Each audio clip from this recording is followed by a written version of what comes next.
rank where the view is nothing less than phenomenal. For how I express and project from my abdominal. The only view better, both my daddy and my mama know. No living parents, my sons give me balance. My wife is my serenity, this mic is my identity. The world is foul enough, that's why I write without obscenities. Provoking danger with broken language and spoken anguish. Begging to get hurt, why would you ask to go through changes? Yes, Lord, life's a chessboard, master the angles. Control the tempo, be the one who holds the info. Acknowledge is just as deadly as machete swings. When spoken, the truth is as potent as that Medellin. While others swear the style is free, I just let it ring. Our time is undervalued, soldiers make us better kings. My fans on my shoulder, reaching after better things. Today I take the shot, for them I'd rather set the screen. My mama told me follow my dreams. My daddy told me get it by any means. Stand tall, make him bow to a king. But I've evolved, you can see the result. Look in my eyes when you speaking to God. Life and for those who be caught up in using what I was taught with the muse. I guess they call it proving I'm more than an artist. Penciling out my darkest while stenciling out a harvest. And storing what gets me from A to B, just like garages. Instrumental with collages. Envision what I've been drawing. Broadway to give you rhythm like the great Lena on. So bent on, found comfort in the storm. Find peace and on when you see them others perform. Organized chaos, I'll cast it like hey ya.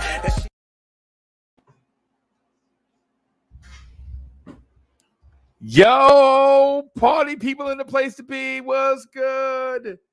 It's your main man, the #1 chief rocker in Knicks universe, Uncle Freezy. What's good?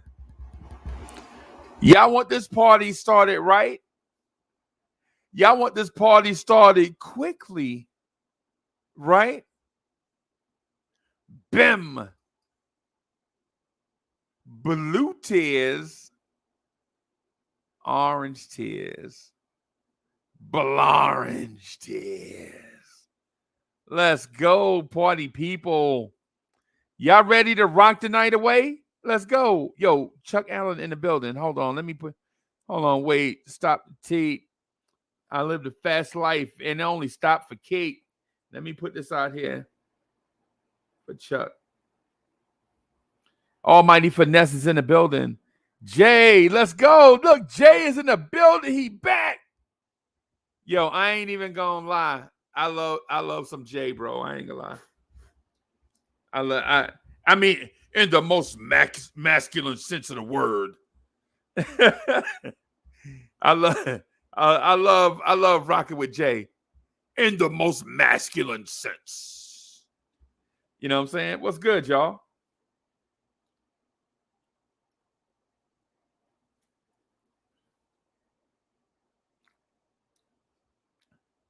Got me a cup of Joe. Ready to talk some Knicks.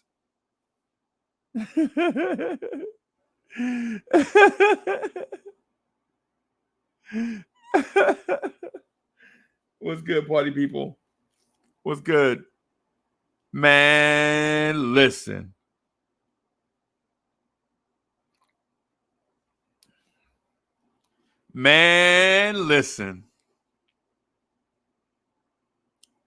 I want to put a poll out here. Right? Because on the Shy Gunner show, I don't know what we call it, but on the Shy Gunner show, man,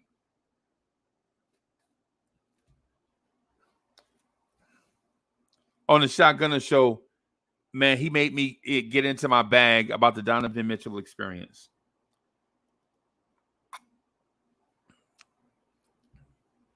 Shout out to my peoples. Let me shout out the chat. Chuck Allen, the host of Vibes and Stuff live in your mornings. What's good?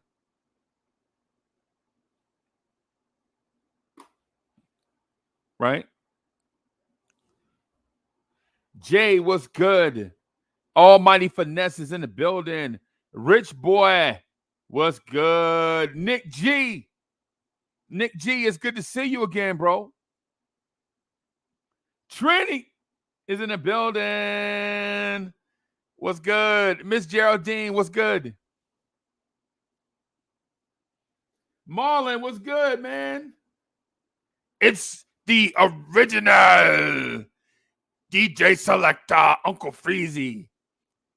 This is an original real love. I'm searching for a real love. Yo, you remember when DJs used to do that? Yo, DJs used to be like, this is an original amazing grace. Man, you know good and well.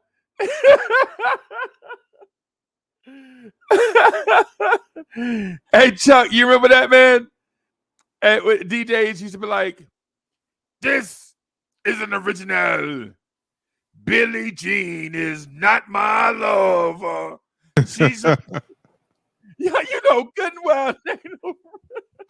Ain't no original. Yo, Chuck, Cat DJ used to be like, this is an original amazing grace. How sweet.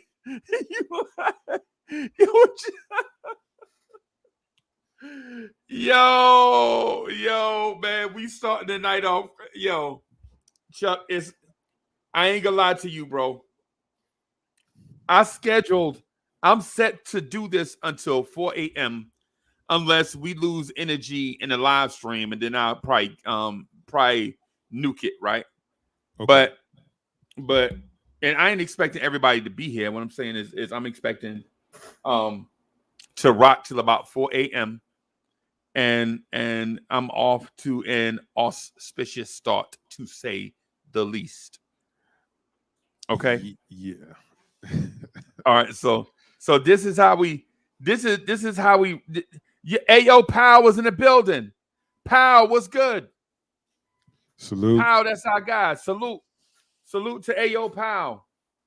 Yo, I ain't even gonna lie. When I was thinking about this episode, right? And y'all listen.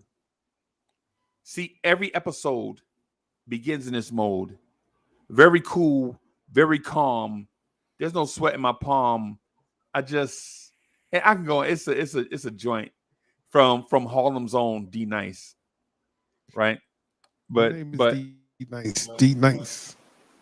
Taking out you suckers and taking out you suckers and you don't know how I did it. Yes, sir. Yeah, man. So while preparing for the show, I was thinking about a few people in the chat that are loyal to the channel. That's always here. Always. Like I don't want to say everybody name because everybody that get in the chat is special to me, right? And I do these shows and over the course of months and months and months, these shows get anywhere from 3,000, 4,000, 5,000 views, right? So far, we're not huge, we're not big, but I think about the people that come rock with me and they mean something to me, right? That's why sometimes we'll be talking and you'll see me do this. And that's because a few of the people in the chat, I kind of value their word. Like Miss Geraldine, like Harlem Girl, right? Like it's a bunch of people, man. And see, I was telling myself I wasn't gonna say nobody's name, right? Because if you say somebody's name, then others might be offended. But don't be offended, y'all. But what about me? Yeah. Don't be offended, because I value everybody, man. It's why I give so much. Yo, how, like, think about this. How is a dude working with a family, right? You know what I'm saying? On the internet so much talking about the Knicks. It's because I value y'all, right? Like, this whole thing is really, this is, and I ain't even gonna lie to you. Yes, I'm selfish in a sense. And the thing is, the reason why I'm selfish about this joint here is not because I feel like I'm the best one doing it. I do this selfishly because I get to hang around my people and talk about something I love. And so in a selfish sense, if you just look at it in that sense alone, yes, I'm selfish. Because I legit turned the microphone on and thousands of people come watch me, but the trick is on you because I am coming to hang out with you every day, twice a day, 3 times a day, because we do vibes and stuff also. Sometimes even 4 times a day, like today. Yeah. So while you guys, while some people are thinking, man, he trying to rock, he trying to do such as, yeah, it's sure you guys come in and join the chat and all that stuff, but I'm really coming out here to join you guys so that we could talk about what it is that's on our hearts and minds, right? And I know other Knicks content creators don't do this. Other Knicks content creators don't talk about, like, don't speak from they, you know what I'm saying, or whatever. You know what I mean? I ain't like that. I'm not like them. And I don't want to be. And they not like me. They are not similar to me. And they don't want to be. What I'm saying is to y'all is, yes, I'm Uncle Freezy, the #1 chief rocker in Knicks universe. But the thing about that, though, is I come in here to rock with y'all. Right? So when you think about, yo, man, is Uncle Freezy coming? Is Uncle Freezy coming? Hell yeah, I'm coming. Yo, I ain't seen the thumbnail on YouTube yet. What's going on? He must be running late. I'm late, but I'm still running. I'm late, but I'm still running. You know what I mean? Yes, sir. Yeah, and so I know that's a mouthful and all that stuff, but I just want y'all to show, like, want y'all to know how much I appreciate y'all. Right? How much I appreciate y'all. Chuck, I got a dilemma though. And okay, I didn't want to get in, and I didn't want to get into it, but I got to get into it. Okay. I'm burnt out with the Donovan Mitchell thing, bro. Talk to me about it. What you burnt out about? Just the conversation, the anticipation. You feeling anxious? Yep. Okay. You notice you gave me options, and I gave you one answer, right? I took that as all it does. Yep. Oh, okay. Okay. Like y'all, you legit gave me options, and no matter what you say, are you just frustrated that it hadn't happened yet? Mm-hmm. Yes. Are you anxious? Yes. Has your anticipation worn down? Yes. Are you grateful that you are in a conversation for Donovan Mitchell? Yes. Do you fear that the rug is going to get snatched up from up under you, like Kevin Durant coming here? Yes. Do you feel like there's a war going on outside, no man is safe from? Yes. I feel like when James Dolan said, we're totally confident that a superstar is coming here. Remember that on the Michael K show? Yeah. When he hinted at Kevin Durant?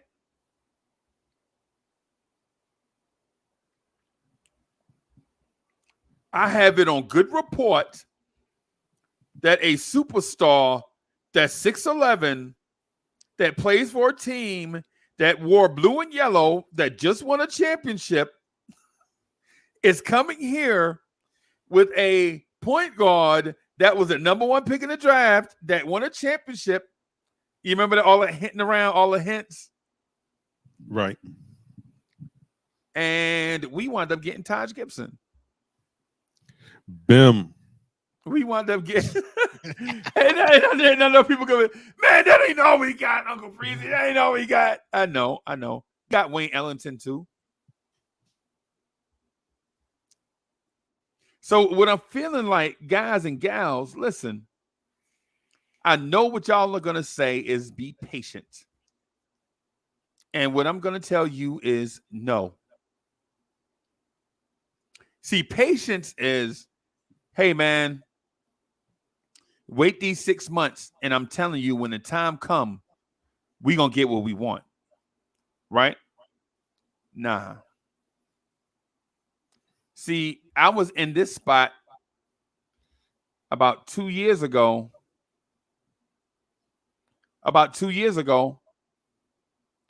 When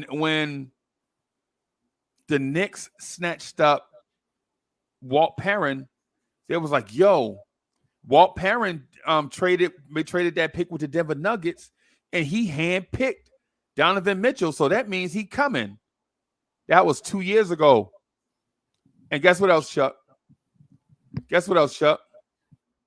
When we got Johnny Bryant, the young assistant from Utah, remember this 2 years ago? Oh, we got Johnny Bryant. You know that means Donovan Mitchell is coming. That was 2 years ago. And now you talk about 2+ years of sitting on the potty and nothing has happened. Right? And so old timers used to tell me, hey boy, you gonna either crap or get off the pot. Yep. Yeah. That's you the either same. gonna fish or cut bait. Yeah.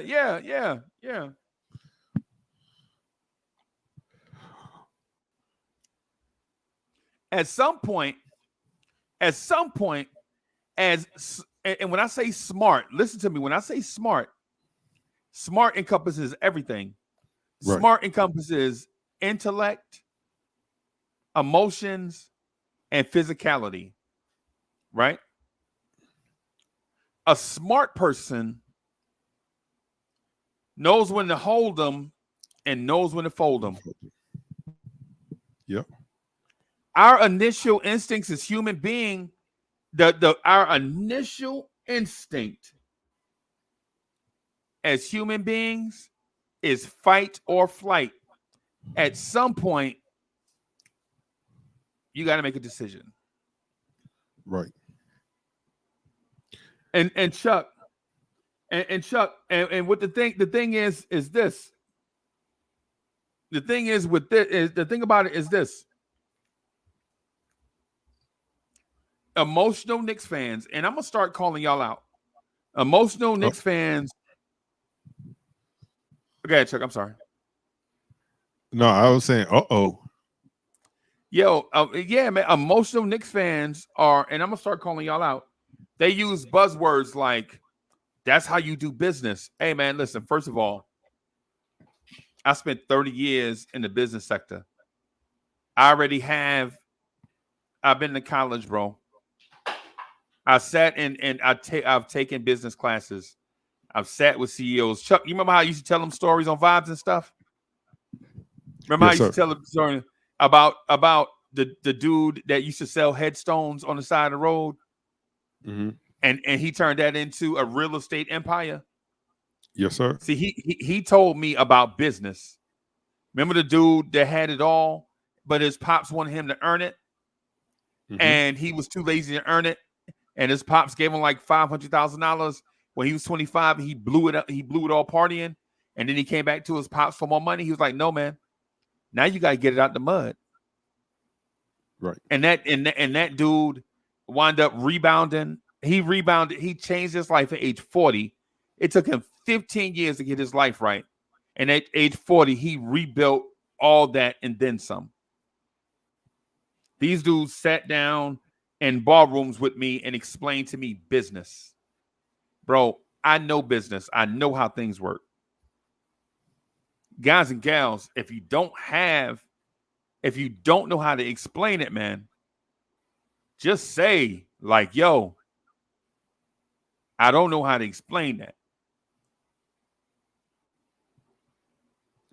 That's how business work, Uncle Freezy. That's how business work, Uncle Freezy. It's if you want an asset, you give them your price and you make them take it. No, that's not how. Chuck, what if like all the production equipment you got in your house and all I want to offer you is $100, right? And you're like, man, I ain't taking $100 for all my production equipment. Is you crazy?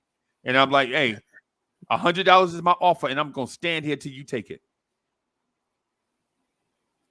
Oh, well, keep on standing there.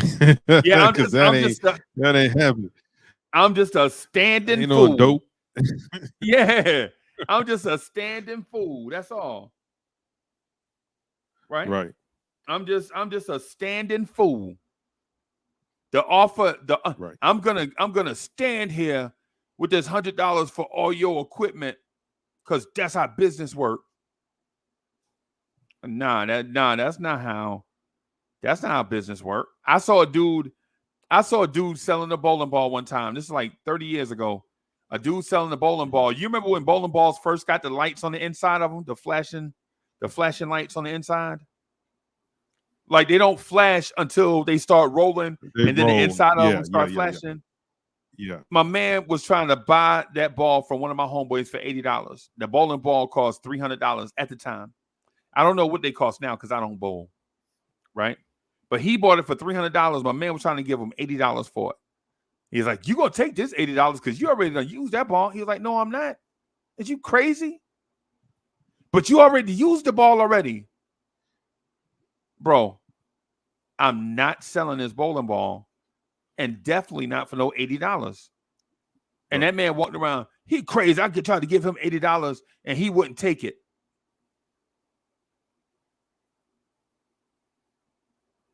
So, and here I sit, and now here I sit. Now here I sit in a Donovan Mitchell thing that's been ongoing for 2 years, and people telling me to be patient. Be patient, Uncle Freezer. Danny Ainge will cave in. It just takes some time. You just got to wait him out. Or they could just go play basketball. Yeah. So am I frustrated? Yes. Am I exacerbated? Yes. Am I being intellectually stimulated by this ongoing thing with Danny Ainge and Leon Rose? Absolutely not. It's quite the opposite.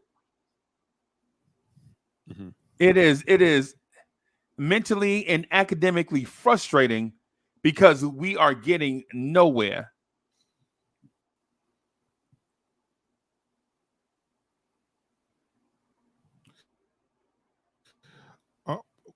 Well, I'll say this. I don't know if this will ease any of the tension, but I feel like if it's taking this long, there must be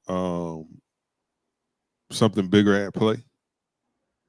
Because when there's something that you want, when there's something that you really want,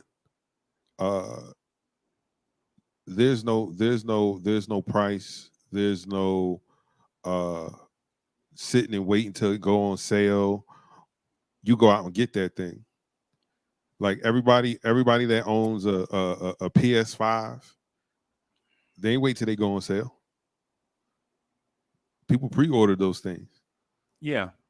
Or if they went and the store was sold out and there was some guy online selling them for double the price, they were like, "Man, shoot, okay," and they bought them because they wanted them. Right. And there were people that said, "Man, why would you pay double the price? You could have just waited until some more came out." No, I couldn't. Nah. I wanted that thing. I wanted it right then. And that's the price I had to pay. Right. And see, and what happens is Knicks fans and my people, these are my people, right? So I'm not bashing my people. I'm bashing this stance. I'm not bashing my people. I love my people, bro. I love my people. I love y'all, man. I ain't gonna lie to you. When I see y'all in this chat or in other chats, I'll be like, "Yo, there go Francisco right there." Right. Yo, there go Nick G on the phone with Knicks Fan TV. I know him. Yo, there go Hugh Samuel. What's good? These are my people. So just because we people and we don't agree, don't mean you still not my people. Right. Right. Right. What I'm gonna say is what I'm saying is this. After 2+ years, and it's been 2+ years, don't talk to me about being patient over a transaction. It doesn't take 2 years to transact. It doesn't. Every time we waited this long for something to happen, LeBron James says, yeah, I'm taking my talents to South Beach. Every time we wait this long, Kevin Durant said, yeah, I'm signing with Brooklyn. Every time we wait this long, Michael Jordan stands in a LaGuardia airport and says, I never really strongly considered the Knicks. I'm a Chicago Bull. My family taught me to be loyal.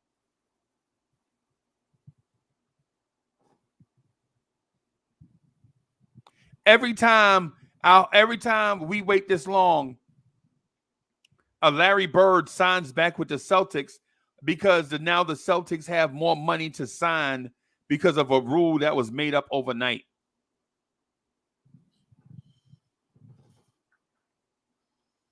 What y'all thought bird rights stood for?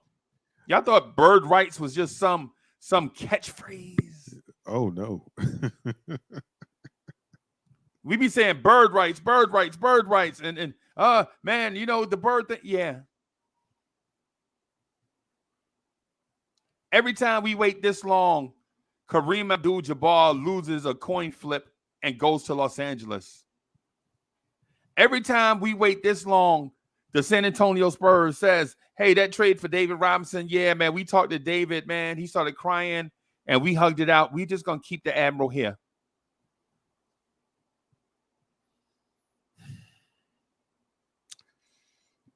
Yeah. Every time you tell Ron Cleveland told me and Hoodie Kev off one night, about a year and a half. Ron Cleveland, my man, I love you, bro. Ron Cleveland told Hoodie Kev off one night on this very show about you wait till the summer. Kawhi Leonard uncle said he's signing with the Knicks.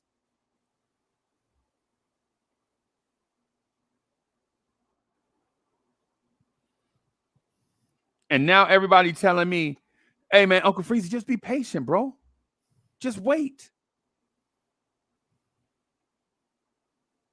And so I'm thinking, like, wait on what?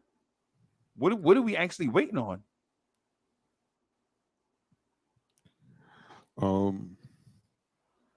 That's the $1 million question. You know what I mean? Like, what exactly are we waiting on? I'm to not put myself in a uncomfortable position where I'm stressing, like, yo, when they're gonna make the move. I just assume, okay, they're trying to possibly move some other pieces, so that they can have some flexibility going forward as far as the cap goes. Because after, what is it, next year, RJ's up. Yeah. If Cam is still on the team, then Cam is up for money. Of course, he probably won't. Out of the two, he won't get the max for sure. And then Obi and Quickly right after that. So you bringing in, another big salary. You already have two nice size salaries. So maybe they're trying to figure a way to possibly move someone else, or get some more assets, because at the end of the day, let's just say we gave up 7 first-round picks and whatever players, right? I'm not even gonna put a name on the players that go, but whatever players, right? Okay, you get Donovan Mitchell in the building. I would be, as a front office, I would be looking to add another player of Donovan's caliber or greater. And and that is probably going to take more picks, right? Right. So because we probably won't have the players, right? Because they're going to go out in the first trade. So you're going to need some other assets to bring in, right? So we have 11 first round picks total. Something like that, I guess. Okay. So if you give up 7, that means you only have 4 left. You got a gang of second round picks.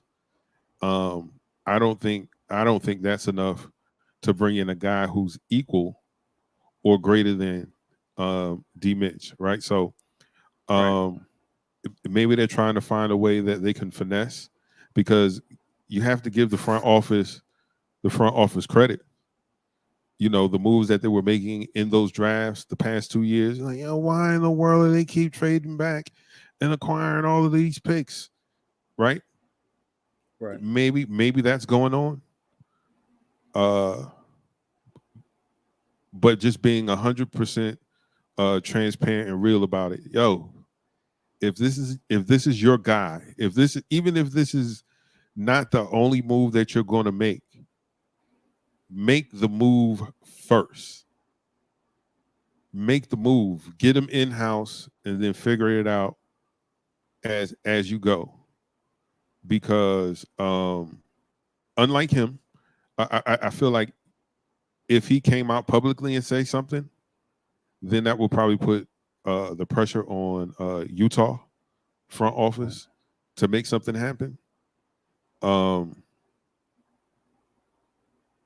in these situations, guys don't want to look bad unless they're sick and tired of being sick and tired, like James Harden. Like, get me to Brooklyn.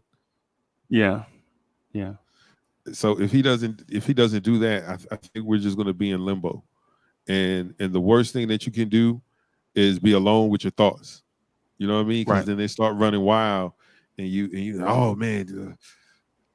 And then reports come out that maybe some unknown team, or maybe Miami is offering, or maybe Brooklyn is trying to, or whatever the case may be, right?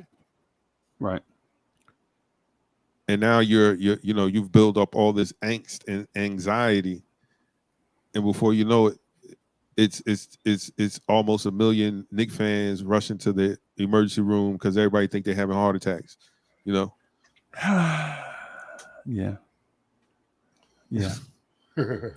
Maynard, what's good, man? Excited to be I'm alive. not going to say be patient. Salute. Salute. I love your background, man. What is that? Well, I'm a pastor, so okay. All right. It's a banner. It's a banner. Okay, it's a banner. Yeah, Haven Church. Yeah. Okay, yeah, that's nice, man. Yeah, I can tell now. As soon as I hear your voice, I'm like, oh boy. Oh boy. As soon as I heard your voice, I was like, hey, I done did so. But listen, I saw your comment though. Yes. Different regime, different timeline, basically, different stitch of time, different roster, different kids, different assets, all those things, right? Yes. And another person in the chat mentioned that I may have PTSD. We do. And listen, I was just about to say that. The only bad thing about having PTSD is not admitting that you have it. Exactly. That's the only bad thing about it. Now, I mean, well, one of the major bad thing about it, right? But my thing is understand patience. I am very patient. I've seen you in the chat hundreds of times almost, I think, something like that, right? Yeah. You've seen me sit on a panel and let people go off in here in different directions, and I don't say anything. I just sit and listen, right? Being patient. That's wisdom. Right? I am a patient person, but listen, when you're talking about 26 months of the same rhetoric, at some point, you have to tell me something. Something. I have to hear something because I'm too busy in real life to be strung along. And maybe since you're a pastor, you probably got plenty of time. You got plenty of time to do whatever. I know you have plenty of time to wait around since you're a pastor, right? But I don't. I'm just a regular person. I'm regular too. All right. I'm regular too. All right. What makes this group a little different is the use of leverage and silence. Sometimes when you have, they say real bad boys move in silence. What they're doing is allowing for things to play out and allowing for options. Sometimes when you say too much, you reduce your options. So I think there are more hands at play than just the two teams. I think in order to meet the needs of everyone, so nobody leaves looking ugly with egg on their face, other hands are involved, which is what extends the time. Okay. So wow, that was contrite. Yo, Chuck, you see me pause just now? I was like waiting for some more. Yo, pardon that, man. I'm just not used to people on a video panel being contrite. I'm not used to contrition. Usually it's like, how you doing? And then somebody will go off for like 35 minutes and get mad because you keep cutting them off. No. Yeah. Shout out to my people. So you have a gift of listening, Freezy. That's a gift. A what? Listening. Man. Yeah, man. Yeah. Hey, you ain't got to butter me up. I'm in the ball head crew with you, bro. You ain't got to recruit to the ball head crew. Yeah, man. Yes, sir. Man. Yeah, man. So my thing is, I understand where you're coming from, but here is my point. Here is where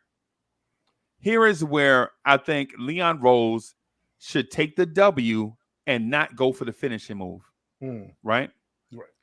Danny Ainge overplayed his hand when he traded Rudy Gobert first. He did it too early. He traded because the deal for Rudy Gobert was going to be there regardless. Yes. Right? Because Minnesota's not that smart. Yeah, they never been. They never were, bro. They you know what I'm saying? They traded Kevin. Man, anyway, it's Minnesota. It's Minnesota.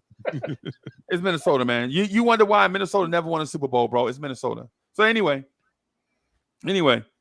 what I'm getting at is Danny Ainge overplayed his hand, right? He had the ace of spades, right? And then other spades, the 8, 7, 6, 5, 4, 3. So when he put the ace down on the board early, not having anything to support those other spades, now he got to wait for other people to play their trumps in order for those small spades to not get gobbled up. Exactly. Right. And so by doing that, now he's boxed into a corner and Leon Rose knows it. Right? Yes. And Leon Rose knows this because smart people can deduce when somebody has overplayed their hand, even if they don't know how they overplayed their hand. Yeah. They're like, okay, wait a minute. He not following up. He must not have nothing left. Exactly. Right. So I'm gonna try to be contrite with it. So my thing is Leon Rose knowing this, knowing that Danny Ainge does not have the king of spade, the queen of spade, the jack of spade, the 10 of spade, the 9 of spade, knows he could just make this offer and Danny Ainge has to either take it or leave it. Right. But if you're Leon Rose, do you want to go down that road and gamble that Danny Ainge won't just leave it? But Danny Ainge is showing you signs that he is willing to leave it. And you know how Uncle Freezy knows? Because the deal's not done. Right? The deal's not done. So Danny Ainge is in a position where he can leave it, right? But Leon Rose, do you really want to take the gamble, why don't you give him something to ease the thing? Like when you buy a new car, they be like, hey man, listen, what can I do to help you get in this car today? And you know what I'll do? I'll tint these windows and I'll give you free floor mats. Okay, done. I'll get the car then. You know what I'm saying? Because I was on the fence anyway. I just needed a push. I just needed a sweetener to the deal. Mm-hmm. Right?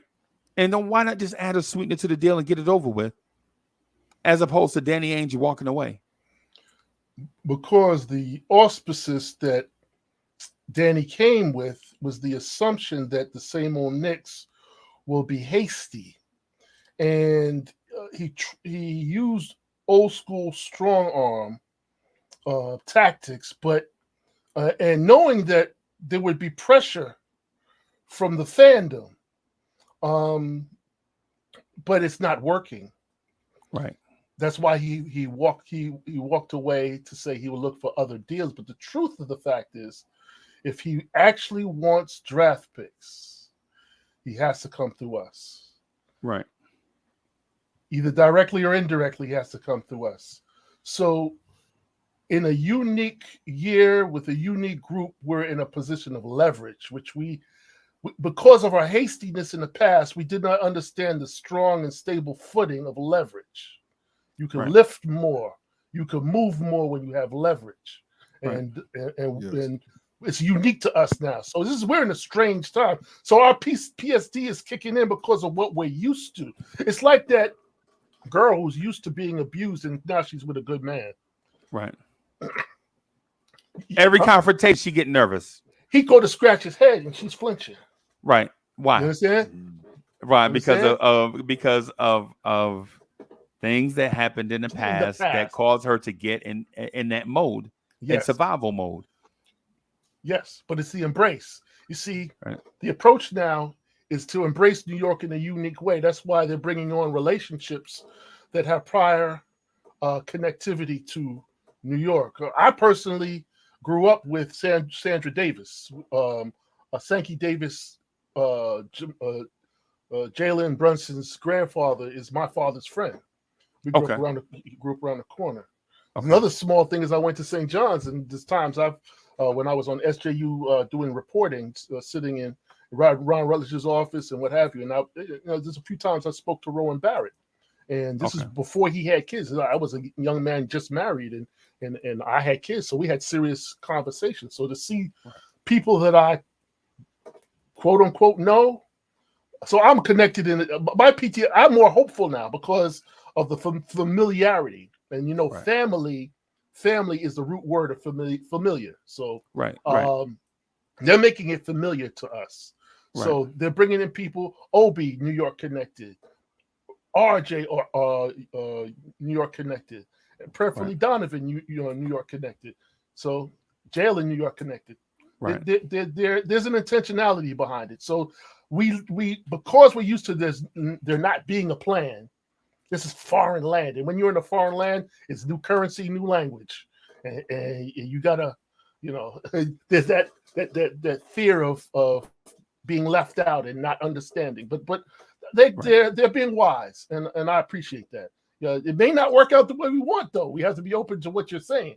Right. We have to be open to what you're saying, that there is the possibility that other things happen because we do not have clear communication from them. But that's actually a good thing. That's actually. What do you mean, for the fans or for the organization? For both. Okay. For both. Because we're going to cheer regardless. Right. We're going to cheer regardless. And we're going to cheer harder when they're a winner. And I'm saying win. Right. And so I understand where you're coming from, right? Yes. Right. I do. Yeah. Because it makes sense in theory. Because in most situations, this is how things are supposed to work, right? Yes. And then you have the Knicks, right? And then you have the Knicks, and like the thing with Kevin Durant was supposed to be similar. David Fizdale knows. David Fizdale is a connections guy. he's good at talking his way into situations and making people feel comfortable around him, right? Yeah. And he's good at whatever your best skill is. He can take that best skill to the next level. Yes. Right. But was he a great coach on the basketball floor? No. He was probably always meant to be an executive. Yes. He's probably in the role he is in right now. Yes. Is probably the role he was always best suited for. Yes. Right. But do we know that in real time? No. We don't always know that in real time. We have to learn ourselves over the course of time. Mm-hmm. And this is what I'm saying to the Knicks fans that are brand new to this realm, right? Yes. All right. So because I've been a Knicks fan, man, since I say 1975. It might have been like 1976, but I'm talking about hardcore. Yes. I rooted for the Knicks before that as a kid, like a baby. Like everybody root for the Knicks. I'm like, yeah, go Knicks. You know what I'm saying? Yeah. But I decided that the Knicks were my team around 75 or 76.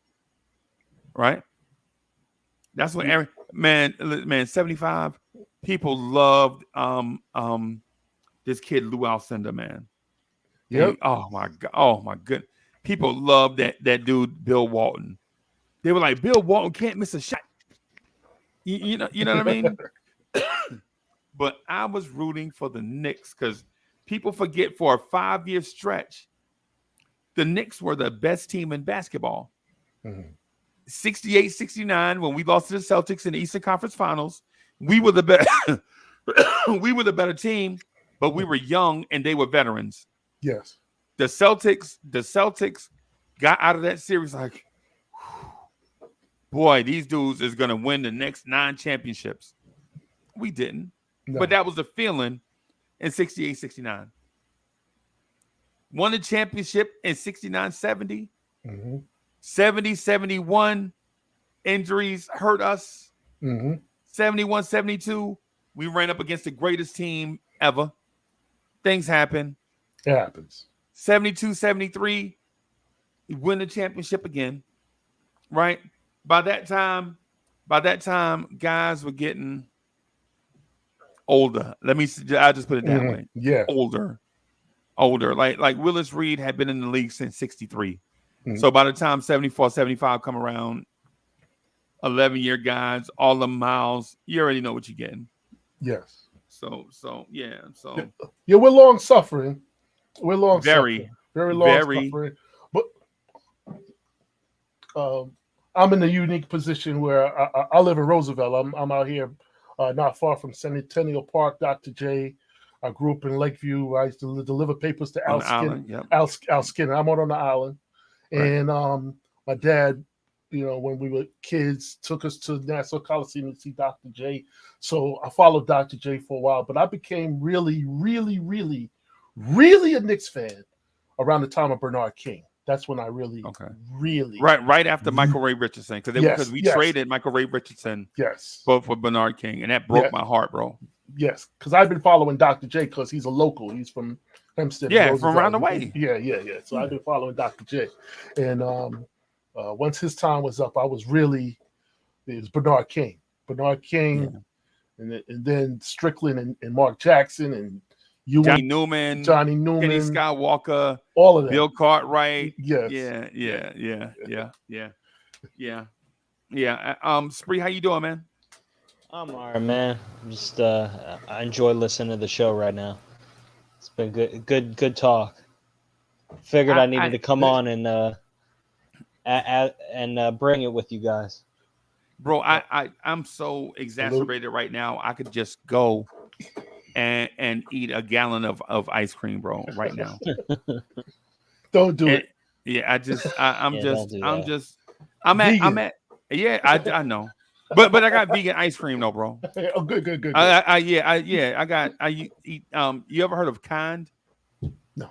Yeah. It's a vegan brand of products. They have dairy products, man, like chocolate bars, ice cream. Yeah, man. David, how's it spelled? Kind, Kind. Oh, okay, good. I'll look it up. Yeah, man. Yeah, I I have it delivered to the house. Jay Boogie, what's good, bro? How you doing? Hey, good evening, my brothers and my gents. How y'all? Just coming out the studio and I seen you was up live, so I just wanted to rock with y'all for a minute, see what y'all building on. That's about it. Make sure y'all guys helping me get home safe. You know what I'm saying? I'm always in safe presence when I'm dealing and rocking with my brothers. So that's what it is, man. Spree, what's good? Hey, I liked your video on Twitter that you did maybe an hour ago. I just want to say I was rocking with everything you said in that 40-second or minute clip, man. I thank you for standing up for it, man. That was Jalen Brunson's day. We can listen to the nonsense every day that we hear too much of it. So I appreciated you saying what you said. Yeah, man, they kind of like ticked me off. I was, I'm a fan of that. I'm a fan of that chick. You know what I'm saying? But then she was saying that, I was like, oh, so I just, at that moment they made me feel like, we trying to throw this shit up. Y'all always trying to tear us down. When we doing something good, you say everybody else ain't playing good. When we playing bad, y'all want to take us and throw us all the way up under the daggone the wheel of the desk chair. You know what I'm saying? But right now that was different type timing. That was my man time closed party. You can't get in every party. Some parties are closed. Yeah, I don't understand that. Exactly. I ain't gonna build too much on that. You know what I'm saying? But yeah, no doubt. Appreciate that, man. Yeah, Jay Boogie, man. Man, I'm not saying that these guys don't know what they're doing. I'm not saying that Danny Ainge is a dummy. What I'm saying is, from the time we heard Donovan Mitchell to the present is 2+ years. At some point, you got to be like, yo, man, we tried, we couldn't do it. Let's move on. That's all I'm saying. Right now, I'm in a burnout state. Like I'm not even emotional like that. I don't really emote a certain feeling or anything like that because I don't want to cast that feeling on others. To me, that's kind of selfish, right? What I'm saying is at some point, man, enough is enough, bro. Can we just move on? It's the suspense, not knowing that what it is. Exactly. You want to have something done. Can you get it done or you can't get it done? You want to know, right? But you know what I think? That's showing, to me, it's showing me how tight secure this locker room is. Yo, they don't be leaking nothing. Right. Nothing. And that's good. Exactly. So many times you hear in sports talk, in football, basketball, especially those two more than anything, you always hear somebody saying that same scenario that they not locker room tight. One thing I can't say, man, Eon don't care about nothing. He ain't letting you know nothing. Right. Yeah. And that's a boss play. Exactly. Yo, Jay Boogie, what's up, my man? What's going on? How you feel, my brother? Excited to be alive. This is like everybody's on high alert since my man in the Giants got caught leaking stuff out. Right. So all the New York teams are like, yo, you say something, you out, gone. What was my man's name? The assistant coach who got canned on the Giants when they caught him leaking just last year. Marty Schottenheimer? No. It was on the Giants. It was one of the Schottenheimer used to coach with the Giants, bro. It was Schottenheimer? No, I don't know. It was one of the assistant coaches got canned. You talking about recently? Recently. Oh, I don't follow. Man, the Giants trash. I don't follow. I'm trying to think of who it is. I can't think of it. But my man got canned because he got caught out there. They were trying to figure out who. He only told him the information, and it got leaked out. So he's like, "Yes, it's you." He did a Corleone on him. Yes, it's you. Don't deny it. Go take this ride. Peace. Oh wow. Yeah, Wow. I didn't hear. I didn't heard that. Anything Yeah. about the John? yeah. So that created the tenor in all of New York right now. That people used to leak stuff, especially to the newspapers. You don't have that as much right now, especially with the Knicks, and you have a former CAA. Not I should say not really former, but CAA hierarchy higher up in effect. He knows how to move and shake in silence. Chris Pettit, is that him? Yes. Okay.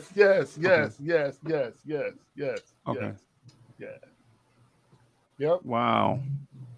So that adds to the tenor of what's going on. We used to get in, the FANs and the ESPNs and the all the others spouting off at the mouth. But we got some wise ones now. No, mum's the word. Jay Boogie put it perfectly. I don't like that. I ain't gonna lie to you. I just don't. And the reason why I don't is because there are a bunch of us that spend bread. Like we spend money. And in other aspects of a business customer relationship, there's transparency. True. You know what I'm saying? They don't get, when you go to the donut shop, there's no mystery box. Hey, you got to pay $14 for this box. Well, what's in the box? I can't tell you. You got to take it out. Nah, man. You know, because the fans are not your competition. The fans are your support. True. Right? And so no lie. I'm gonna just tell this story real quick. So me and somebody on this panel was standing in downtown Atlanta in front of a hotel, right? An expensive hotel too. I'm saying, matter of fact, it was so expensive, I'm embarrassed. Right now, I look back at how much they charged me for what I was getting. I'm like, hey, I feel like driving down there and asking for some of my money back. Right? We down there spending all this money on, and I know y'all are like, oh, Uncle Freezy, what's money? We got plenty of that. I don't. I don't have plenty of that stuff. Right? Yeah. Right? But we spend all that stuff supporting the Knicks, and the Knicks tell me, we ain't got to tell you nothing. Mm-hmm.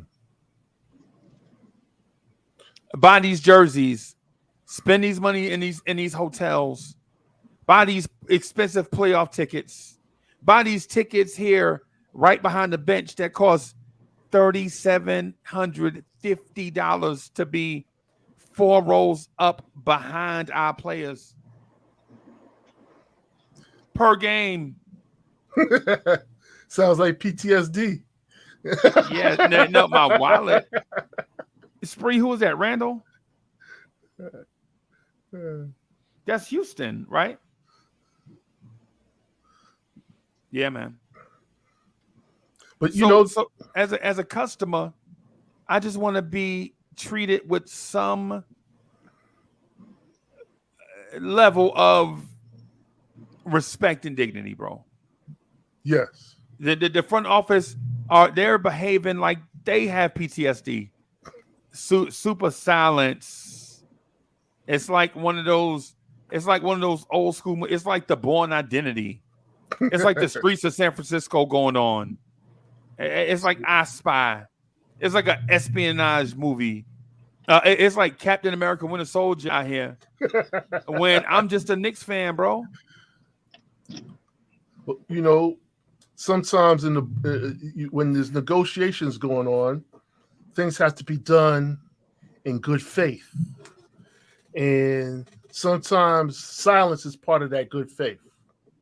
And if you've seen the change, and if you trust the change that has been going on, and I'm leaning towards a little more trustworthiness because they're making things familiar, and they're bringing in actual talent.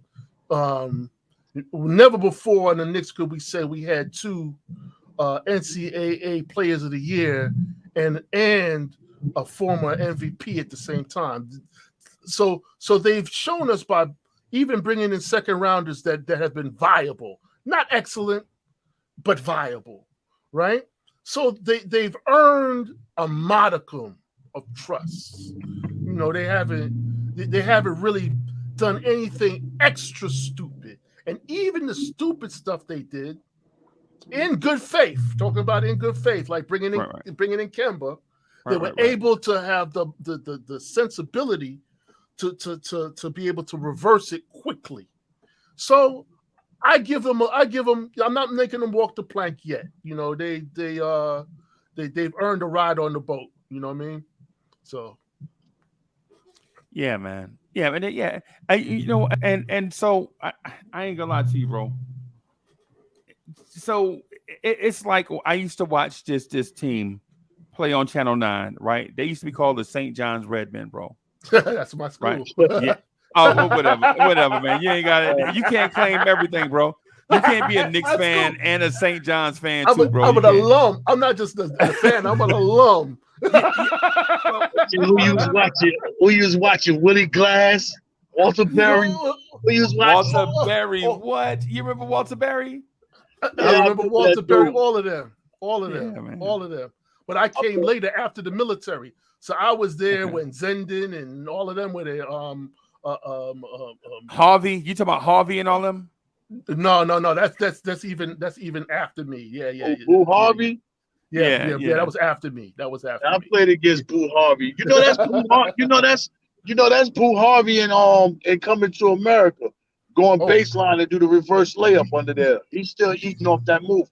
You know that's Greg. That's Greg Boo Harvey, number 3. Yeah, right there. Okay. From out of St. John's, man. You know, on one time, Michael, real quick, you know, Boo Harvey played for Puerto Rico when Michael Jordan and was had that Olympic team, and they was playing in the Olympics. Mm-hmm. And Michael Jordan said, "Yo, that's the quickest dude I ever that ever stood in front of me." That was before he ever even seen AI.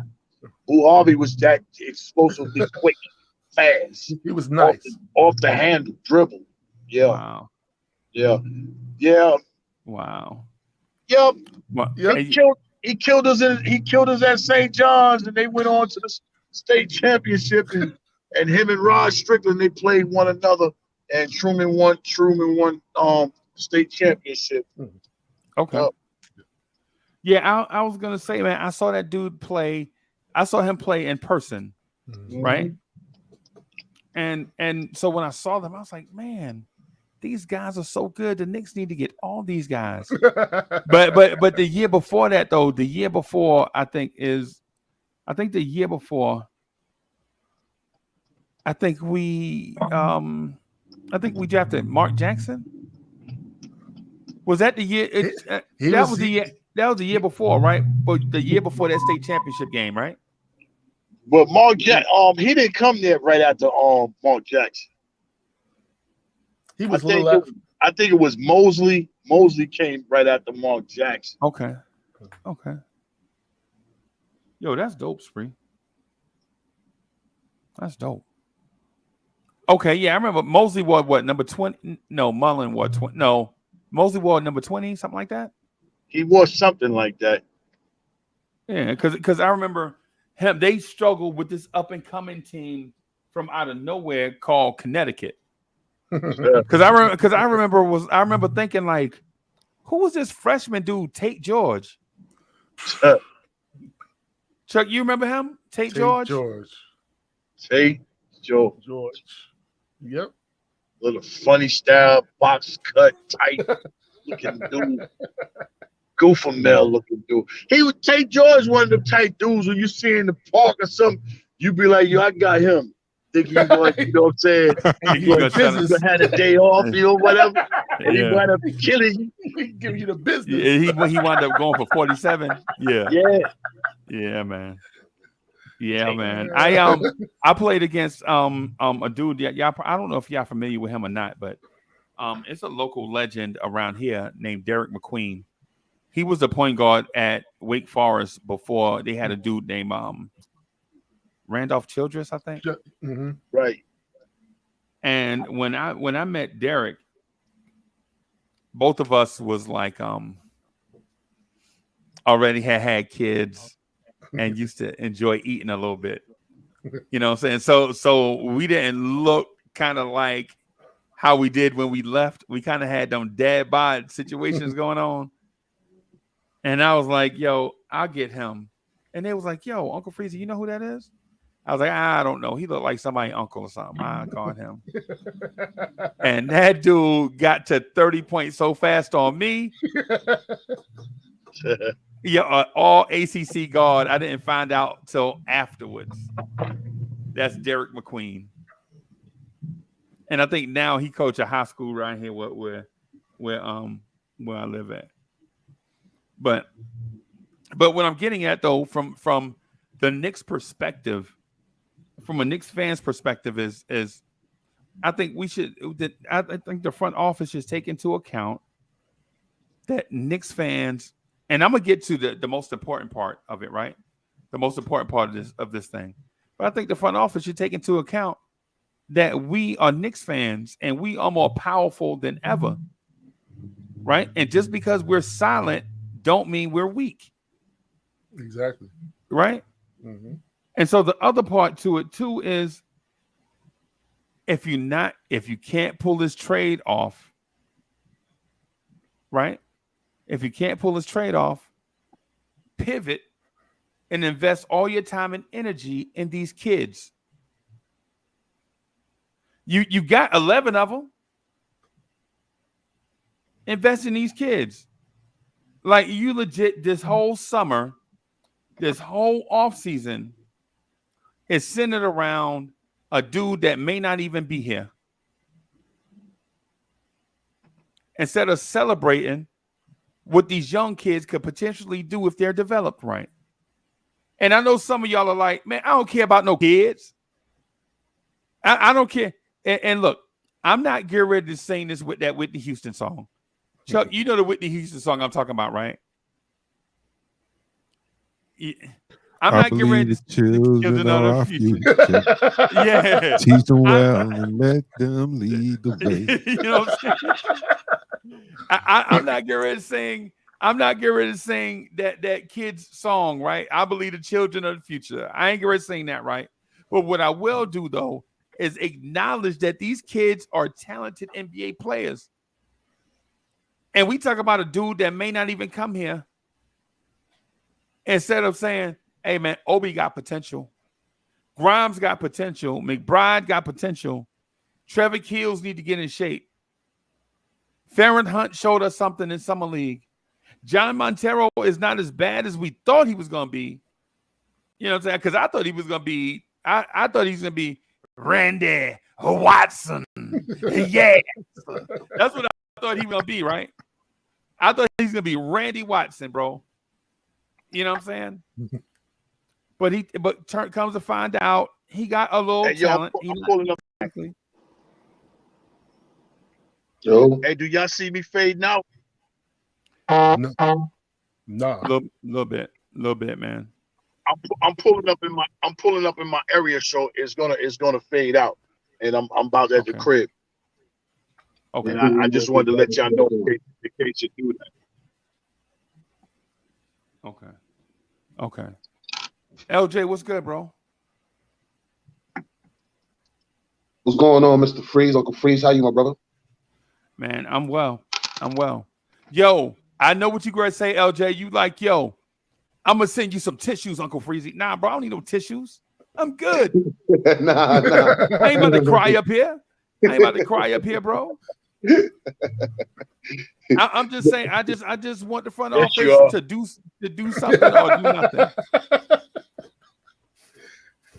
Thank you, Jay Boogie. I appreciate that, Jay Boogie. It's all right. Hey, yo, I'm gonna tell you for real. Then I'm gonna log off and get in the house, and I'm gonna come back on.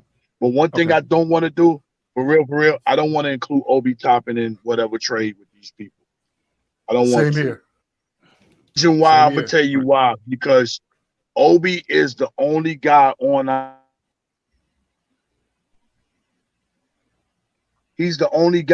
team that can take advantage of the new ruling that they just changed. It's no more fouling, stopping fast breaks. So if it's no more stopping the fast breaks, you know what I'm saying? You know what that looks like now. Obi can run and nobody can intentionally foul before they get him the rock. You know, we need one of them guys on our team. You know, we got to cater to some of the ruling that they got going on. You know what I'm saying? Instead of going against some of the ruling. And Obi Toppin, that's our thoroughbred. He getting up that court. You know. Yep. So Hey, Jay Boogie, you know what that rule does too? What's that rule does too? That rule is what it's gonna do is make those offensive guards now play defense 94 feet. Yeah. You know what I'm saying? Because think about how much defense a guard plays versus what wing players do to defend and big men. Yeah. Right? Basically, guards over the last 10 seasons basically play free safety on defense. Basically play free safety. That's all they've been doing the whole time, making sure that they close out on 25-foot three-pointers. Right? Mm-hmm. Now they got to get back on defense. Somebody blow past it. Because you know what? Y'all know what, and I know y'all know. But the word guard was given to those players because they had to guard their own basket. Right? And the center is the center of the defense and offense. Right? Mm-hmm. You know what I'm saying? And so what happened is we got away from that over the past 10 years or so. Right? But now with that rule being enforced, these dudes have to play defense now. Mm-hmm. LJ like coming up here with that ugly Yankees hat on, man. I gotta drink me some. Oh God! Oh my goodness! Bro. Yo, shout out to the American League MVP Stanton. You see that ball? Yo, that ball ain't landing yet. Oh my goodness! Come on, bro. So Jay Boogie, to your point though. So do you think that means Obi Toppin? The game is basically suited for Obi Toppin's game now. Obi Toppin to be, say, a 20-point per game scorer now is what we alluding to. If Obi Toppin is a starter, he's going to average 20 points anyway. But the main thing I want him to do is, like you always talked about last year, get some more rebounds, do other things. You know what I'm saying? He's going to be a 20-point scorer anyway because his game is they're not going to key on him every night. So he's going to be the one that's going to get them, them easy buckets from all over, So I told Legion the same thing, Jay Boogie, like 20 minutes ago. I said, look, you get Donovan Mitchell and you get Jalen Brunson on this team, Obi Toppin, people are going to be crying if we lose this guy because of the pace of play. People are going to be crying. Showtime East. Exactly. Right. Sorry for showing some of my cards. I was just bored. I just wanted to share some of my cards, but I'm done with that. Hey, I appreciate you, bro. Hey, man. Yeah, it's man. Crazy. Athletically, I'd like to see Toby become more of a defensive stopper too while he out there. Long arms, quick feet, very fast. Pick up that hard offensive assignment a couple trips down the court. You know what I mean? Right. You're not an offensive priority right now. They're not running plays for you. I know you exerting energy running down that court trying to get that highlight dunk. Put some of that energy into that defense. Stop somebody every now and then. Right. You know what I'm saying? Earn a little bit more playing time outside of just seeing the high fly, the between the leg dunk. Guard Jaylen Brown for a couple, for a couple trips up and down the floor. Guard Zach LaVine a couple trips up and down the floor. But that you know what? Dennis Green used to tell it to Randy Moss, bro. He was like, Randy, if you would run block sometimes, then the corners will give you some room so you can run by him. Yeah. And Randy Moss would be like, Well, if Dante would just chuck it, we would have to run the ball. That's what I feel like is going on with Obi Toppin, bro. Yeah. If Dante would just and my homeboy, no lie, my homeboy dad told me that story, right? Dennis Green was like, Randy, if you would just run block, sometimes just act like you just get in front of him. That way we can run, we can keep the ball. And Randy Moss said, well, if Dante would just chuck it, we ain't never got to run it. You know what I'm saying? And I thought he was lying when he said that. And then we was watching the game. No lie. I think it was a Thanksgiving. It was a Thanksgiving game. And Dante Culpepper was calling a play, and Randy Moss was in the huddle talking about, Dante, man, I'm telling you, just chuck it. Chuck it, Dante, just chuck it. Okay, I guess the story is true. I guess the story is true, bro. I mean, Randy Moss was special, man. He put 200 something on Dallas that Thanksgiving. He put 200 something on Dallas. Yeah, and Dante just chucked it. Yep. He would have been a good basketball player too. He played basketball. Yeah. With Jason Williams, right? Yep. All American. West Virginia. Right. Yeah.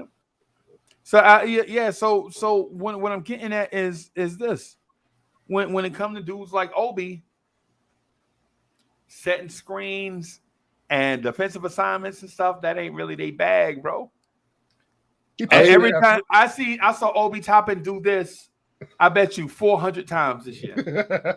True. Coming down the baseline off the high pick and roll from the top of the key. He coming to the baseline like this. Yeah. Chuck it, Dante. That's what Obi doing. Like that's all everybody. They coming down, they running the high screen and roll. The guard come around the screen. You know what I'm saying? The strong side support is over there in the corner to make the strong side defender stay, stay disciplined. Mm-hmm. And Obi is on the weak side, coming around the weak side behind the defense, like right. That can't be the play every time down, bro. You can't run that 70 times a game, Obi. You got to do something else. Right. So, but anyway, what I'm getting at though is with these young kids, can we either get Donovan Mitchell, right, and start replenishing our treasure chest, or don't go get Donovan Mitchell and invest in these kids? Yeah, I think we get Donovan Mitchell. I think he wins the MVP of the league. I do think that I agree with you, Freezy. You said this like a week ago. You had a title in your video, and I clicked on it instantly. And you said there was a pathway, and I still agree with that. If you get Donovan Mitchell, there is some way where there is a pathway to him winning MVP of the league this year. Can we keep a couple of the kids so that maybe we lose some of the treasure and we have to stock it back up? But can I at least keep a couple of kids to help Donovan win MVP this year? Which kids help him win MVP?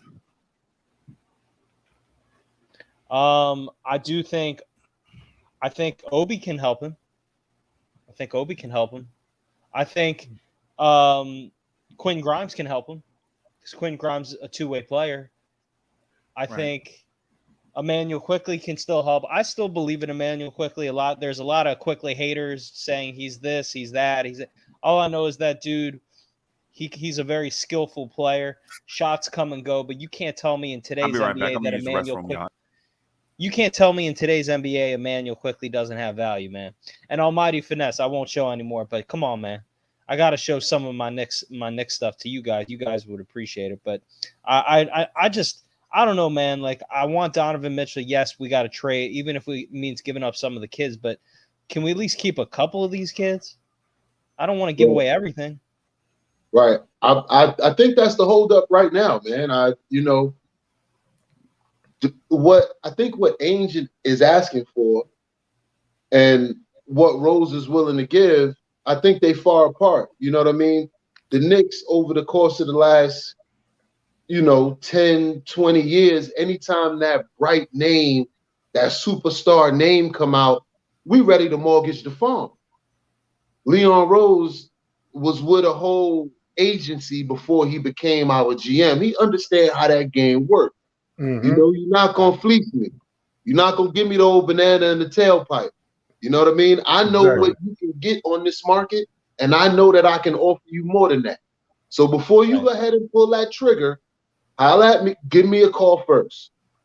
And plus, where else would Mitchell go? Just giving you 6 number ones and 4 Obi Grimes quickly and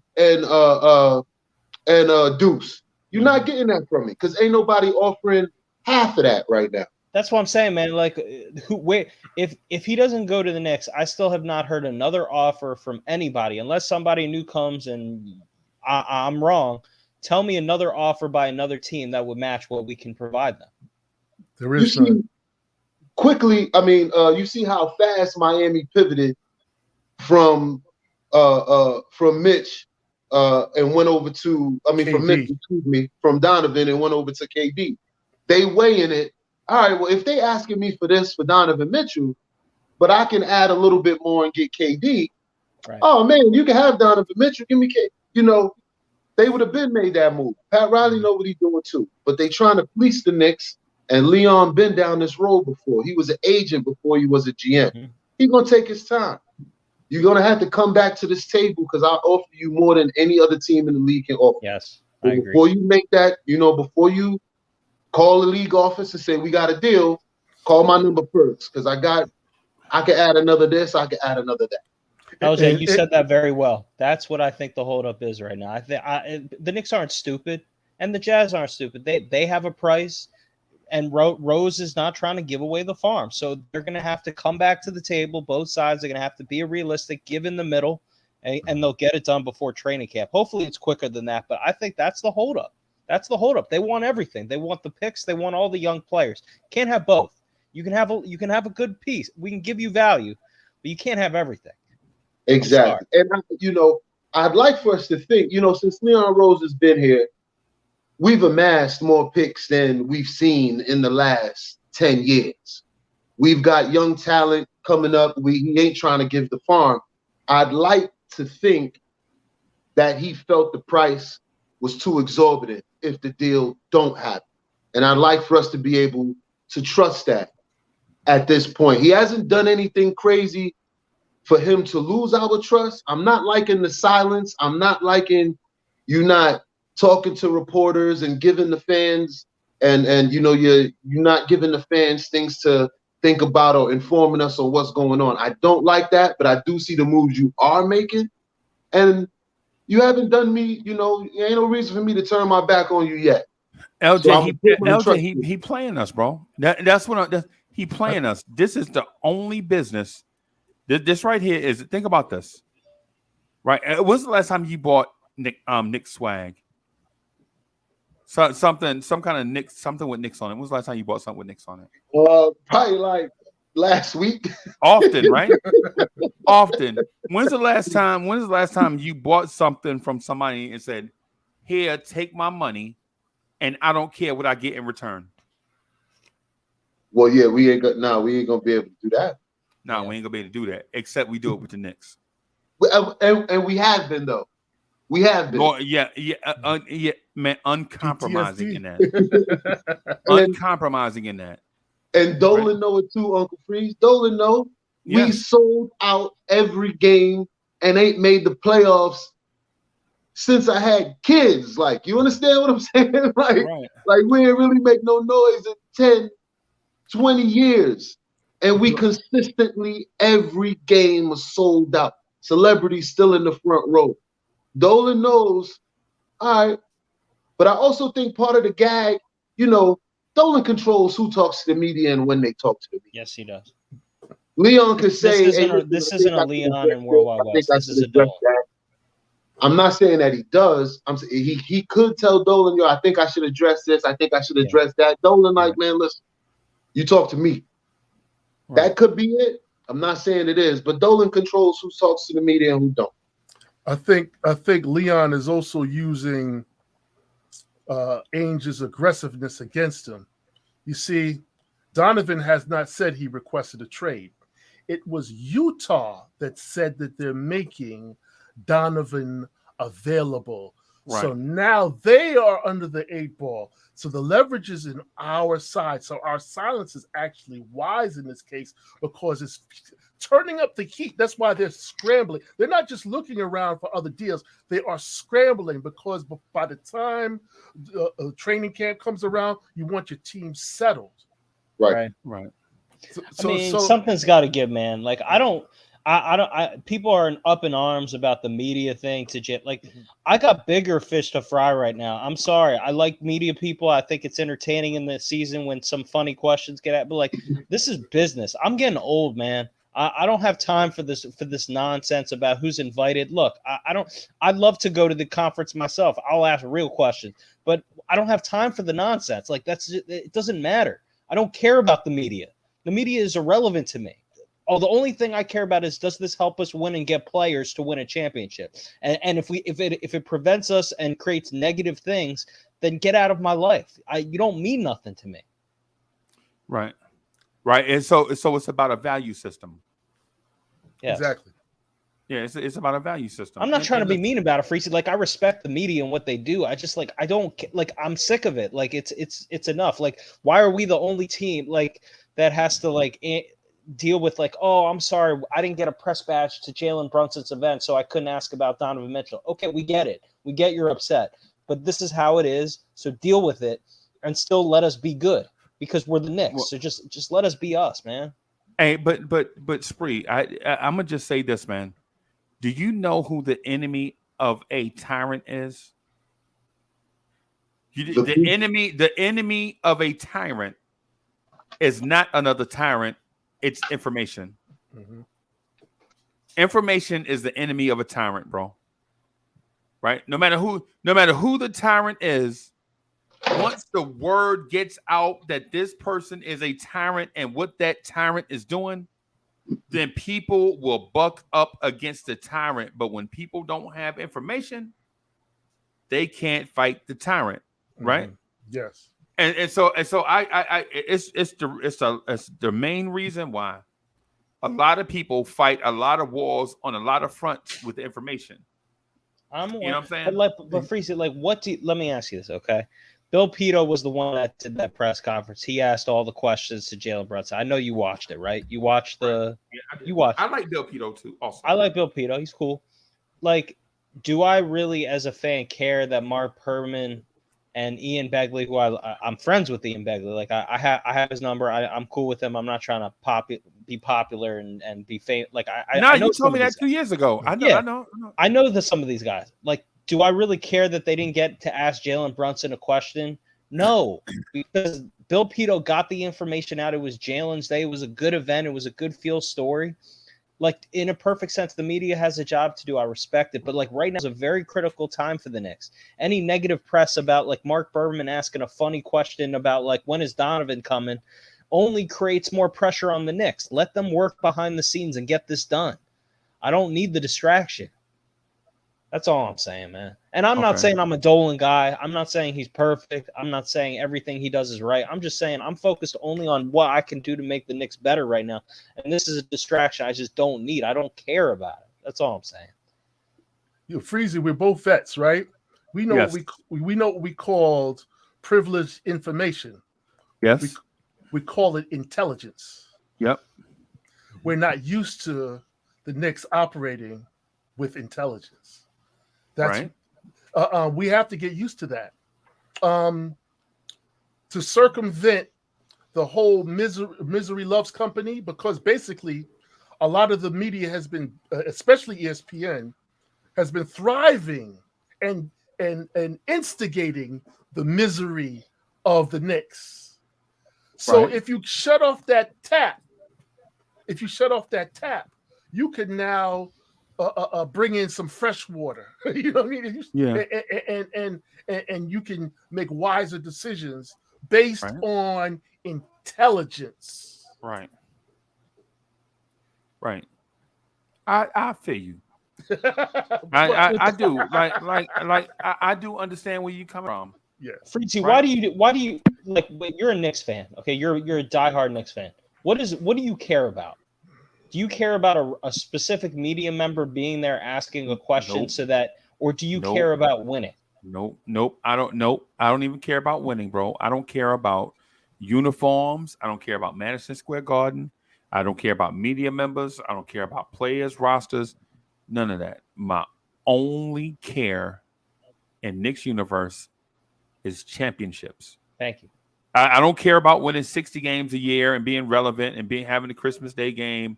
I don't care nothing about that being relevant stuff. I want to win championships. Thank you. And groups of them. Because for a team as old as the Knicks to be in the league 77 years and have 2 championships is utterly ridiculous. It's a market. Right. So I know people will be like, you don't care about the blue and orange? No, I don't care if they wore black and white. If they win championships, bro. I don't care. I don't care if they trade all the kids and bring in 15 40-year-old dudes. If that team could win me 2 championships, I'd be proud of them old men that won them 2 championships. Freezy, I'm gonna leave you with this. I'm gonna leave you with this. You're in this for the right reasons. You get it. You're thinking big picture. We can't worry about these guys. Like, look, I respect it. Everybody's got a job to do in life. I respect it. It's not about that. Like, for me, like, I'm getting old, bro. Like, I just want, like you, like, I just want to win the title. I want to get the players I need. I want to sleep on the pillow, watch your show, and feel good about it. Like, I don't have time for, and I respect whoever it was. I'm not even going to mention the names. So first of all, this is a fans show. Yeah. I'm just saying, man. if I had my own show, it'd just me up here by myself, and I'd be telling y'all about Uncle Freezy's perspective. Right. And when I thought about the channel, I was like, nah, I ain't never doing that. You know why? Because I'm confident enough and satisfied enough with who I am as a human being to understand that I don't have to tell people how I feel in order to validate who I am as a person. Right. But what I can do is get up here and share my experiences with others who have different experiences so that we can exchange those and root for our team and have fun doing it. So when you see Blorence Tears on your phone, Blorence Tears, the Knicks at Night podcast going live in 30 minutes, when you see that, you know that that's a fan's experience, right? And not the Uncle Freezy experience. We're gonna win a title. We're gonna win a title in the next 10 years. Freezy, I gotta go to bed, but we're gonna win a title in the next year. And you know why, man?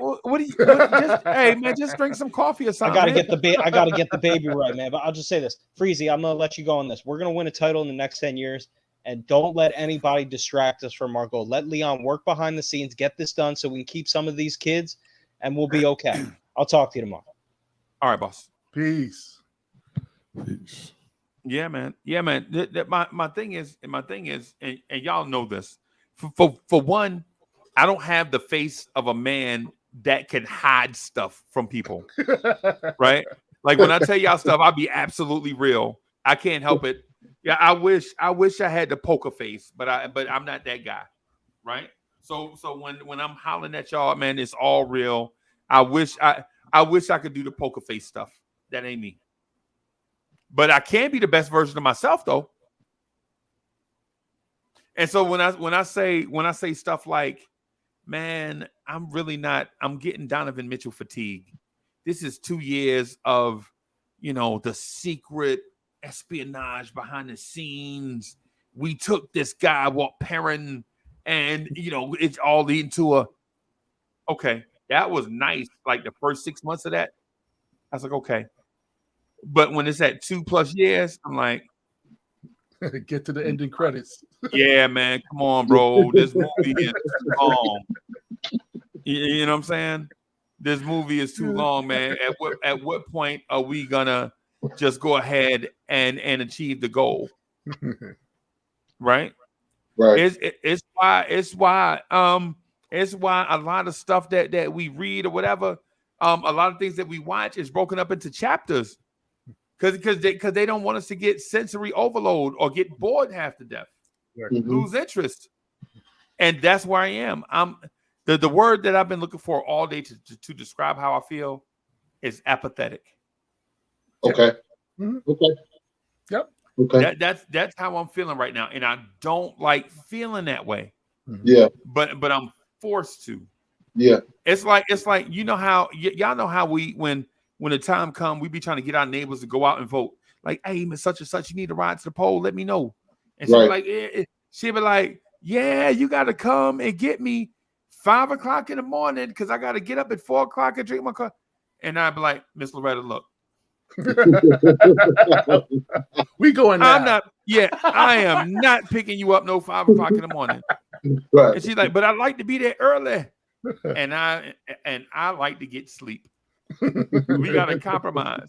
Y'all ever been in that situation, like trying to get people out to the polls or trying to get people to get, and then they're like, she is invigorated by the process, but for every Miss Loretta, it's 40 people like, I don't care. Yeah. The situation gonna be the same. Yeah. Right. They apathetic because they've been through the process so long, so many times that they just don't care no more. Yeah. They don't think anything's gonna change. Yeah. It's based in expectations. And after you've been the expectations have been destroyed a few times, you know, you have none. You have none. Right. So but you know, part of fandom is being faithful, and part of being faithful is being hopeful. So it's in there, it's in you, because you still said the word championship. So it's still there. It's just that your lens is on the macro, and you're frustrated with the micro. Right. So it happens. It wouldn't be apathetic if he didn't care enough to be apathetic. Exactly. Right. You understand? Exactly. Yeah. But I think we the closest. I mean, you know, we haven't heard about this Donovan thing the last couple of years.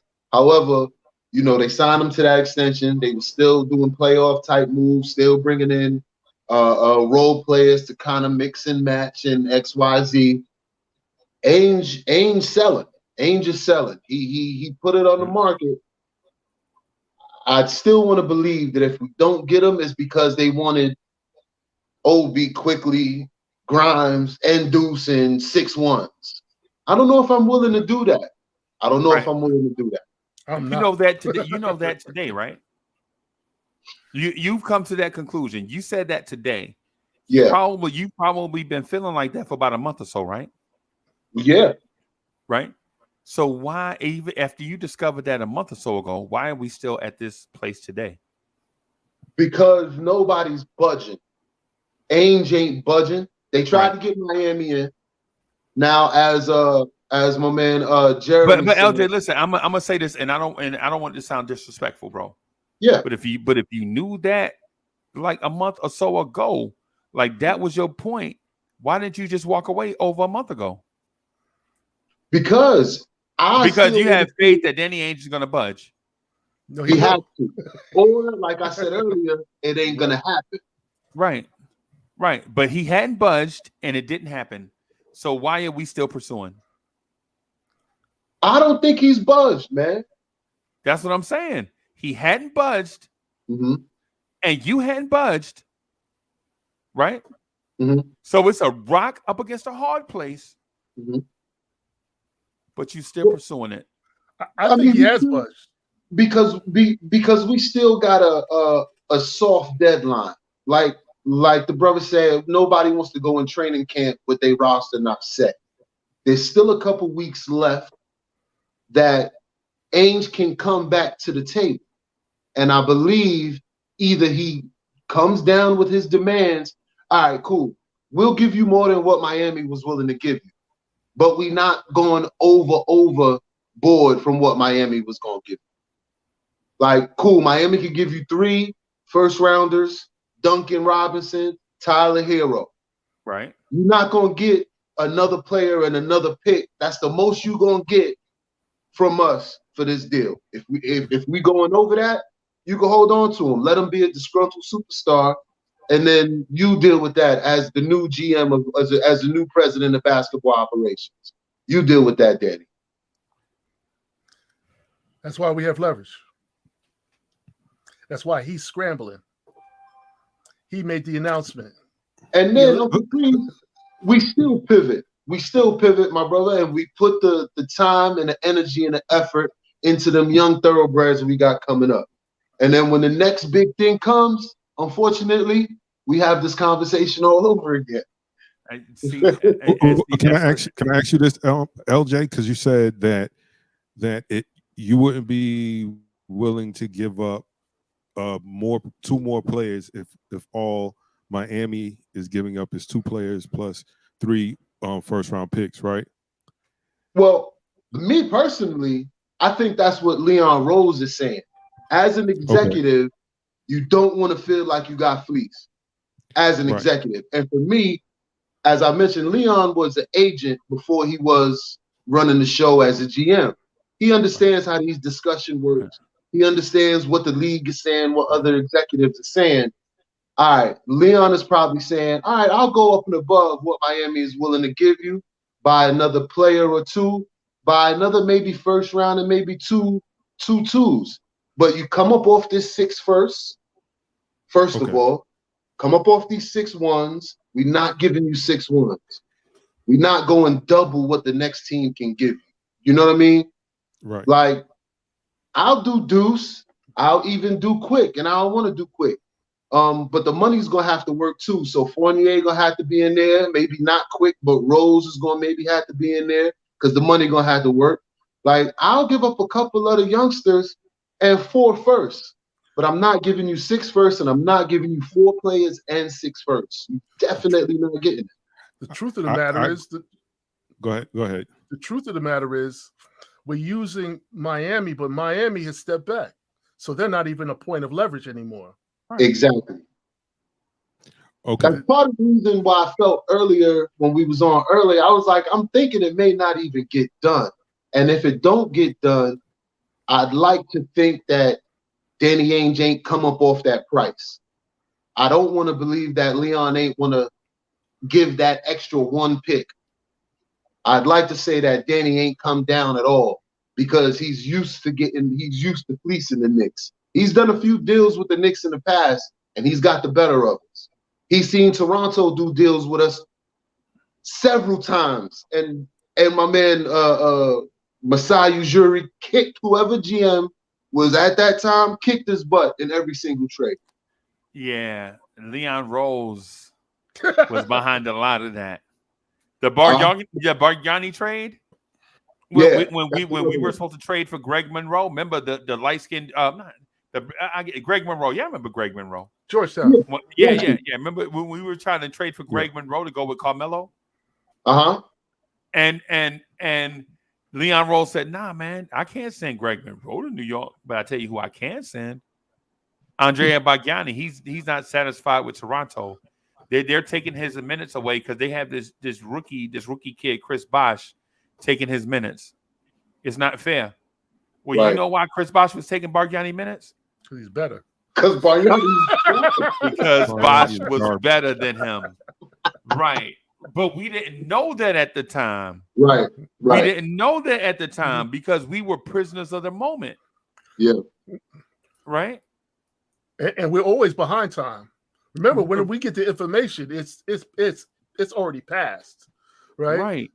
When we get the information, it's already happened. These deals have been in the works for, like you said, 2 years. You know, and it's a lot of shifting and moving going on. But the bottom line is, Ainge is used to having the Sherlock, the Shamrock privilege. He's used to having that level of authority that comes with the Shamrock. Old school. That was old school right there, basketball fans. That was old school. But for y'all don't know about the Shamrock and the Laker advantage, now we talking. Yes. Now we talking, bro. Because there was a time in the league where there was a Laker advantage and the Shamrock rules, right? The bird clause was implemented in the same day. Larry Bird said, "I'm thinking about either going to the Knicks or to the Indiana Pacers." He said that at 4:00 by 9 o'clock, there was a Larry Bird rule. There was meetings in the office. Right. I'm telling you. I'm telling you. David Stern told all the owners, get your butts to New York right now. And you know what they did? And you know what they did, right? Man, who you think you're talking to? I'll be on the red eye in a few minutes. Right? Because if Larry Bird had gone, think about this. If Kareem, when Lou Alcindor, who had just converted to Islam, changed his name to Kareem Abdul-Jabbar, when it came to New York, where there were a lot of people that were walking that same path as him, where he could feel comfortable if he went to New York, and that Knicks team had just made, I think the Knicks had just made like 5 conference finals in a row or something like that. Okay. And we would have got Kareem to replace Willis Reed. Bro, we would have won like 11 straight championships. History would have been altered. Yep. Right. And for those that don't know, they're like, oh man, you don't know that's true, Uncle Frank. Yes, we do. Because there was information in newspapers back then. Don't act like today is y'all ever met people that think that just because people lived in the 1800s that they were dumb? Y'all know them kind of people. Right. Y'all ever met them kind of people that just because somebody is 60 years old and say lived during the 60s, they're like, man, I would have never let no German Shepherd bite me. Y'all was dumb. You know what I'm saying? Y'all know them kind of people, right? That think like just because people lived in a previous time, they're not as smart as the people of today. Right. Only thing changed technology. yeah, man. Bro, there was newspapers and TV and stuff just like today.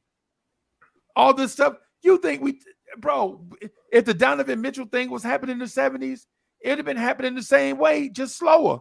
Yep. You know what I'm saying? So it's like anyway, I ain't mean to go on a tangent, bro. But hey, that's Mr. Maynard.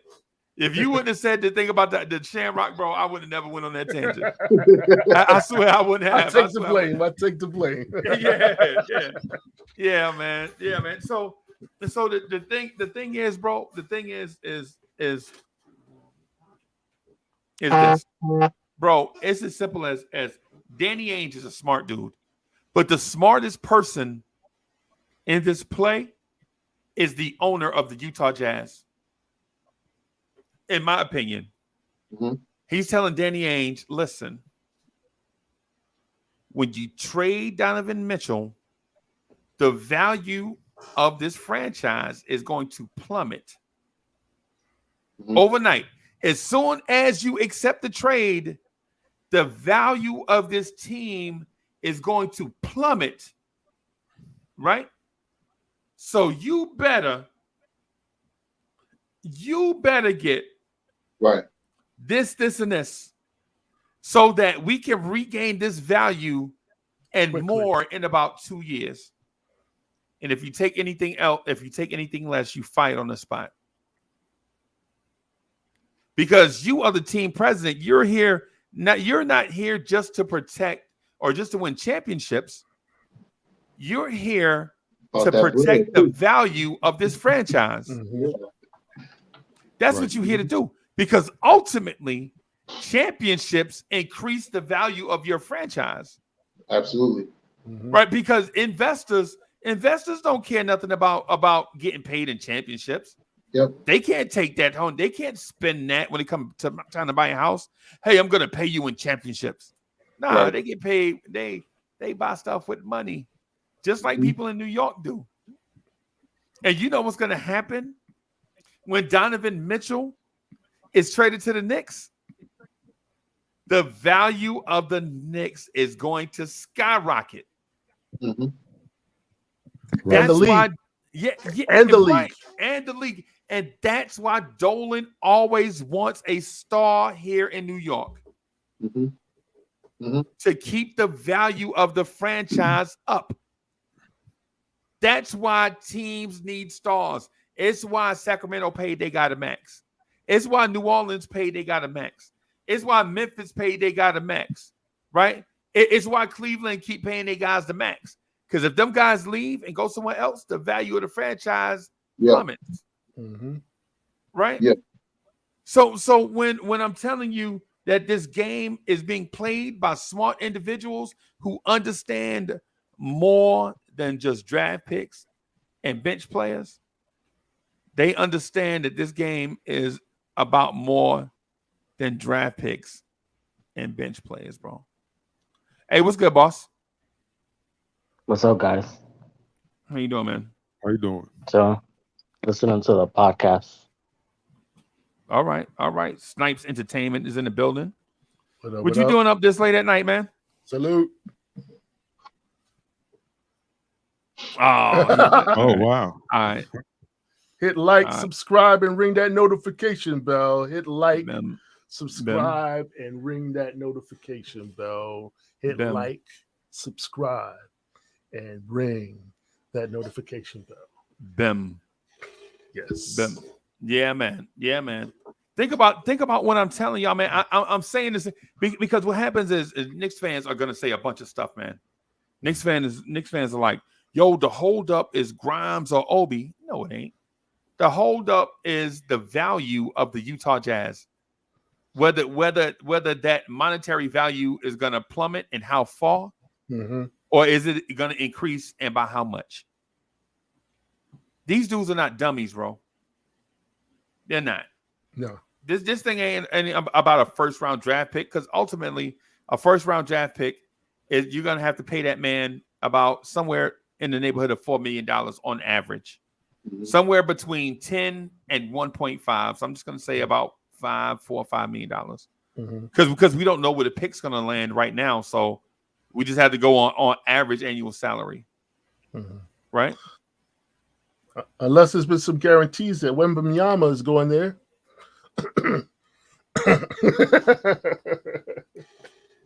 and you know what? My thing is Utah is in that situation where they are financially stable. Very. They are finding the Utah Jazz is a very, very, very well-run organization. Absolutely. Since the time they moved there from New Orleans, they've been stable, right? They fiduciary, man, they've been great.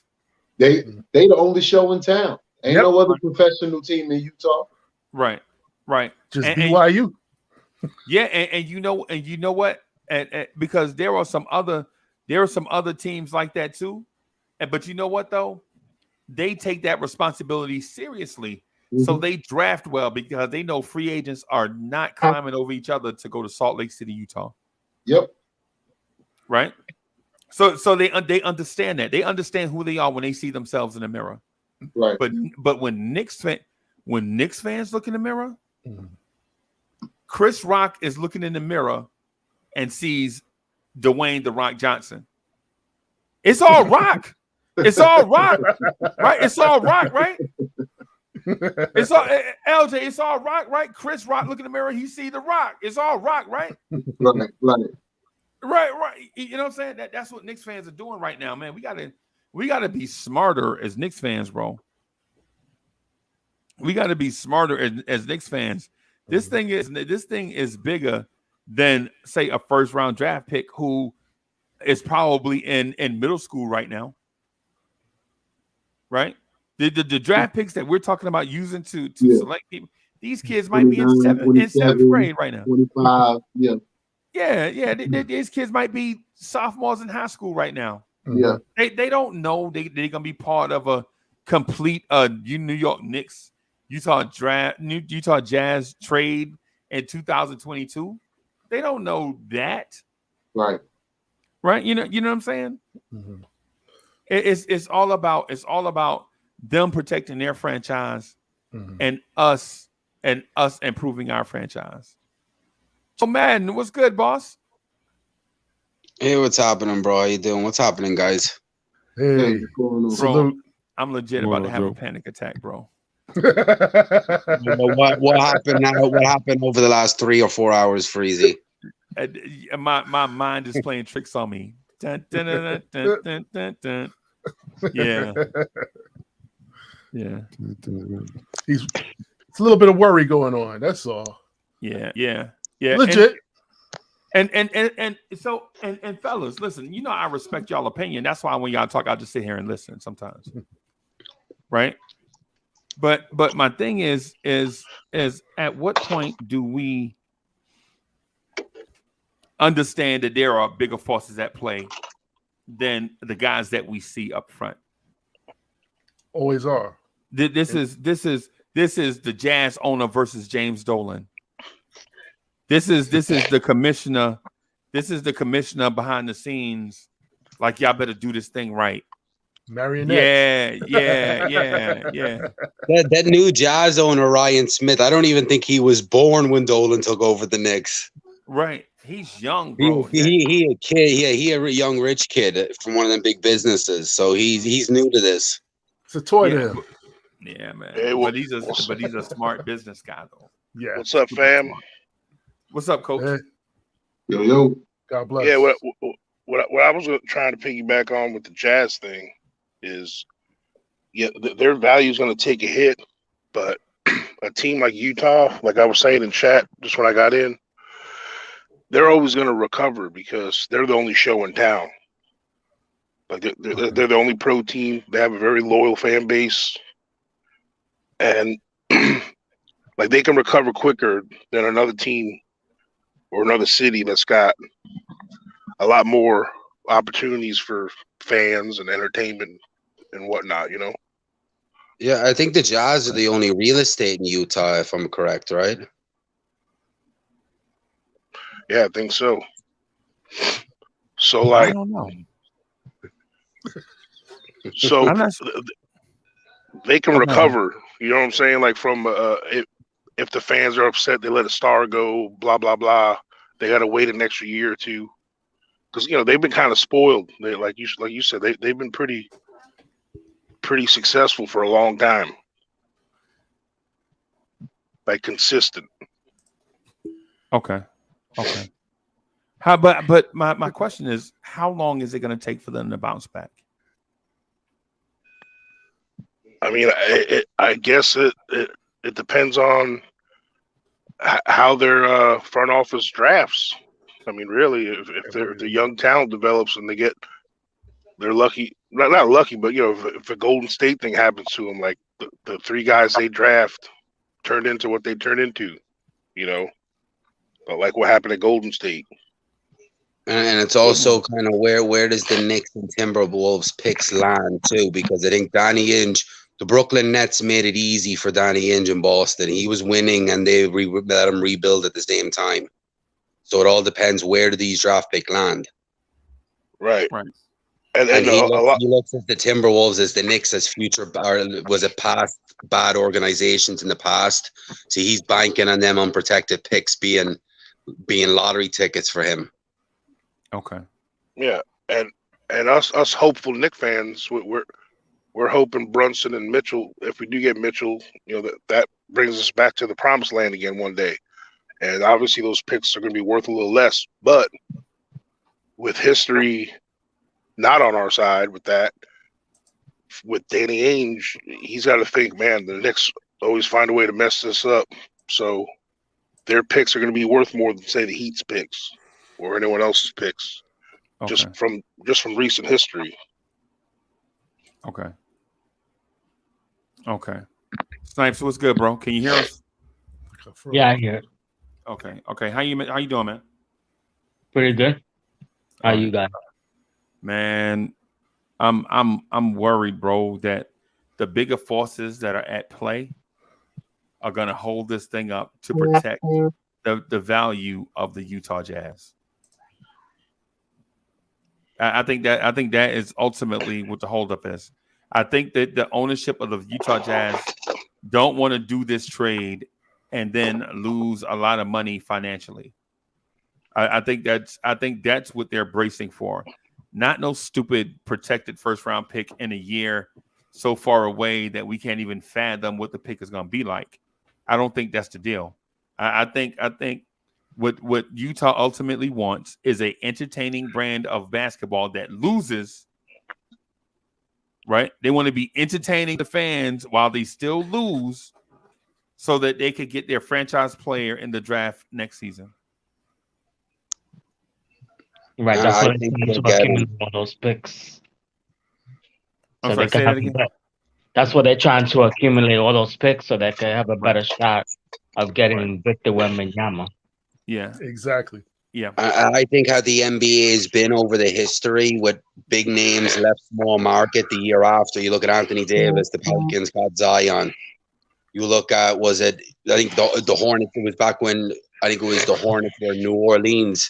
They got Anthony Davis after losing with Chris Paul. So these teams get taken care of when a big name is leaving. So I would not be shocked. You see Donovan Mitchell go and Utah Jazz get hand that #1 pick next year. Right. Yeah, it all started with the Knicks, bro. It all started with the Knicks because the Knicks lost out on a star that was never even a Knick, and how the NBA kind of eased their suffering, so to speak, is by the frozen envelope. 33. Yeah, the frozen envelope. Yeah, because the rumor was the Knicks, that somebody from the Knicks was about ready to either do a tell-all expose or write a book or something about how the NBA screwed the Knicks, and the reason why the NBA screwed the Knicks was because of multiple reasons.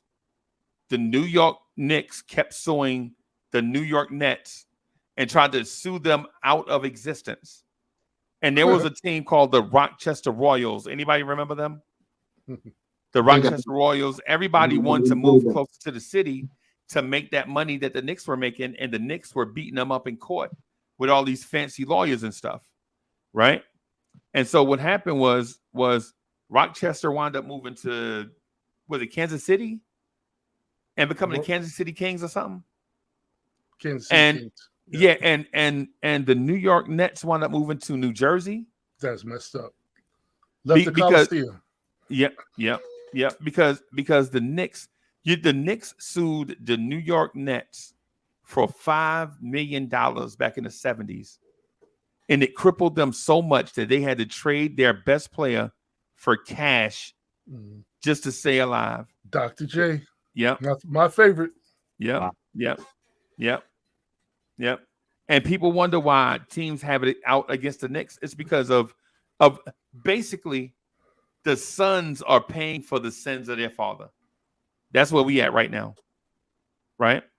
But back then, the Knicks were just protecting themselves against teams infringing on market share. But they couldn't keep Brooklyn out. They're back. The Nets are back, bro. And not back in a grandiose sense, but they're in the market now. Hey, Freezy, just to prove the point I was just saying earlier, I was looking at some stats on the worth of NBA franchises. Right. Okay, Jazz right now, they're like the 19th valued franchise in the NBA. However, their TV revenue of their local television station that airs their games, right, A&T Sportsnet, they're the second highest rated the viewers for their games. So what does that translate to? What does that tell you? To me, I mean, that they watch the games regardless. Yeah. I mean, those fans are loyal there. You know what I'm saying? Like, and yeah, they're going to be disappointed. Obviously, it's going to hurt their value. But I don't think where they get their revenue is, in most NBA teams, is filling them seats. 41 games a year, and hopefully some playoff games. I mean, how many Jazz jerseys do you see floating around the country besides in Utah? It ain't like they're making money off jerseys or merch. Right. So, but I see what you're saying, though. It's going to take a hit when you let your best players leave. But a team like that, I feel's not thinking as much as maybe another city that's got some more Right. more options, you know. Yeah, but here's the thing: if they smart, they do the long run, and then they'll take the hit this year, and then they know they're gonna get the French kid most likely, and the next 20 years is straight for them. They're gonna be selling tickets like nothing. They But smart. Kendall, is they so smart? Is they the only team tanking? Because remember earlier, San Antonio's also tanking, so they want the French kid too. So Utah's not the only team that want the French kid. So it's not a guarantee that they're going to get the French kid, because I believe Greg Popovich want the French kid too. Right. Deep draft though. Yeah, but you still got Scoot Henderson too. And the Thompson twins. It's bro. players. Amen. The Thompson twins, I think I might almost trade RJ Barrett for them. Almost. I love RJ Barrett more than anybody in Knicks universe, and anybody that says otherwise is a liar. Right? Because I went on Nothing But Knicks Sims show about 5 years ago now, when RJ Barrett was a sophomore in high school, and said, "Hey Sim, listen. Stop everything we're doing. Trade Joakim Noah right now and do everything you possibly can to get this kid RJ Barrett." And it was a panel full just like this one. Like 10 people in the panel. Everybody was like laughing. Trade Noah? Are you crazy? Who is RJ Barrett? And now the same people are like, yo, Uncle Freezy, you know what I'm saying? You didn't know nothing about no RJ Barrett. But they say that tongue in cheek because they know I did. You know what I'm saying? But right now, for those Thompson twins, 2 6'7" wing players, super athletic, that can dribble, pass, shoot, defend. I think I might do it. I think I might do it. If I'm a GM next year's draft and it's 2 or 3 or 4 picks, I'm going to church every morning and I'm praying I can get 2 top 10 picks because I'm trying to get both them Thompson twins. I'm trying to get them brothers together. Together. That's one's a combo guard, one's a wing. One's a 1-2, the other one's a 2-3. Yeah, nice. OKC might be able to do that. OKC can easily trade SGA and try to get up in there. If they only have 1 top 10 pick, they could probably trade SGA to somebody to get up in that another pick in there. You talk about a market and 2 all-star twins. That's an NBA team's dream. My fear though is like if the Knicks were able to get there's 2 of them, so the Knicks to get the bust and the other one to be an all-star. Yeah, you found out the other one. You find out the other one was staying up late at night. They're like, why you be coming here late at night? He in the dark gym shooting free throws. So you get the one that come home early, and he been out stealing cars. Yeah, and you're like, oh. God, kind of like Marcus Morris and Markieff Morris. One is okay, and one is actually good. Yeah. Well, then you got Brooke and Robin Lopez. Oh, jeez. Oh, Lord. Brooke and Robin Lopez. These 2 kids are like 2 Tracy McGrady's. Yes. Yeah, we'll end up with the Thanasis, and they'll get Giannis.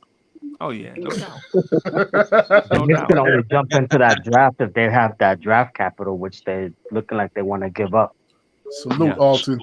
So right now, how many 23s do we have?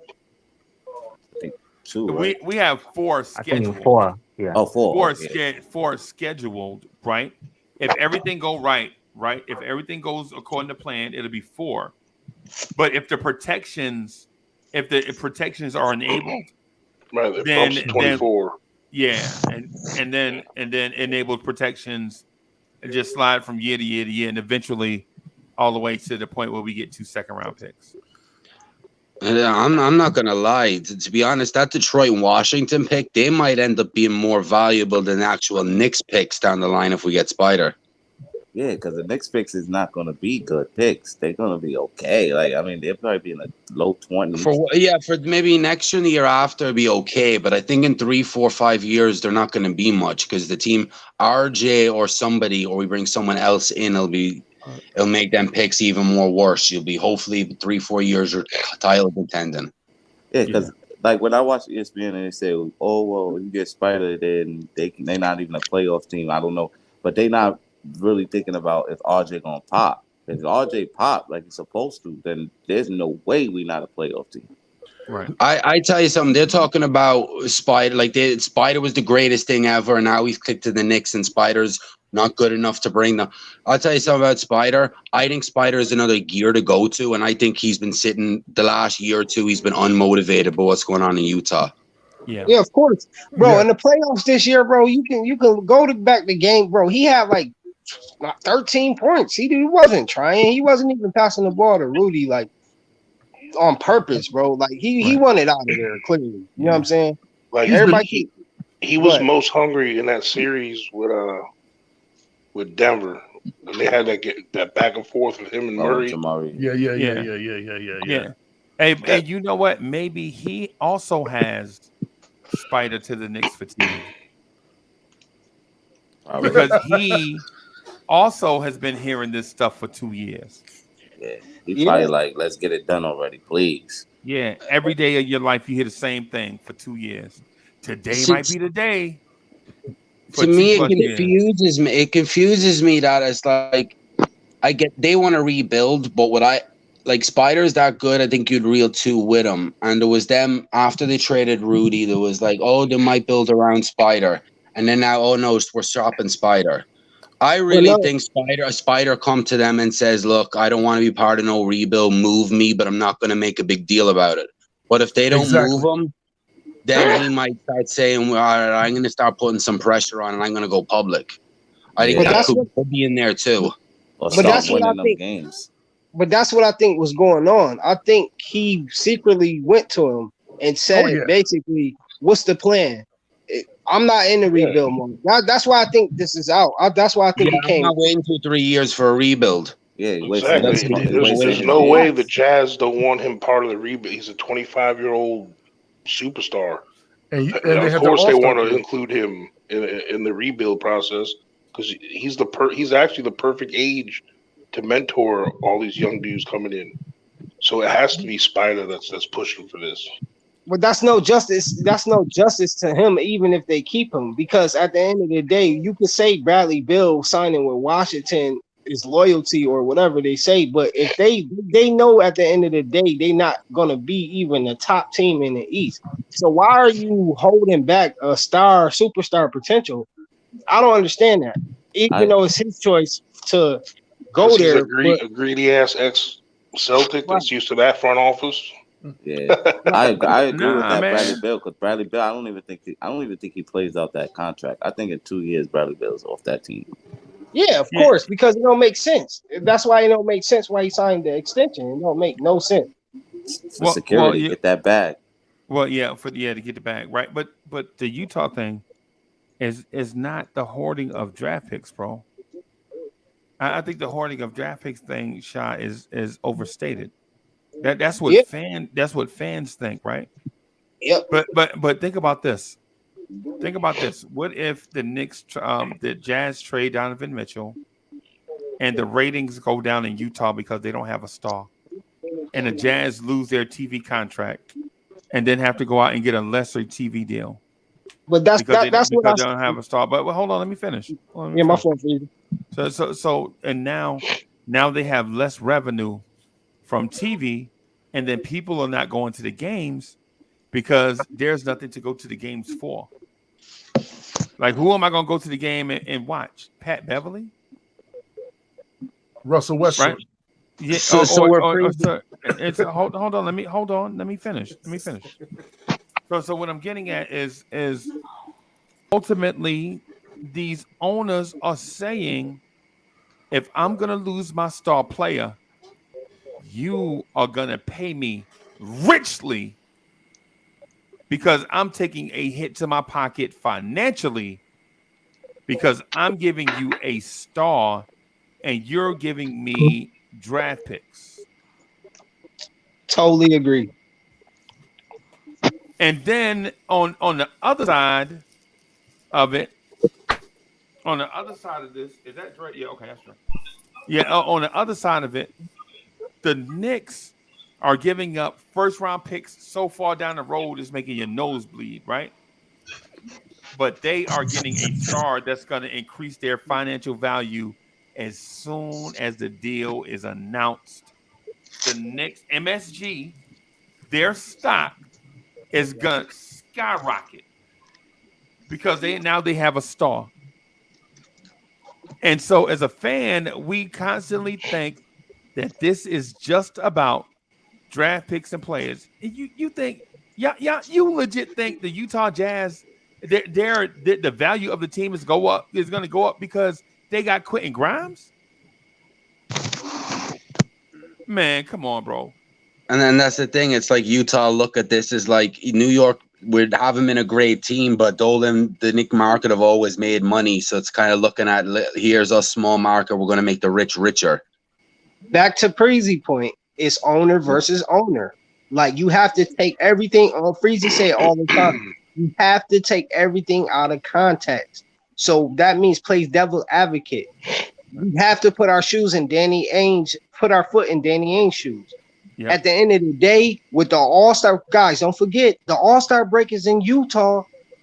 He has to get his money. He has to get fans excited for something. He has to.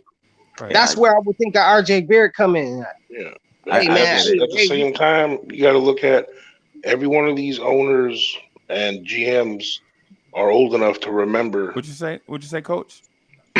Every GM and owner are old enough to remember the Herschel Walker deal, and they don't want to be that next GM or owner that made that deal. So what y'all saying on the wrong side, that gave up too much and changed the whole. Unless you're Billy King.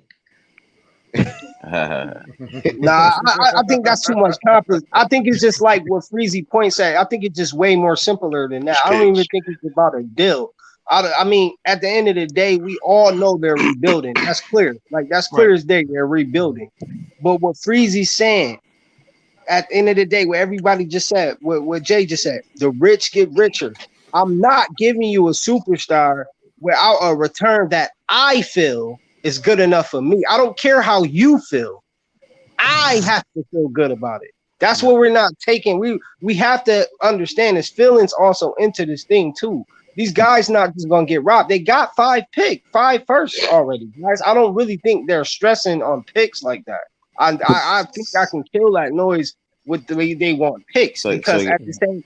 Go ahead. So let me ask you a question, y'all. Y'all think that other owners is talking to the Jazz owners like, you know how like somebody be like, don't do that, don't do that, don't do that. They about to fleece you. You think the other owners is talking to the Jazz owners like, nah, I wouldn't do that if I was you. I'll do this and I'll do that. Hey, what happened? What happened when Chris Paul was supposed to go to the Lakers? Yeah. Come on, man. This is a dirty game. This is a dirty game, man. This is a dirty game. Of course, I know that's being. We the Knicks, man. They don't. We got flavor, man. We New Yorkers, man. We try to stay no matter where you from. Like, we like the Knicks, bro. It's something about us, bro, that they just, like I said, that's what I know is a holdup. Because that's why he came back. Think about the ridiculous. But the NBA flourishes if the Knicks are good. Period. Yeah, but they know one ring. But when have we been good though? To make you say that statement? 2012. That was the last time we was good. But the NBA is afraid because they're afraid because of one ring here holds so much value over anybody rings. No matter how much LeBron rings get, Curry get. Let one player get one ring here. They the greatest player of all time. And they afraid of that. The league done that by trying to keep the Knicks relevant and going against the Knicks the whole time, where it's got to the point where now the Knicks have been so bad for so long that when they do win a ring, it's valued, and the NBA done that. Well, let me ask y'all this. Show me an example where that has happened. With what exactly? Show me an example where a guy from another team came to New York and won a championship, and the value of his championship was more valuable than a championship in another city. And if you show me an example, I will co-sign it right now. Oh, it's never happened. Reggie Jackson. That's all with the Knicks, though. Nah, but the Knicks, it's never happened. Right. It's never happened. Right. But we know. But you feel that way as a Knicks fan. Yeah. Yeah, that's a fact. So for conversational dialogue, let me play devil's advocate. I've never seen Utah have a star after what we would consider to be Karl Malone and John Stockton. But as my man said, they 17th most valuable franchise. They had Deron Williams. Yeah, Deron Williams. Yeah, but that was like maybe a 3 or 4 year span, you know. I mean, but Utah is not a city that's built on having that star person, that star quality. They're not the Clippers, they're not the Lakers, they're not the Knicks, they're not the Nets. It's Utah. Since Utah's been in existence, they play good basketball, they play fundamental basketball. They never have that one star, quote unquote, star. So yeah, most of their stars are homegrown. Just to play devil's advocate, I think the NBA would be more apt to want to see the Knicks go up and not really care how far down Utah goes. That's what revenue sharing is for. Utah's always been just Utah. I disagree with that. I think Adam Sandler. I think Silver won. I think I know. I think Silver. Go Cruz. You caught me. I tried to clear that. I tried to clear that up. My bad. I ain't gonna point it out like that. That's why I was like, damn, how you catch that so fast? But not Silver though. I think he want. Remember the new collecting the bargaining agreement? Like it was to get small market teams to win, like in Toronto. Like so, I think he want the NBA to go exactly how it's going now. Like it's really up to you to make your franchise win. And just to piggyback off of LJ point, like okay, even if we're not saying Utah has stars, they have something we never had: a great front office, a great GM. We got to give credit to that then too. If I'm saying they never had stars. Had a great coach for a long time. A few of them. That's equivalent to having a great GM in the front office because they sign those players. So goes back to Frank Layden. Huh? Goes back. Frank Layden. Yeah, Frank Layden. Yeah. They've had a culture of winning for decades, and we haven't had that.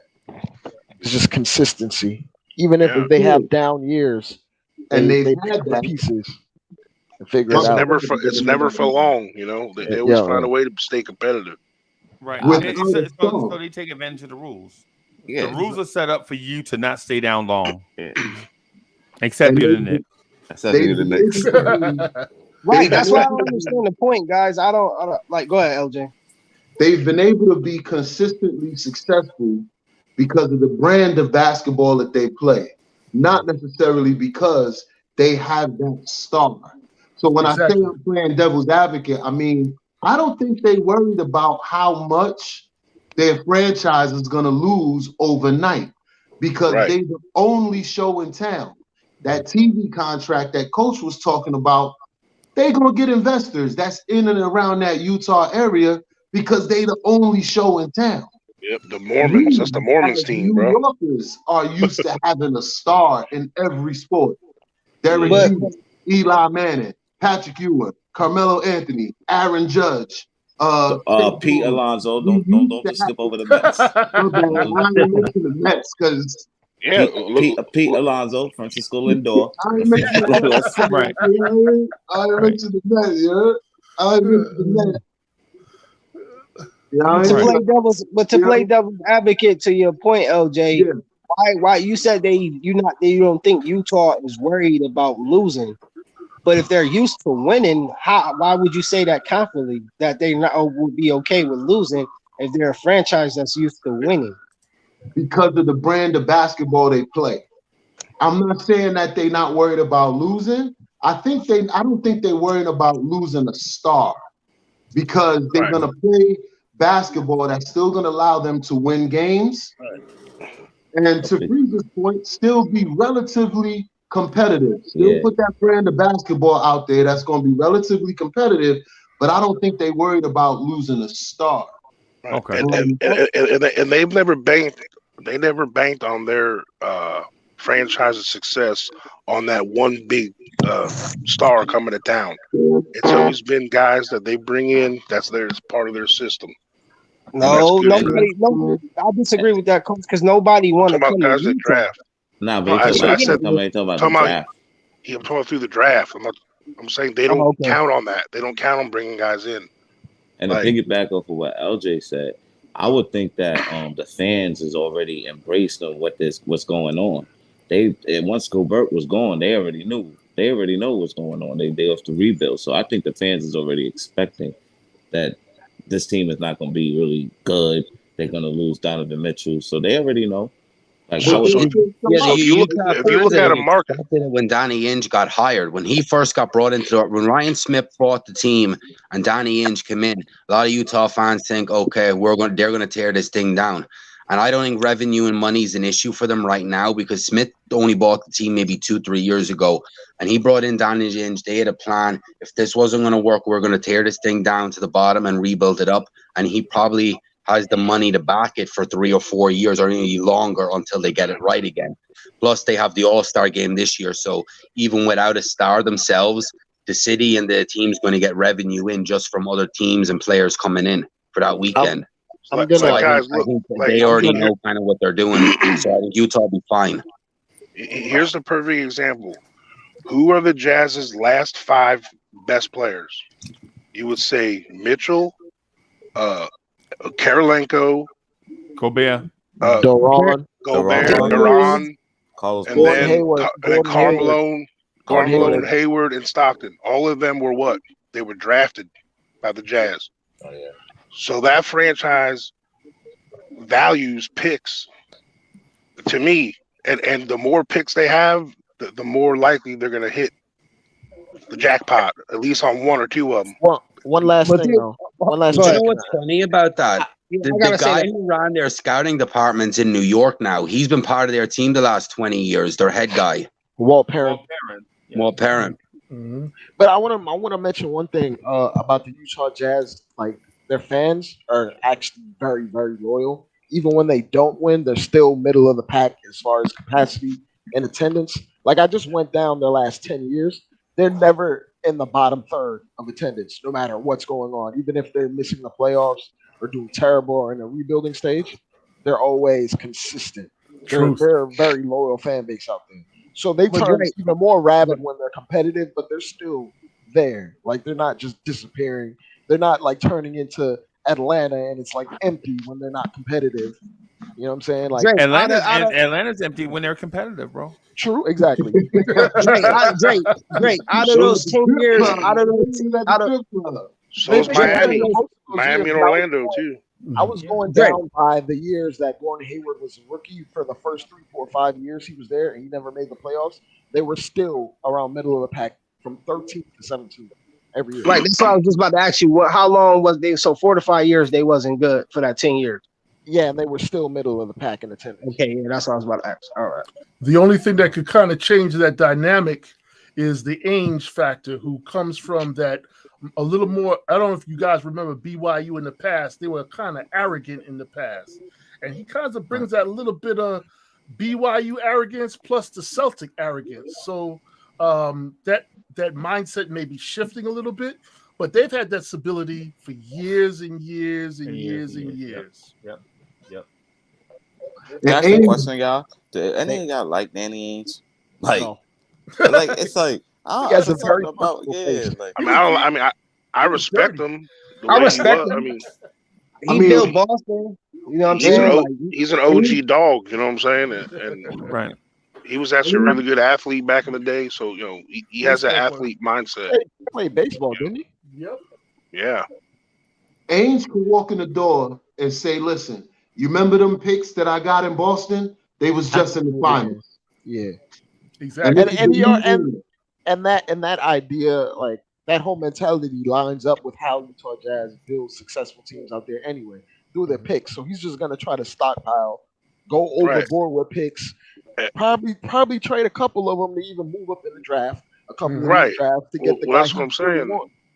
And if some of them early picks hit, and all of a sudden they got some more picks, then if they want to get a piece, or he can they play can the trade game, them. or he could play the game like how he did the Sixers with Jason Tatum and trade back and get more assets and get the guy he always wanted anyway.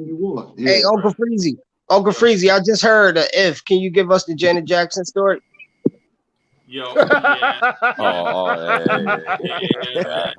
I just heard if the picks hit. So yeah. Miss Mocha said I can't spam y'all with the Janet Jackson story no more. I gotta tell it once. I can only tell it once a month. I respect that, man. Gotta respect that. I respect but basically, August 1st. Basically, it was boiled down to, hey Janet, how you doing? She sucked her teeth and turned her back, and I'm sorry. And I said, I'm sorry, Miss Janet, Miss Jackson, if you nasty. That's all I'm gonna say about that. Now, the rest will come in August. But Shad, the draft as a whole is a if game. It's always going to be an if game. But if you try to stockpile as many assets as you can in the draft, you better your odds, basically. And plus, I get what you said. Go ahead. Plus, Ainge is pretty good at identifying talent. Right. I give him that, but I think I don't think he's just with us. I think he got 5 picks already. I don't think he need 11 picks just to get the Jazz to rebuild to be good. I don't think he need that much picks to be good. The thing is, he's not using. He may not use those picks to actually draft someone. He's going to at some point he's going to stack up 2-3 of them and move up in the draft.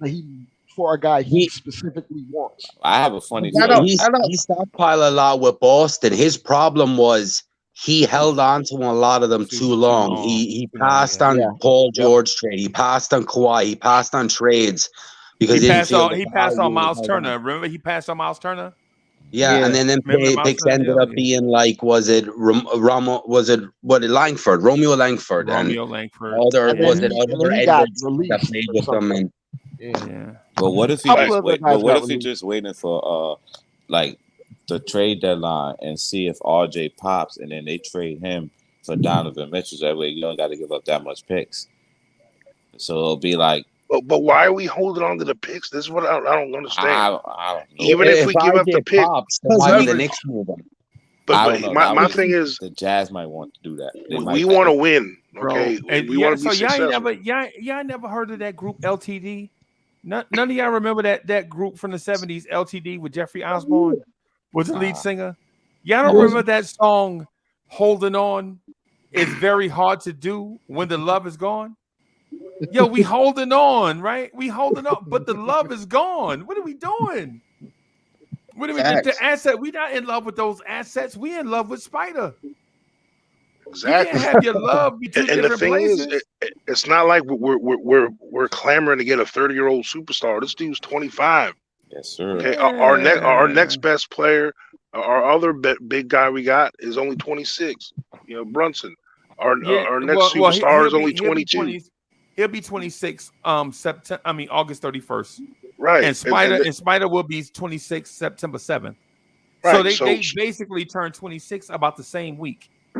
They want to celebrate together in New York. Come on, man. Like if they sold you a guarantee and saying, hey, with this group, even if it's not this year, and 2 or 3 years from now, we're gonna be in the Eastern Conference Finals every year.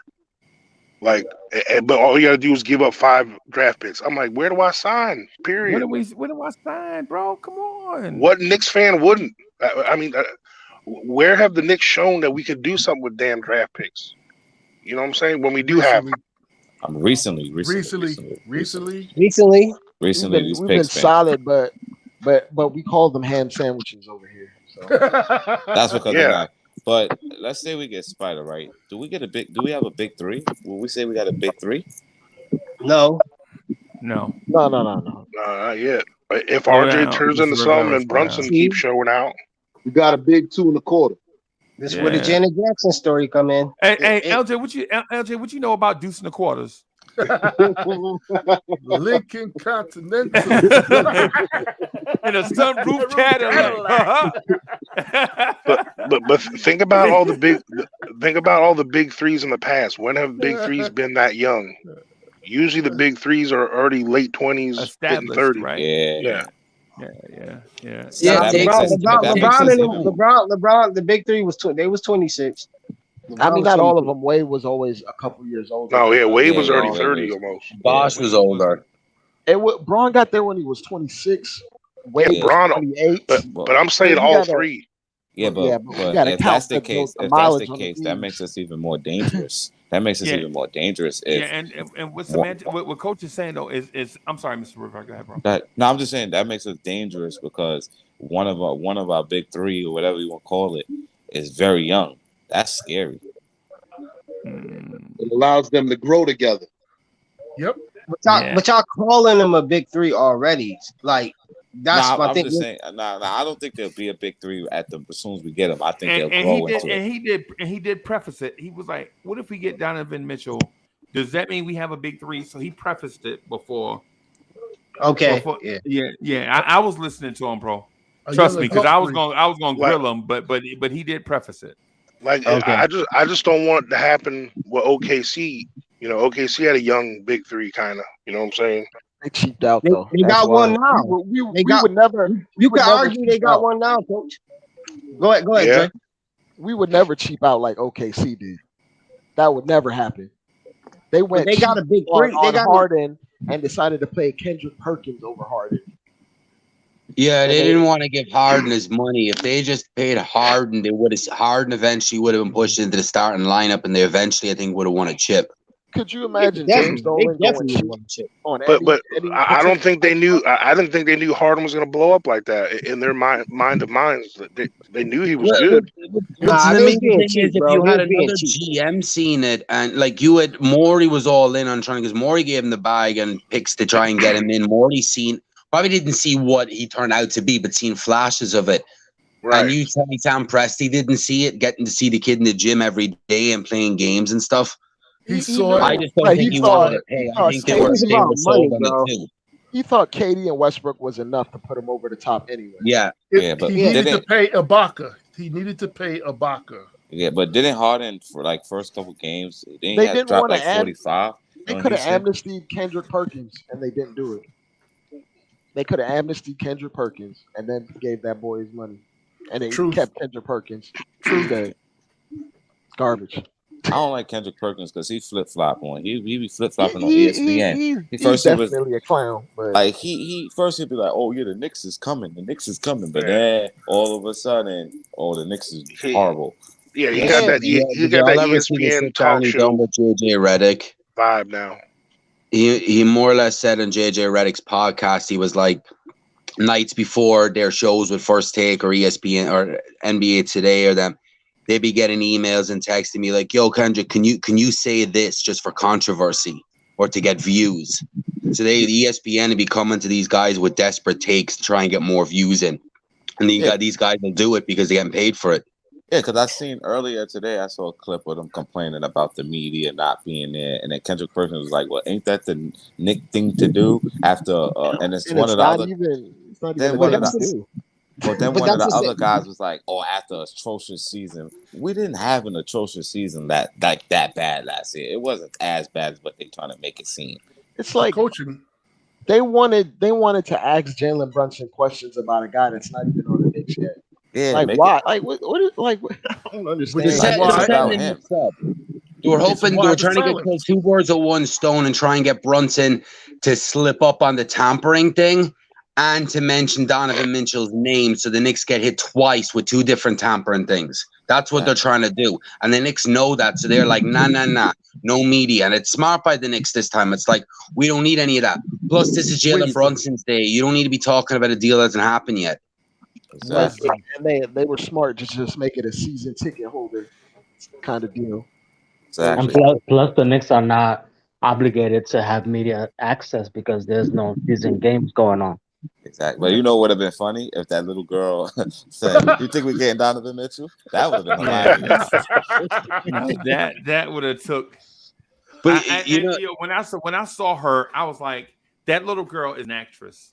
Yeah, she's gonna be something when she get older. Yeah, because I saw the way she eloquently phrased her questions, and I was thinking, like, my sons and daughters, like my son went to Clemson. My son is an engineer, and at that age, he wasn't speaking like that. And my son is a competent. My son's girlfriend just finished 17th in the world at the World Championships in Eugene, Oregon, right? You know, that's what he at right now, right? And Eugene, Oregon, she finished 17th. Think about this. Yo son girlfriend might be the 17th fastest woman in the world, right? Now to normal, like for normal people, that's like 17th. She finished 17th. But then when you think about how many women occupy this planet, that's then you like, holy crap.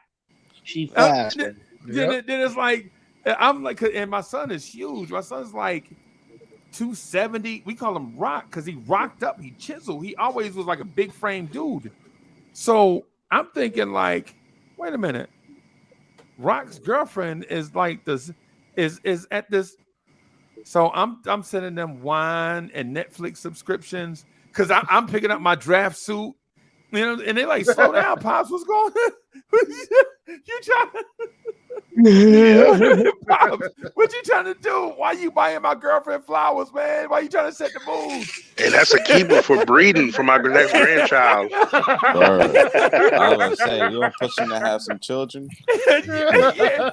Yeah, bro. Yeah. Hey, trust me. I trained my son I've been brainwashing him since he was younger, bro. He's about to go to play college football next year. You know, he's 6'3", 230, and he's a linebacker. Wow. And I tell him, look, man, I know that's what's the problem with these athletes. They find these little cheerleaders, these little cute little petite things. And I'm like, bro, I'm about to have a girlfriend combine. She got to do the 40. I want to know how many push-ups she could do. All of that, bro. I'm like, hey, give her media training. Yeah, I go all of that. I go, hey, bro, you better not be hitting up them little cheerleaders. You better be checking out the track team, them volleyball girls. Yeah, you know, man. Hit them girls up. Yeah, man. Nah. Yeah, man. No, but to talk about the that press conference or whatever, that's why I think the Brunsons, you know, Jalen and Dad, were so stoic. I think they were trying to give off that business, like they didn't want to show anything because they might know a little something. You know what I'm saying? Like they were like forcing that look. Oh, that poker face. Yeah. Yeah, I feel you, bro.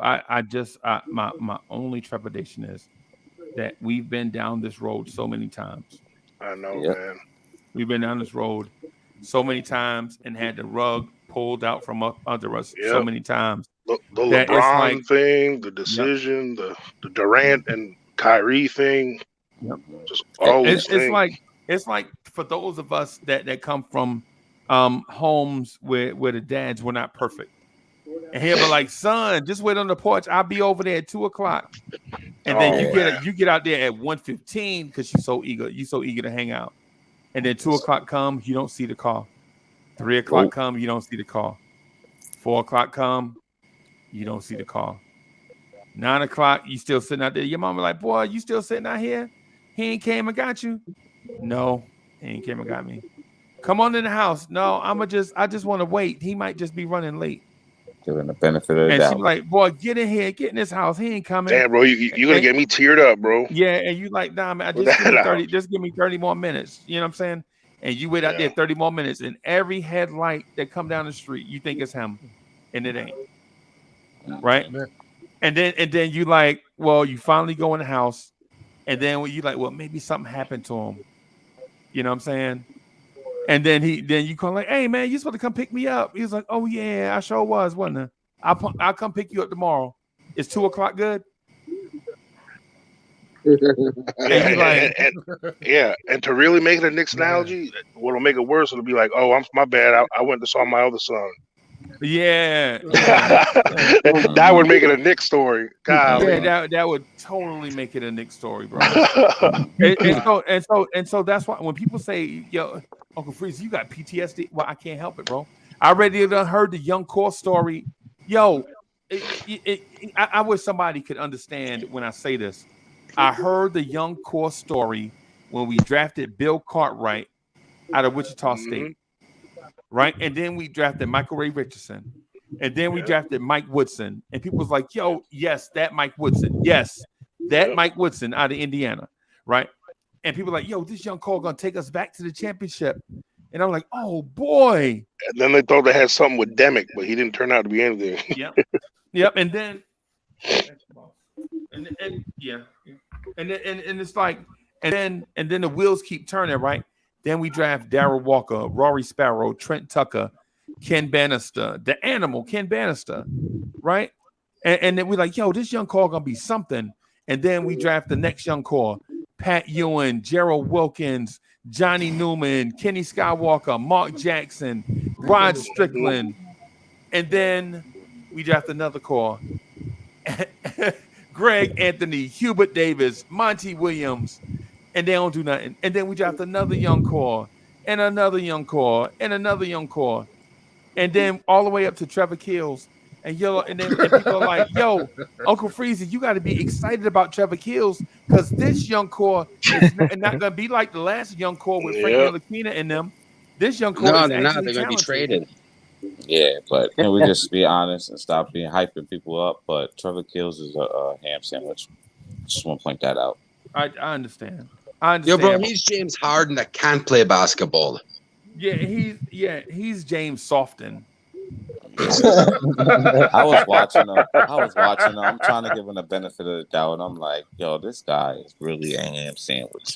Yeah, he's not hard at all, bro. He's soft. He's James Softon. You know, I went back and looked at some of the summer league again, and with some of that stuff we was talking about this morning, I know we ain't supposed to say it, but the Spanish pick and roll stuff. You know, we got, you know, hey, Jericho Sims, man, that dude can finish, bro. Yeah, man. Like he can fly. Like he's definitely a project, but he's got that spring, man, and he's really active. The only thing I don't like about Sims, when he gets those offensive boards, he doesn't go back up. Delay reaction. He should back be. out. He ain't got no game. He ain't got no game. That's because he ain't developed no post game. I mean, Mitchell Robinson has length, but Mitchell Robinson isn't exactly a post maestro. He just goes right back up. But he has the length to do so. Jericho Sims is a type where he was always made more for the pro game. So that's why in college I don't think he was appreciated as much. You know what I'm saying? Like he's not. The zones took him away in college. Right. Yeah. Vertical spacing wasn't really as much of a thing because the guards didn't get as much dribble penetration to even get the lob up. And then on top of that, he was behind other NBA prospects like almost every year.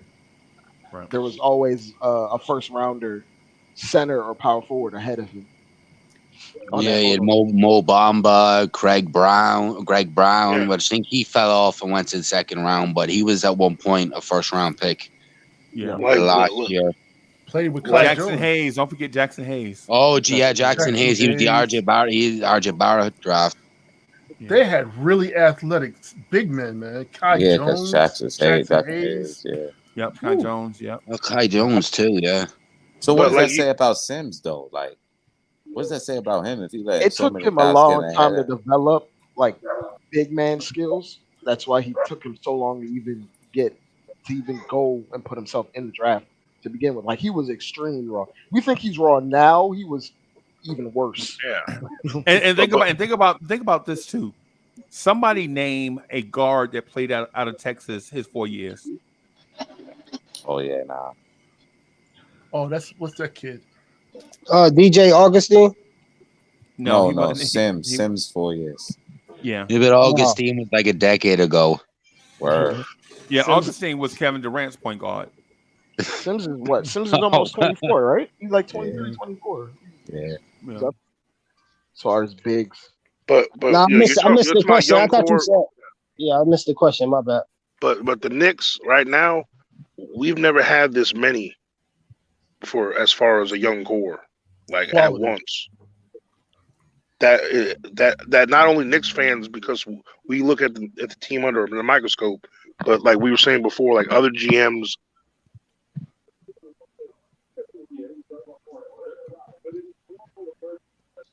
What happened, Hello? Coach? His mic cut out. Yeah, his mic cut out. Oh, yeah, I I'm was, like, what happened? no, I was saying like this is the first time in a long time we've had this many that actually other GMs in the league take notice too. Okay. Besides just us as super Knicks fans, you know. At least we have like guys that can be viable rotation pieces for teams. Before we had guys that we only valued as rotational players that weren't necessarily good enough to fit the structure of other decent teams. Well, I just know that if Obi and Quickly go to Utah, they earned themselves a contract because they're gonna hoop over there. I bet you that. But if Danny Ainge don't want RJ and he's not interested in getting contract, that's why I'm trying to say. That's why I think it's BS about the trade that he just threw out. I think he threw that out because he's reaching. Like that don't make any sense, guys. Like I get. That's why I get. We like RJ. That's why it comes down to a point. Uncle Freezy, what he said earlier. These guys are not stupid. They still have to make money. If you just got to use that statement, you got to take everything out of context. How do they not want to extend RJ? But you just said they got to pay IQ and Obi at two people. But that don't make any sense. That's a year out from now. Yeah, that's not this year. Right now, the reason why they may have wanted RJ a month ago is because they had a month and change to negotiate. If they trade for him right now, they literally have a month?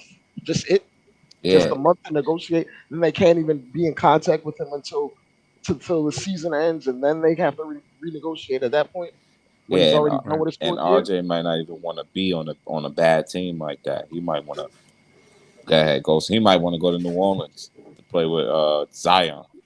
So there's no guarantee that he even resigns with them. So they trading for him might be a mistake because what if you lose him? So now you lost Donovan. But why is that not equivalent? Hold on. Why is that not equivalent to IQ and Obi too? Because they're not the same as main attraction as RJ. Their timeline is 1 year later than RJ's. Their extension isn't due to be negotiated so until next summer. Exactly. But I'm just trying to understand. You said earlier that they play good, that they deserve a bag. So like what? But their bag probably won't be as big as RJ's. You said probably. You said probably. I doubt it.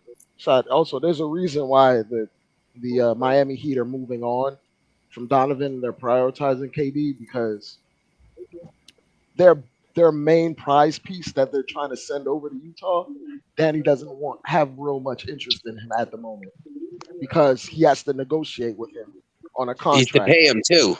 Yes, he has to negotiate with him on a contract. And if they do the trade today, they have maybe 5 or 6 weeks to do it before training camp starts.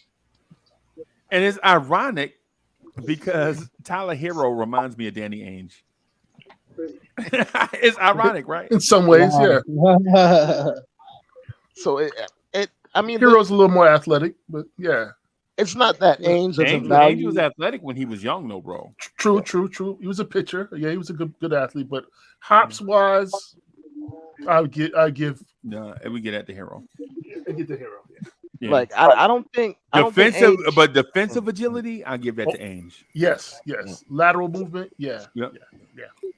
Like Shaw, I don't think Ainge doesn't value RJ as a talent or Tyler Hero as a talent. I think he thinks they're probably solid or really good. But Dre, but like from what I'm seeing, they're trying to pull the plug and do a complete hard reset. Yeah, they don't want nobody. They don't want nobody that could win them games. They don't want nobody that can win them games. Dre, I just want to piggyback off the point you said. You said you don't think Ainge value RJ, but he was negotiating. I said I think he does value RJ. Like I think he thinks he's a solid talent, but the pros and the cons for him as far as having to negotiate with him right now, and then having to forego that if he doesn't make he doesn't get a contract with him, and then having But I to do think that until It's not on next the year, table. and then he has Well, to pay him. And I don't think he's interested in doing that. I think he wants to have someone or draft someone at the 3 or 4 if they don't get that French kid, and they'd rather pay someone on a rookie scale instead of starting all the way overpaying someone a big amount of money just to fill up a spot over there. He's trying to start completely over, everything gone, right? Whole sleep gone. That's what he wants. That's why he wants expiring contracts. He doesn't really want Fournier. Well, listen, and then him trading for RJ or for Tyler Hero is the same thing as, because he has to pay them over $100 million. It's the same thing. He might as well keep Spider at that case. Because Spider is what, 3 or 4 more years left in the deal, like $30 million. So and he's better than we both. want a hard reset. They want no money and a boatload of picks. So they're not trying to pay nobody. Exactly. And if they could go 0-82, they would. but they not the only team trying to do that. San Antonio's also trying to do that, guys. So we that's true. But if they could go 0-82, that's they don't want no talent. But Sean, but listen, if other teams are trying to do it, that's why Utah is trying to do it better. Exactly. If that makes sense, you're trying to be better at being bad than the other teams are being at just being bad. Right? I'm not sold if San Antonio is actually fully trying to do it, because they just paid Keldon Johnson and some guys, and the Devontae Murray thing is he asked out. He told Clutch, "Look, my contract's up in a year. I'm not re-signing," so they just traded him. Yeah, but the value they got back for him, though, the value they got back for him is a rebuild trade. They could have easily, they could have probably got Hunter back if they really wanted. You know what I'm saying? Like yeah, but you get Popovich. If you get Popovich, that one more French thing. kid Also, is no over. man. Kawhi played that I wanted to leave, and the Spurs tried to play hardball with him. But see, that was different. Because They wanted weren't to compete. contention. They don't want to compete. They don't want to compete at all right now. They're done with that. It's straight development mode for them. Teams have been waiting for years for this draft. For years for this specific draft. Yeah, that's why I was saying that the picks are more valuable than the players right now. It's not just Wembanyama. Yeah, I'm saying exactly. It's not Victor. The first top 8 prospects are looking real good.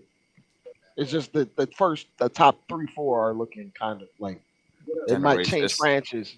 Yeah, it's like 2003, I guess. Like LeBron, D Wade, it should have been Melo at 2, but you know how that went. And even if the odds change, where it's like the top 4 or top 3 have the same odds, still being in that situation is a lot better than whiffing out and then falling from 2 to 5 like the Rockets did this year, or what team fell this year? Some team fell. The Rockets fell from 1 to 3 or whatever. Yeah. And I just want to point out that the league changed the odds. You're talking about Detroit. Detroit had a worse record. Detroit. But the league changed the odds, that lottery thing, when one we was taking for Zion because they knew Anthony Davis was leaving. So I just want to point that out. They violated the Knicks.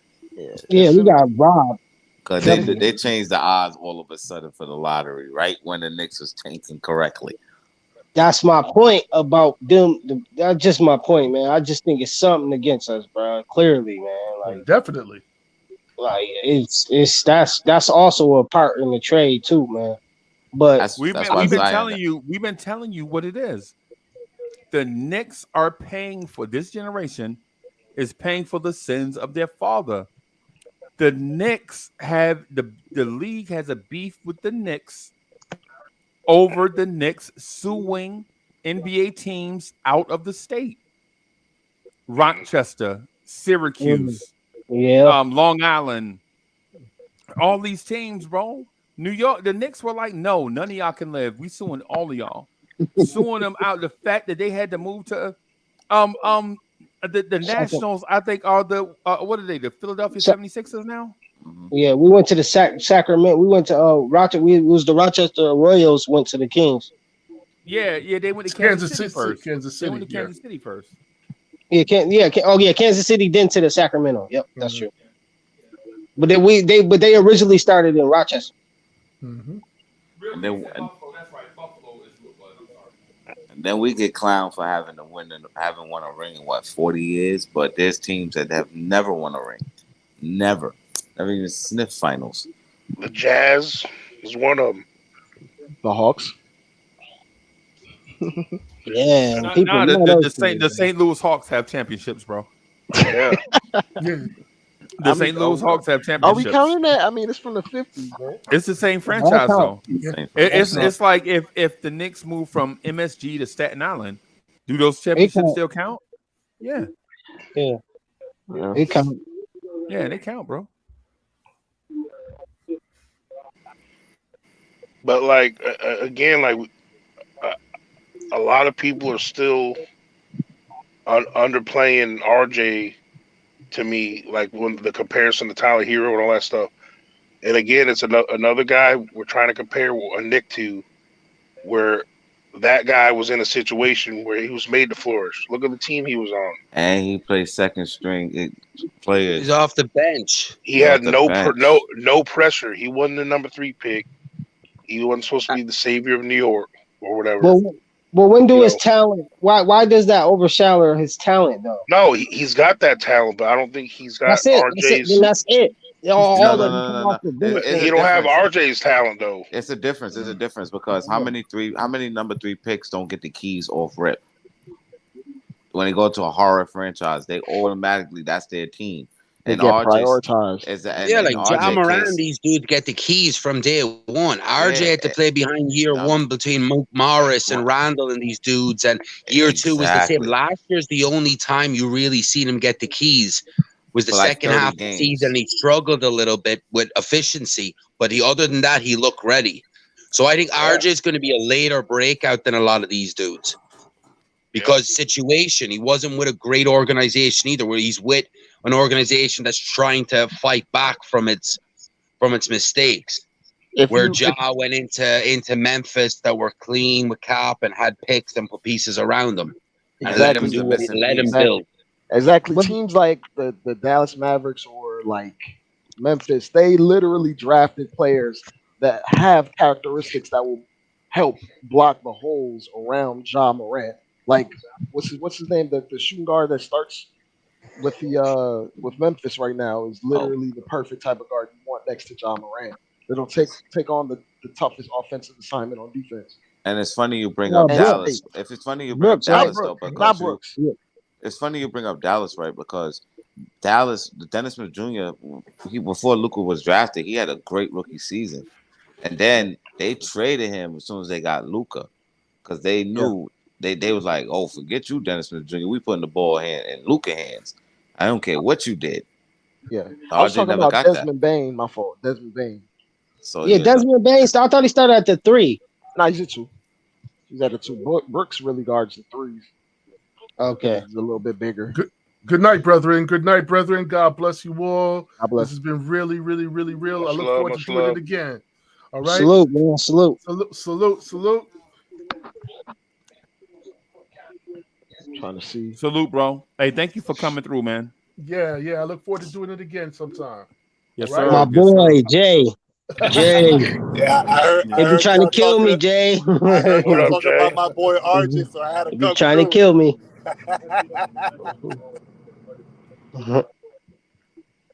Well, is he Mike Pause? Nah. He said he wanted me to tell you to give RJ the max.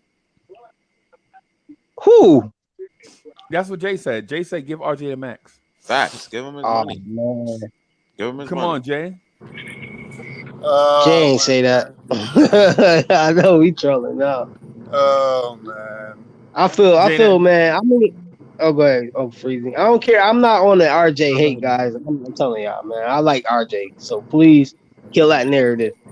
I like RJ, but I just think, if I think at the end of the day, if we value him over Spider, or if we really think we can get Spider and RJ on the team, it's starting to look delusional because something we could have made something happen, bro. We declined 2 trades. That's a fact. So it's a matter of fact of it's on us, and that's what we're not taking into context also. We denied the trades. Yeah, but they made the offer. The Jazz denied one too, but Exactly. they didn't put it out there what it was though. To be fair, I think that RJ gonna pop regardless if Spider come here or not. I think that he gonna have a big season regardless. Okay. Yep. Just Jalen Brunson being there alone is gonna help him. I don't know. I mean, I hope so, man. I'm a Knicks fan at the end of the day. I'm not praying on his downfall at all. Well, I'm just saying. Because they be trying to make him a role player, trying to make him a 3-and-D player. Sometimes that's not his game. That's not what he was here for. You They didn't be draft him having for him that. in the So corner. what is bro. he? What is he then? He's a jack of all trades, master of none. He's Jimmy Butler. Nah, that's see, that's the trigger word. He's heard jack of all trades, and he's like, man, but he said master of none. So that means he's not elite at anything, but he's good at everything. He's good at Jimmy a lot. Butler He's with a good little at less lot. defense. Yeah, right now to me. His defense not that bad to me though. Like I give him. That's what I like from him. I like his defense. Like Freezy said, he put on too much muscle. That's why it's not Jimmy Butler level yet. That's what I'm saying. So let's go down the list. Can he rebound? Yes. Yes. Okay. His position, hell yeah. Can he pass? Yes. No. Yeah. Nah, Is he's he a a good good passer. passer? He's a good passer. He's a good passer. He's not an elite passer, but he's a good passer. No. He's a great passer, but is he a willing passer? No. Yeah, that's the no. Can he score? He has the IQ to make the right play more often than not. He just rather not do it. Exactly. But is that a good statement that you laughed that off though? Like, is that good? It's not good because you could say that for instance, this is the most extreme. That's just my point. This is the most extreme comparison, but Kobe Bryant had the IQ, had all the vision, all of that, but he chose not to pass because he didn't feel like it. And also, That's this because he team had more last year faith was in a his little skill set. selfish. Rest in peace to the mama. Yeah, No last year's team was very selfish. So nobody was really passing to anybody, to be honest. Yeah. It's a trust issue too, though. Like, who is RJ going to pass to? Sometimes think about it. The other guys ain't performing, so why am I going to pass?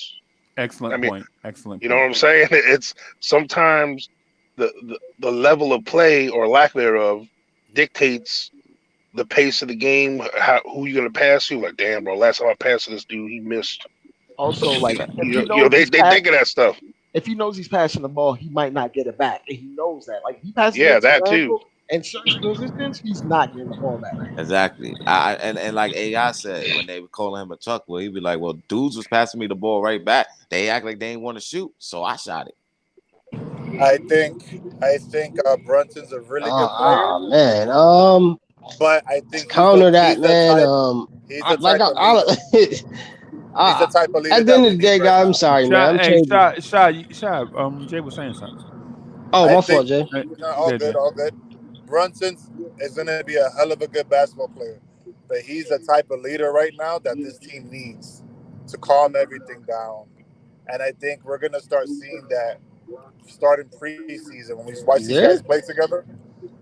I don't think we're talking enough about the impact Brunson's going to have overall, and it's going to be like times 20 if we're able to get Mitchell along with Brunson. I think the offense is going to be way less stagnant. I mean, it might take some time to gel, but I don't see it taking as long. I think the defense might take a little bit longer though. This might sound like the such a vanilla compliment, but he's such a pro, and sometimes you just need a pro in the room to just get things organized, make sure people understand what's going on, have people rally around you. It's nice to have a high flyer. It's nice to have a guy who can shoot from the half court. But man, Brunson is just such a pro. He's definitely a calming influence in that at every level. And like even the presser he had, it just looked all business. Like he really wasn't trying to be there all day. Like he felt like he had something else to do. He's used to success. You know, he won 2 chips. He was a player of the year. You know, he's been to the playoffs, and when he was been with Dallas, he's been in some dogfights and some series. but they didn't win. But he's been relied upon in high leverage situations for a lot of his And I basketball agree. life. I agree that this. I say this. This team currently constructed, I think, is a 45 win team without Spider, and with Spider, I think you can push it to 55. I'm be yeah, honest with you. yeah. If all these young dudes have that 1 year extra of experience and 1 year of getting better, like the Exactly. IQs, the Grimes, Obi, all these guys, Isaiah, with Hey, all these guys. like Even you Mitch. can't tell me that this team currently constructed can't win 45 games. No way. They won 37 in a terrible season. Exactly. Right. There's no with way. injuries, with Like injuries. exactly, and like Brunson gives us what, just say a 4 or 5 win bump right there, just in efficient point guard play. Then you got to talk. All our young guys are going to be a year better, like hopefully, And, especially RJ too. and So Randall that's could win us games. Like this, I ain't gonna act like he can't. He could get us a few games by himself because he has. Okay. But the right Randall, not this crazy one. I don't know what. Let me ask y'all a question. Do you think the floor is going to be a It's little that awkwardly that pressure, spaced? man. Sometimes that New Having York pressure get to you, man. But I think That, Randall, I think that he'll be all right, man. But like, Shot, hey, Shot. yeah, Jay was saying something. I just don't think he hears Jay. hey, hey, Shot. Can you hear Jay? Jay, say no, something. I can't hear Jay. I Okay. mean, I'll That's the try. I'll problem. try. Yeah. I'll try again. Do Okay, you? okay, okay. Now Do I'm just you? saying it was funny because soon as Jay got his bag, you said, I know. My fault, yeah, Jay. I yeah, can't yeah, hear you, gang. I can't hear you, No, it's man. all good. It's all good. my Do you bad, my guys? bad, Do, bro. do you guys think the Why I can't floor? hear him, Freezy? I don't. Hey, can you go out and come back in? Yeah. Maybe he's muted on accident. Maybe because he came in later. All right. Do You you? Do can't hear you? him either, Coach? Yeah, No, we I can hear hear him. him. Hell yeah. Yeah. I hear Oh, him. wow. Oh, Yeah, I well, let can't me hear him. let me let me let me Oh. start cooking. Let me start cooking. Do you guys think the floor is going to be a little awkwardly spaced, having three left-handers on the court? No, no. because there's 5 right hand like it's on other Yeah, teams. right. Yeah. And that doesn't. So, meaning RJ likes to go left to the rack, Julius likes to go left to the rack. Brunson, I But don't think has that problem, but he's left-handed dominant also. Do you I guys see think that as an issue? we're understating RJ's right hand, in my opinion. Right. How many times have we seen him finish with the right hand this season alone? A Last lot. season, No, we've A seen it, lot. but I feel like that's their dominant hand. Do you guys feel like it'll be a no, little awkward? no, It'll No, be because like if this overloaded on anything, team, one side in a sense. most And it'll be no, a teams have five. positive. Most it, teams have 5 right-handers, and they're all very right-hand dominant, and they will prefer to finish right-handed. Because exactly. you know what they say, right? For left-handed players, it's easier for them to shoot on the right-hand side of the court because it doesn't block their vision. Yeah, well, I'm left-handed, so I see what you're saying. Because like at restaurants, I got to sit on the outside because I'll be bumping elbows. So I get it. But if you look at when RJ drives to the basket, it who's standing right there on the right hand side? Mitch, every single time. So it's like he can't really go right that much because there's someone standing there. So he's almost forced to go left, even if it's his dominant. It's almost forced to go that way. So I I don't think it'll be a problem. I And just I as just a hope they figure out a way to really make it work because I would like to see it work. I think, like I told Freezy yesterday, our upside with Julius is much greater than with Obi. It's just that's facts. If it clicks, but if all these guys, let's just say their favorite spot is where they're all going to operate, we're not running the triangle offense with all three of them on the right side of the floor. You know what I mean? Okay. I want to I'm say, just a little curious. I want to see. Brunson is a solid playmaker with both his hands, dribbling and passing with both hands. So even if he gets in a lane, he can find the open man with either hand. Some people are better passers with their dominant hands. Yeah, but let's Brunson just can say, pass like, with both. the game matters, right? And you want to Yeah, go to your go-to, you practice your go-to more than anything. yeah. So So I'm just curious. Just curious. here's the thing with us, especially late in games, and especially because look, I think Obi has an outside shot. Like it's in his game to be better at it. You know what I'm saying?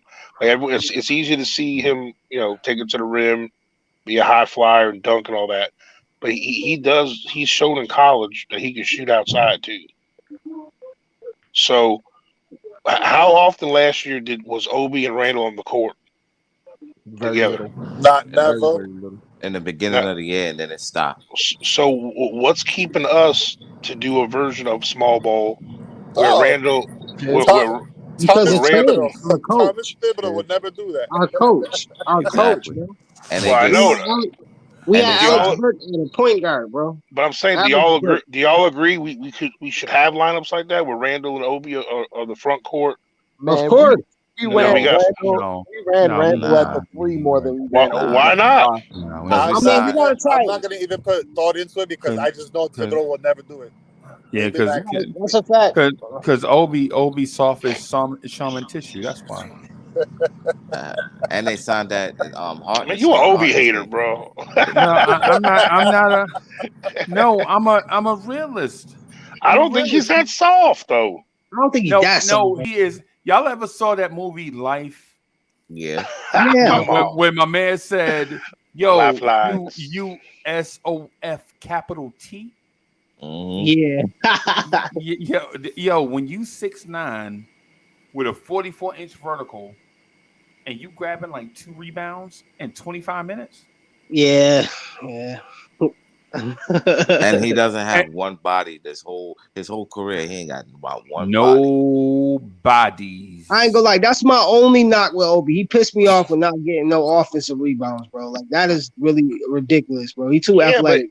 But he hasn't been put in positions like that though. Yeah,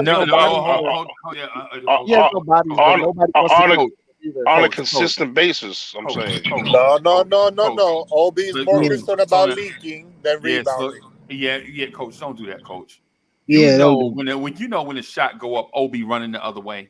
Okay. Come on, let's not do that one, bro. He just care about the fast break, high flying, bro.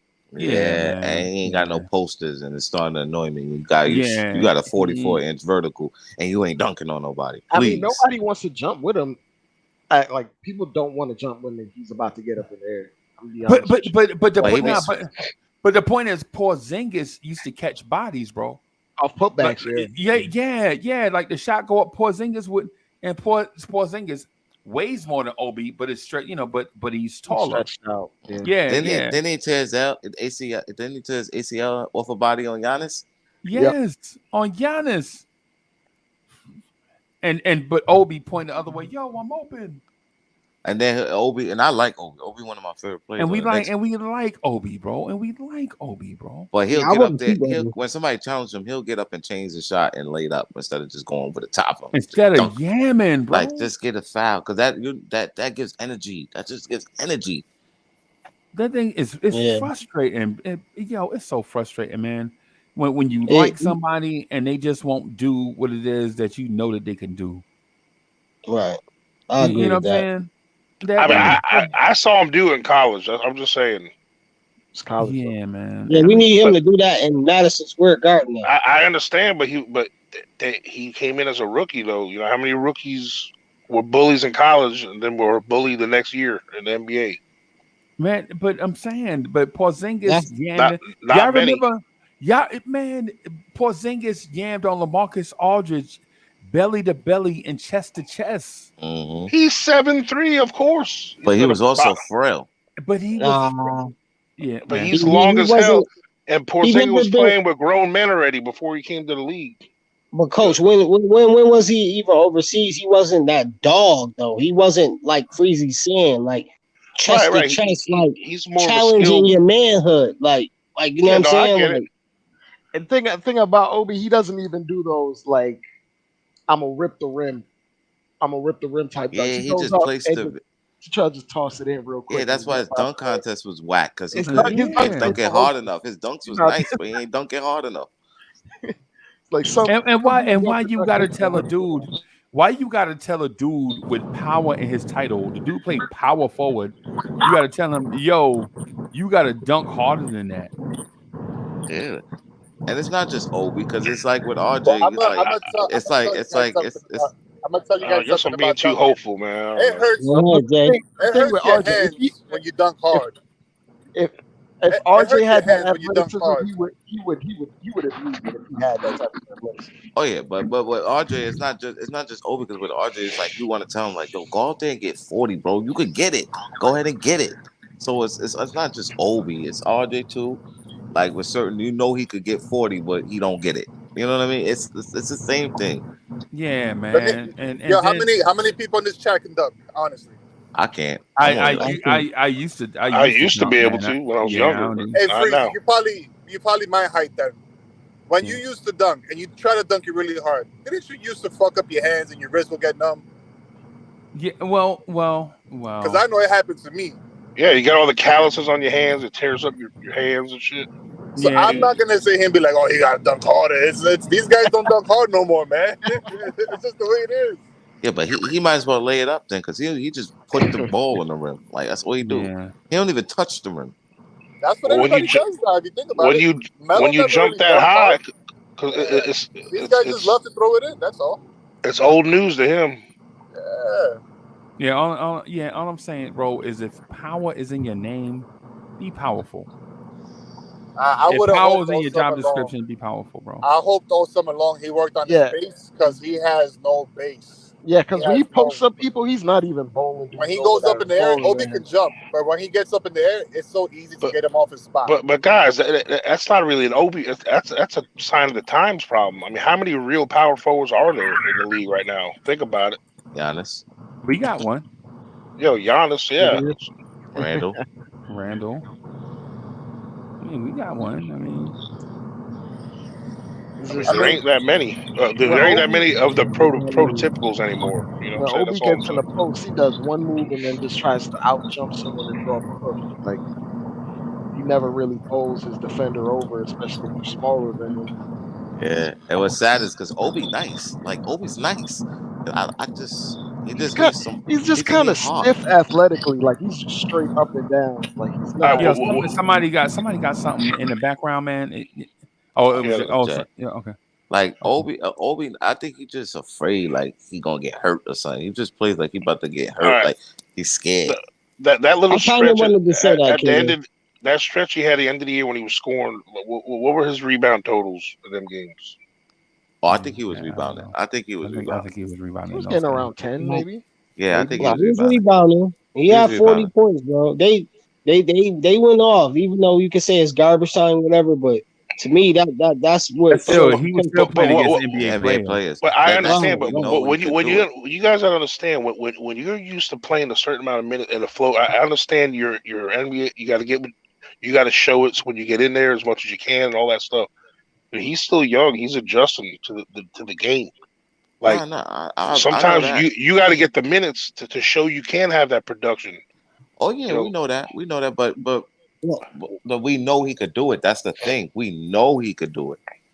Well, that's why I go back to my IQ point, man. Why we can't just did that for IQ? Like why we just don't see that at IQ and just try to push him to the 6-man role and just say, hey man, this your role, this what you are, or the franchise. I done heard on this panel sometimes people say, oh, that's what the franchise value him. Like how do we know if we never gave him that shot? Which I just saying, like if players playing, if they get a chance to show their potential, this is what they do. But we just signed Jalen Brunson to a 4-year contract, so like that's just been my whole thing with the whole like why doesn't that work for IQ? I mean, why doesn't he get the same excuse? Because IQ shoot from half court for no reason. For no reason he do that. Yeah, but that's when he. To me, I think they see. That's the thing. I don't think they got a problem with. I think they tell him to be more of a Lewis Williams, a guard. That's the Steph Curry effect. There, a lot of guards have that in their repertoire now. Right. I don't like him shooting them shots either because we need a damn point guard. So like, I'm not drinking with a shot selection, but I just look back at to when he started, and in that game when Obi had 40. First of all, their chemistry is great, man. They got like some type of like they 1-2 punch pick and roll is like undefeated too. I never heard anybody talk about how good they pick and roll is. Yeah, I mean, technically IQ's listed as a shooting guard anyway.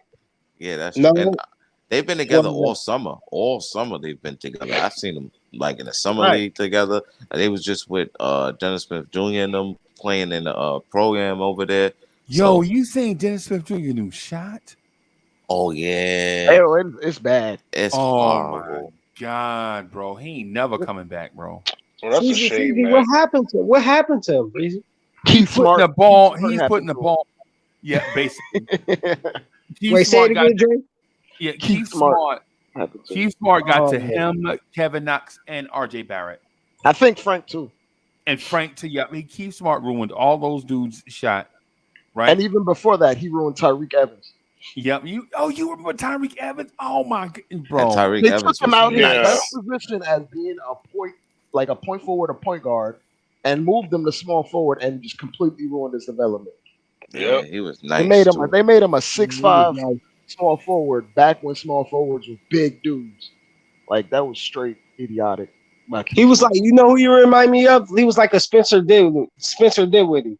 kind Like of, but bigger. He was bigger. Yeah, he was and, nice. and he was more athletic. He was No, way he more was like a athletic. big. He was like a bigger D Wade, Yeah. like to me. Yeah, yeah. He was a complete player. Yeah, he was nice. He was nice on the Kings. He definitely was. But Shy, you know what Dennis Smith Jr. is doing? Before he released the shot, he has the ball on his wrist. Yeah, He's got the ball like this, shooting it. yeah, and like he's doing the and one trick. Like he's doing the and one trick. It looked crazy. Oh my God, it looked crazy, bro. And it takes so long to get off too. Like, ain't no way he's getting off at game speed. No, ain't no way he getting that off in high school ball. ESJ about to be a champion in Japan or China. That's Yeah, what he it about is. to be. He that. about to be the big three league MVP. I mean, that might be good for him. That means destiny is that. But I just want to say real quick, anybody with a Frank Ntilikina jersey, please throw it in the garbage. That number 11 jersey no longer exists. Bro, but this Frank Hive is real though, bro. They won't let go. This Frank Hive is real, bro. Oh, don't worry, because Frank will be right with him in the big three or Japan. He'll be with him. Nah, he showed a little defense potential, bro. In the Frank's gonna be playoffs. back in Europe, man. Not there. I'm sorry, Frank is garbage. He's never been good to me. And I never saw it. I remember when he got drafted. I'm yelling at the TV like, You know why? what was the thing about Frank that pissed me off? He would be pedestrian for the entire game. Make one shot, and then you think he might be turning the corner with confidence, come down brick, and then he would just never take another shot for the rest of the game. Because he's scared. Yeah, He's yeah, scared. and then plus there was a time, and I know this is gonna sound crazy, right? But there was a time when Frank was leading the NBA in 3-point percentage from a certain spot on the floor. Yep. I think it was the right wing three. Frank was shooting like 54%. And you know what Frank would do? He would go to the left wing three. And you like, if you don't get your ass over, yeah. Like y'all remember Frank did that, was doing doing the training in France on his handles, and we was like seeing the tricks. We was like, yo, that'll never work in the NBA. And then he was catching people with. He caught Steph Curry once. He caught Bradley Beal like one whole third quarter. He was just saucing up Bradley Beal, but he was bricking, right? And he was missing the shot. So Frank never got in that bag ever again. And he's like, yo, if you're mentally that soft, bro, you can't survive in New York, man. I'm sorry. Exactly. Frank played like a 12-year-old And playing against the grown thing men. is, everyone was like, for the most part, people were wanting him to succeed just because we drafted him. I didn't. I thought he sucked from day one. Nah, I ain't gonna lie. I didn't understand it. I mean, thought people thought he sucked, but they still wanted him to do good. Like, yeah, No, because I we didn't at Knicks. all. We Knicks, but like I ain't gonna lie. When we first when Phil Jackson did that, that's how I knew it was a disaster of him trying to sabotage our team. I said this don't make any sense. Like it was weird. It didn't make no sense. We could have drafted Dennis Smith Jr. We could have had him. You know what I'm saying, before his injury. You know what I'm saying? We could have had Jason Tatum and Devin Booker on the same team. Yeah. Yeah, that's true. Yeah, that's true. Yeah, we suck for that. Like, Yeah, that hurts. Bro, really? How about we could have had Jason Tatum, Devin Booker, and Donovan Mitchell? And Spider. I was just about to say Oh my god. the one, the How two, about and the three. and how about their veteran? Their veteran could have been DeMar DeRozan or Drew Holiday.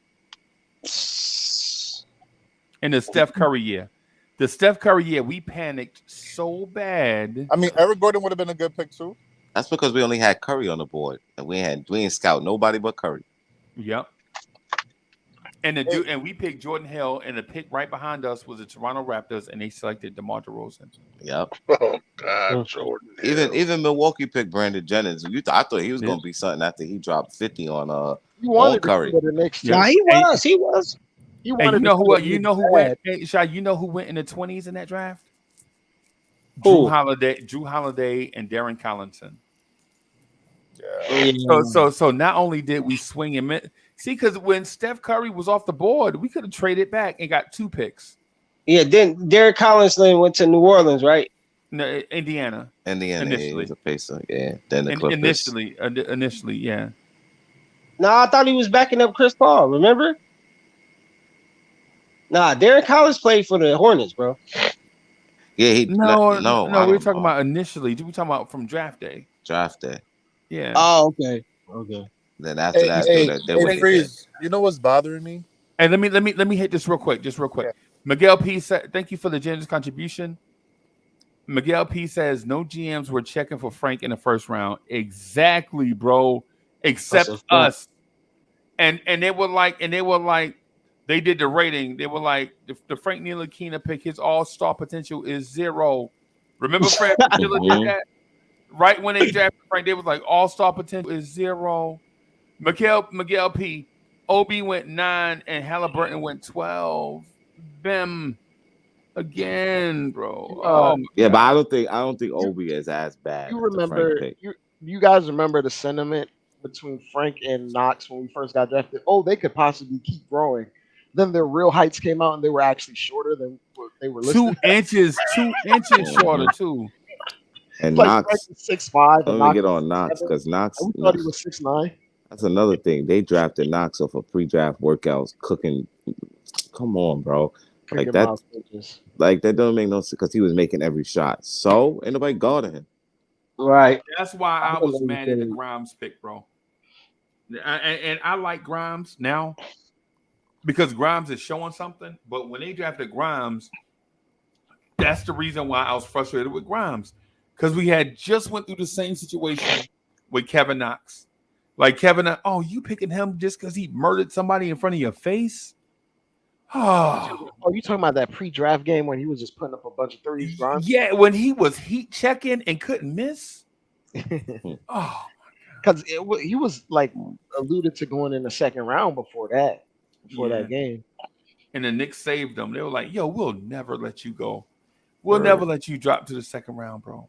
And then Knox looked like Michael Jordan in the summer league. I was like, until Zion happened. Then. Yeah. You remember not in the summer league, and it was my screensaver, bro. Knox took off from the free throw line off 2 feet and threw it down like Spreewell. I remember that. Yeah, that was my no lie, my screensaver at work. Everybody that came in my cubicle, because I had like this long cubicle, like you come in the entrance and then you walk past some cabinets that I had, and then you know what I'm saying, come to the desk, and Knox was on it. Mm-hmm. And I was like, yo, this kid is special. And I didn't know he was special ed, bro. I thought he was special NBA. But I knew he was gonna be bad right off that suit, that Fortnite suit. I said, nope, he ain't it. Knox also had the same similar thing to Obi, where he's just a straight line athlete. He's just a straight line. All he can do is do things straightforward. He has no agility. I just think Knox is dumb. Nah, that Knox, because we didn't do that bad in that draft. His motor is suspect too. Yeah, but we did get Mitch. We did get Mitch out of that draft. But Mitch, and we got Alonzo Trier as an undrafted free agent. Yeah, we will. Trier didn't count, but Mitch is stupid. Mitch is really dumb. I'll be listening to him talk, and I'll be like, bruh. He was worse. He was worse. Yeah, He he got a was lot better. worse. He got a lot better with his feet. But Yeah. that show he got, the block show, whatever it is that he got Oh, on yeah, NSC, yeah, that's Block hilarious Party. though. It is hilarious though. Yeah, It's hilarious. Yeah. Hey, Freezy, I wanna ask you this. Do you because I see there's a big deficiency on our team, right? We don't have that 6'7", 6'8", 6'9" long defender. Do you think Cam Reddish is gonna get an honest chance to play on this team? Or you think Tibbs is gonna right away just bury him on the depth chart if no trade happen? I think the narrative that Tibbs doesn't like Cam Reddish is overstated. No, I don't. It's not about him liking him. It's No. about Listen, where hear he fits me on out. the roster. Hear me out, because I'm gonna answer your question. Hear me out, right? Because I'm going somewhere with it. I think the thing with Tibbs is once Tibbs gets to know you, you are known, right? All the cats that played for Tibbs, all of them, like say for instance, the Karl Anthony Towns interview, and they talked about hey, are you excited that Tibbs got the job in New York? Karl Anthony Towns went on and on and on about how he appreciated Tom Thibodeau pushing him in practice, and they were trying to ask him other questions about other things, and he kept talking about Tibbs. Man, Tibbs, he got a bad rap while he was here. I wish I could have done some things different, man. It's not his fault that we started losing and blah, blah, blah. And the reporter's like, yeah, they got a such and such draft pick, RJ Barry, but Tibbs, what I'm saying, man, he made us accountable. And so what I'm getting at is, sure, now that Tibbs and Cam Reddish have an offseason together, I think Tibbs can stop being in the moment and build that relationship with Cam Reddish. Like Cam, this is what I expect you to do. Now, if you don't do it, I ain't gonna play you. And Cam and Farron Hunt are like, yo, if in order to get on the floor for coach, this is what I got to do here, right? Because I think Farron Hunt is the mystery man in this. I'm not saying Farron Hunt is going to be NBA most improved and no BS like that. But what I'm saying is the Knicks do have 2 6'8" springy athletes that can defend, shoot, right? Now, should the Knicks go out and get one that's better than those two? It depends on what happens in the Donovan Mitchell deal, right? It depends. It depends, because if the Knicks don't have to give up any of the kids, right? You ain't gonna have the roster spots to go get nobody, right? But if you got to gut the roster to get Donovan Mitchell, I'm saying go out and get 3 of those dudes, because those type, like I mentioned 2 nights ago, those type dudes get hurt often, and it's not because 3-and-D wings are soft. It's because you ask them to do too much stuff. That's what I'm getting at. And I say that to say this. I like Cam Reddish a lot, right? But the politics of Evan Fournier's contract and Grimes, a Tibbs favorite right now, I don't, unless he just goes into training camp and just takes it from somebody. Okay. I think he's the odd man out, and I don't want that to happen. But that's a part of our team that's lacking, that long defender. If he don't come and take it, right? Is that a knock on him? Because like this is the second time where he can't take a spot. I don't know. I don't know what you mean by that. He can't take a spot. What do you mean? All right, so look at Atlanta. He let 2 dudes pretty much take his spot, and Hunter and the other guy. You meaning the fourth overall pick, and they paid somebody $80 million? Yeah, but you was drafted before them. No, he was drafted the same draft. He was drafted. He was drafted after. Herter. Oh yeah, he was. But you still go. Yeah. But with his talent, it's almost like the way people talk about his talent, and it's been brought up here that he's like has like potential to be T-Mac, and et cetera, et cetera. Like, when is it time for us to see that? It's the consistency. You can't get that type of fluidity in his game like everywhere. But it's just he doesn't have the consistency or the motor, which is very important. The motors are not on him. I'll give him that. The time not getting time, that's not on him. But He's also hurt all the time, which speaks to that archetype of player that's always hurt. The length. Yeah, he's out. My guy. Right, he's out of rotation a lot because that's what I was just about to say. He's out of always hurt. So he always like loses. That's how I think he loses his spot. It's like it seemed like when he go down, somebody step up on like, you know what I'm saying? Whether it was the hurt Kevin Herter, the dude from the Hawks, it was always somebody stepping up in a position without him being a starter or getting contributing minutes. So I think they just kept it like that. But I think he has potential to at least be a 15 to 17 scoring type of guy. Yeah, I feel like he could wake up and get that. I feel like he could wake up and get 15 to 17 points. It's just that when we're going to see that. And hopefully we see it this year. And if we don't see it, he's got to start committing to defense more. Like that's been his MO, his problem since it's been the NBA, right? His lack of defense. He has the physical. No, I see him in the playoffs play really good defense. On Chris I don't Middleton. know. Like, can we look up his defensive efficiency, or is that not worth doing? Or but even if he's not getting 15 to 17 points, why he can't give me 8 and then give me 8 rebounds? He don't really get the minutes, bro. 15 minutes, it's like that's kind of hard to do. No, I'm saying, but like if he's not getting us 15 to 17 points, because it just says that the offense doesn't allow him to, but he can rebound. You can always rebound. I don't mind if he's an 11-5 guy. Yeah, and plays awesome defense on some wings for us. I think right now he's probably our best wing defender if he wants to be. Yeah, because he can definitely cover the guys. He's got the physical skills too, but I just don't think he's done that yet. Not in the NBA. Did you see him play defense in the playoffs against the Bucks?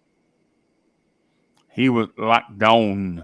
Yeah, you should go watch that series and see how he played defense on Chris Middleton. That's why, to me, I'm still dumbfounded. I know. Like the eye test for me personally, yes, I know. I think he can do it, but unfortunately, you know, the analytics of his history so far, like he had a splash of it in that playoff series, but I hope he can be that guy. Trust me, I do. So just for the record, RJ Barrett, Cam Reddish, as a Knick, has a 110 defensive rating. Man, that's amazing, bro. Okay. Considering RJ is 112.9, Fournier is 112.9. Grimes is 105. You know what I'm saying? That solves the thing right there. And can he shoot? Yeah. And with stats like that, and it's not that much. That's why I'm not. That's why I don't care about giving up RJ, because when we traded a first round pick, you got to take everything. Listen. You got to take. I don't care. You got to take everything out of context, bro. Just like we first round pick, we're not gonna give up a first round pick if we didn't value this kid. Now, which I say someone earlier last in the panel, I agree with y'all. This is the kind of guy you come to and say, hey, you take 10 to 12 million. He know he not getting the rookie extension max. He know that. So if we play our hands smart and with stats like that, I think his potential and Tibbs style can only go up. That's the only reason, guys, why I would mind giving up RJ, guys. Let me ask you a question, bro. With Cam, right? Let's say you trade RJ for that. I thought you were gonna say, let me ask you a question, man. Why you hate RJ? Nah. I'm curious to know, like, would you rather have a guy like Cam with a low motor, all the talent in the world with a low motor, or a guy that's gonna be in the gym working hard and gonna give it his all game and not take no plays off like RJ? Right. I trust it, but I feel. I'm a keyword. This is what I'm gonna say. I feel like I would rather go, like I said, to answer your question. Of course, I would rather go with the working hard motor, but it's a reason why we're gonna sign Melo. It's a reason. I think if Melo get with Cam, he can unleash a little offense out of him, bro. Like that's an underestimated thing, bro. Like the Knicks, in certain ways, I look and I see what they're doing. Now, if Melo can mentor Cam Reddish into the offense, that's what I'm saying. I'm not worried about the defense. If he can mentor him into something, bro. And people love Carmelo. I don't I think think that's a he can get it problem with out of him. Cam Reddish. I don't think when everybody say he has a motor issue, I can maybe see it. I don't think it's as it's so bad as people say it is. I think Thibodeau sees a kid that doesn't have structure in his game. You know, like you gamble too much on defense. Be Yeah, more he's disciplined. a product of the Duke suppression thing Yeah, too. like you have know what all I'm this saying? offensive talent in the world. Don't take bad shots. If you're gonna shoot the three. Don't shoot, step back long twos. I think those are the things that Tom probably don't like about Cam. But like Freezy said, a summer with Tibbs, you can fix that. He has a lot of talent that you can work with. Right. I agree with that. I agree. And I also think Cam is not going anywhere. He was sitting right next to Leon Rose the whole game in Summer League before. I don't really think Cam is on the table for anything right now. Anyway. No, I don't want him to go anywhere. I think he's like one of those under the radar. Like a lot of people forget we got him. And like what Shah said, if you can sign Cam, let's just say for like a 4-year, $40 million deal, and he hits, you have him for cheap for 4 years. Oh my God. There you go, Jay. Now you saying what I was just about to say, man. I was just about to say that, bro. It don't make sense to pay a guy that we're expecting potential from. Like we keep going on.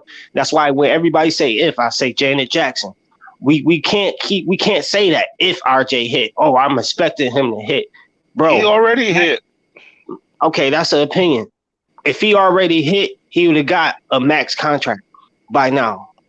That's a fact. But I think that they're trying to make the spider move first, and then once the spider that don't move make is done, sense. then RJ's gonna get it. Then RJ's gonna get it. Yeah.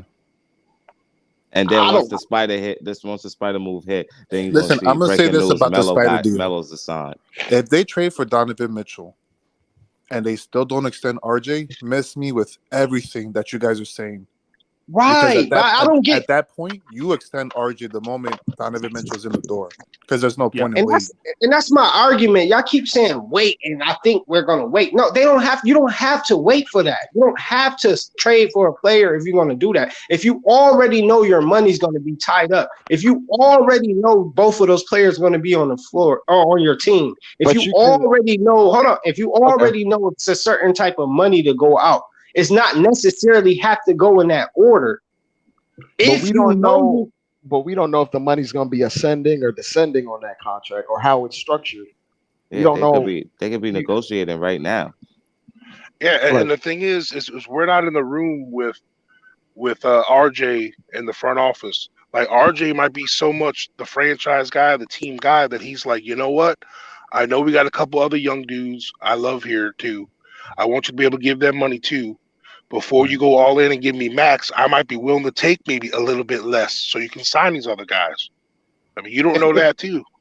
If he don't pass the ball, like y'all said, and you don't trust teammates, like I'm going off of words y'all said. You know what I'm saying? I pay attention to detail. If he don't pass the ball, like y'all say, right, because there's nobody to pass to, like Uncle Freezy, I learned from him. You have to take everything out of context. So how is that statement possible if you just said earlier that RJ don't have nobody to pass to, but he also want to get the guys that he don't pass to money? How does that make sense? The guy that RJ plays with the most out of the kids is Mitch, and he definitely actually passes the ball to Mitch. Out of anybody in our starting lineup, he passes the ball to Mitch to actually catch a lob more than anyone else in our starting lineup. I think it's honestly that all his assists goes to Mitch.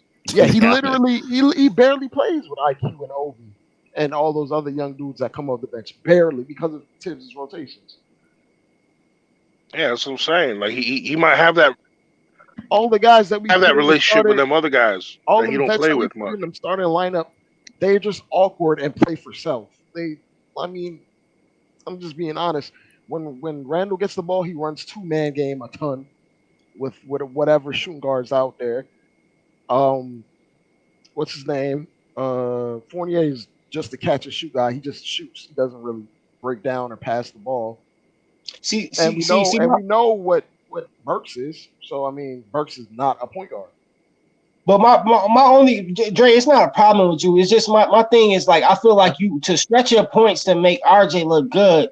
Why you don't you say, oh, he's not a little efficient, and then that's the only criticism. Whoa. I know RJ is not efficient. He needs a lot No, of work. hold on. Drake, let me finish the point, okay? I was saying basically like you just criticize RJ. I mean, you just criticize Randall. You just criticize a couple of our players. But I said sometimes when you criticize RJ, all you say is he's a little bit inefficient. That's all you really say. You don't go into context about his full game. Is he a leader? Is he a superstar leader?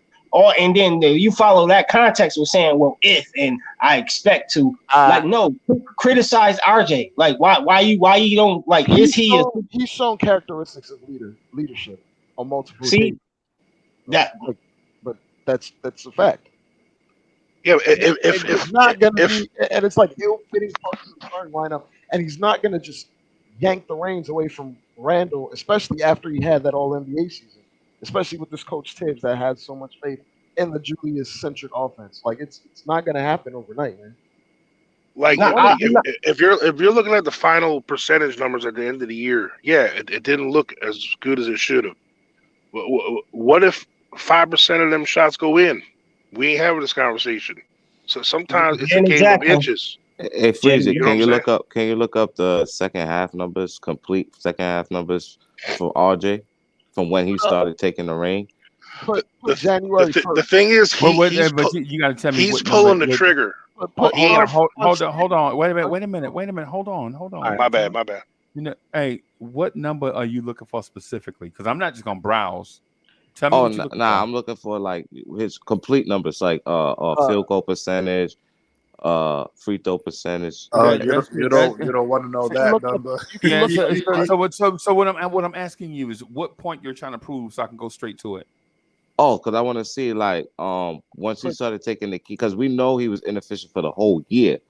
January 1st, Freezy. After the All-Star game, Freeze. Right after the All-Star game. I would put January 1st as the turning point for me, at least for him. Like because we know that he was 40% for the whole year. That's just complete year. Yeah. But so are you looking for game logs against specific teams? Or are you looking for splits home and away? I'm looking for like from January 1st, because you know he played season split. Yeah. On StatMuse, you can look up RJ stats from January 1st, and then it'll show every game since January 1st. I got, and now what I'm saying is I have it right now on ESPN. I'm looking at it. Okay. What I'm saying is what numbers are you talking about? Do you want for instance, do you want pre All-Star numbers or post All-Star numbers? Like after the All-Star break, RJ Barrett averaged 24.5 points a game. Right. He averaged, and during that time, after the All-Star break, he shot 31.6% from three. He shot 40% from the floor and shot 73.8% from the free throw line. Right. All right. RJ averaged 6.2 rebounds a game and 3.8 assists. So what I'm asking you is like, what point are you trying to prove so that I can go directly to that number? I wanted to see like, from when he took the reins, the keys from the All-Star break, was he shooting better than 40%? Because I know that he was shooting 40% flat for the year. I just wanted to see from half the season, was it better? Oh, okay, so you're assuming that he took over the reins in January? Yeah. All right, so in January he shot 21.8 points a game. In February he averaged 28.3 points a game. In March, he averaged 24.6 points per game. And in April, he averaged 19 points a game. Yeah. So how do people say they don't see flashes? Because in April. How many games were in April? That was like. It was like 5 games in April. No. RJ Barrett was hurt in April. Remember? Yeah, that was when he was hurt. Yeah, he was hurt. Right, and his minutes went down. He was playing 40 minutes a game the previous 2 months, and his minutes went down to 32 minutes a game. His shooting percentage is even 34.7 points per game from the field. RJ was hurt. We all knew that. Well, he suffers from the volume shooter syndrome. Okay, this year. You know what I'm saying? Like, and the thing is, like, even when his volume went up, his efficiency stayed about the same the whole time while his volume was going up. Except when he got hurt in April. Remember, he got hurt at the end. He got hurt at the end of March. Yeah. It rolled it over into April, and he played 4 games, and then he sat. Remember, he sat the rest of the season. Yeah.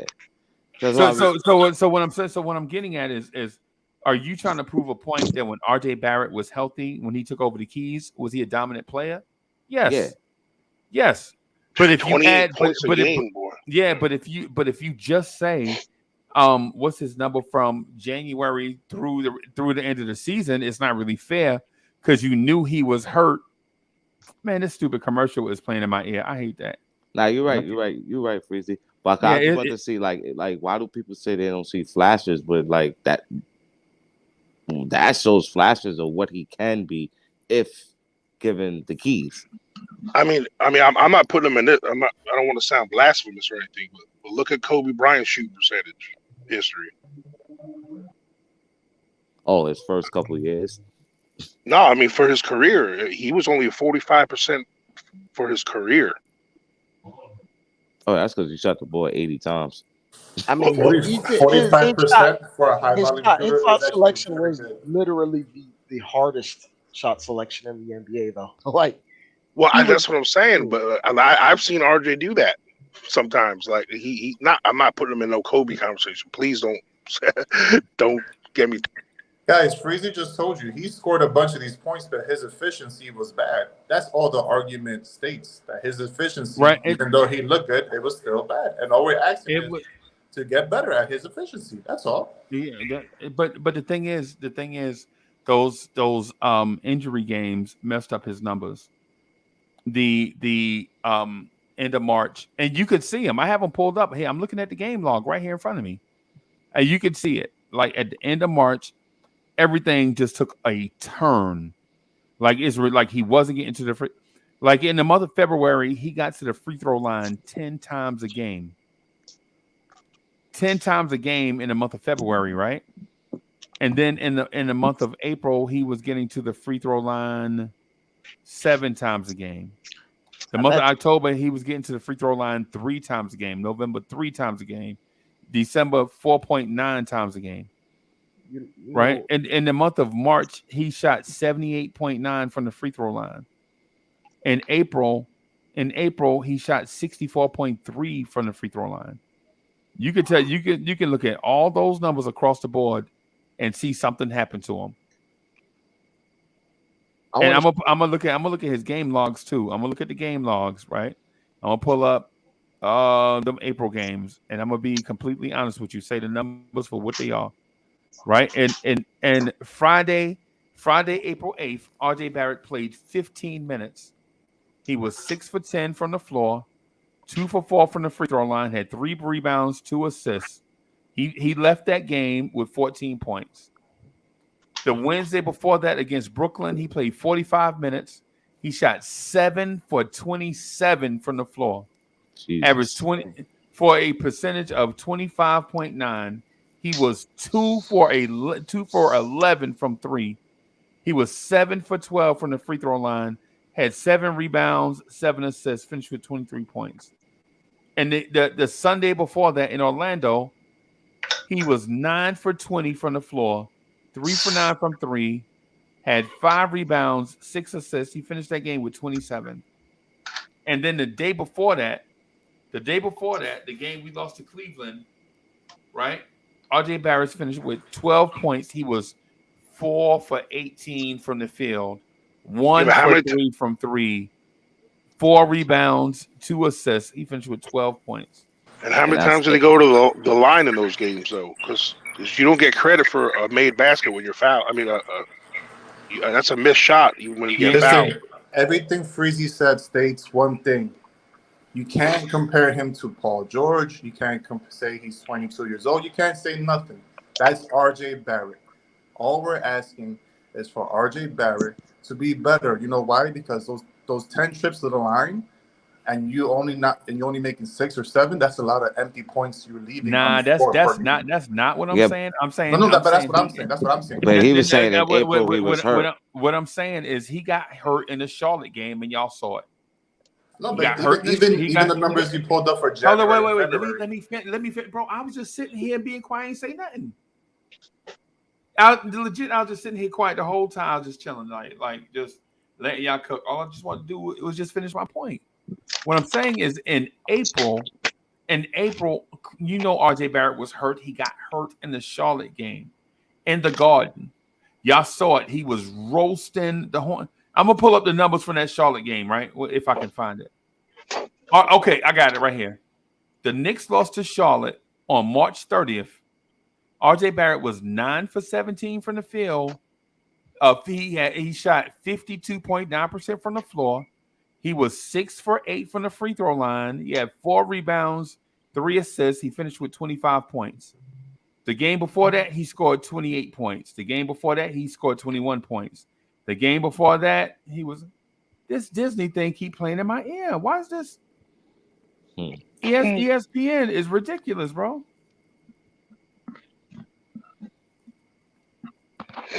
ESPN, this is ridiculous, bro. All right, so okay. All right. So the game before that, it was 30 points, right? Against Charlotte, at Charlotte. The game before that, 30 points versus Atlanta. The game before that, 24 points. The game before that, 18 points. So on, so all the way down. He started the month, March 2nd, at Philadelphia. He scored 30 points, right? RJ Barrett finished the month of March averaging 24.6 points a game, right? February, right? February, RJ Barrett averaged 28 points. He was averaging 28.3 points per game, right? Shooting 39% from 3 and 43% from the floor, right? The month of February, the month of January, he averaged 21.8 points a game. He was shooting 40 point. He shot 40% from 3 and 43.6% from the floor. This is what I guess what I'm getting at, y'all, is my man got dinged up, and I think what we're doing is conveniently looking at the box score and was like, well, the box score tells all the truth. We can't do that, bro. Yeah. The RJ hate is real, bro. That's what I'm saying. That's what I'm saying. You know what I would say maybe RJ doesn't have a lot of like elite skills, but I will say his ability to get 2 feet in the paint is an elite skill. Well, I would say this. RJ Barrett, I'm talking to you. The next time you get hurt, just sit down and let Knicks fans suffer. Just sit. Just sit, because when you try to play through an energy, you can't please Knicks fans, bro. Mm-hmm. You get hurt and you try to play through an energy, and they like, well, he missed some free throws.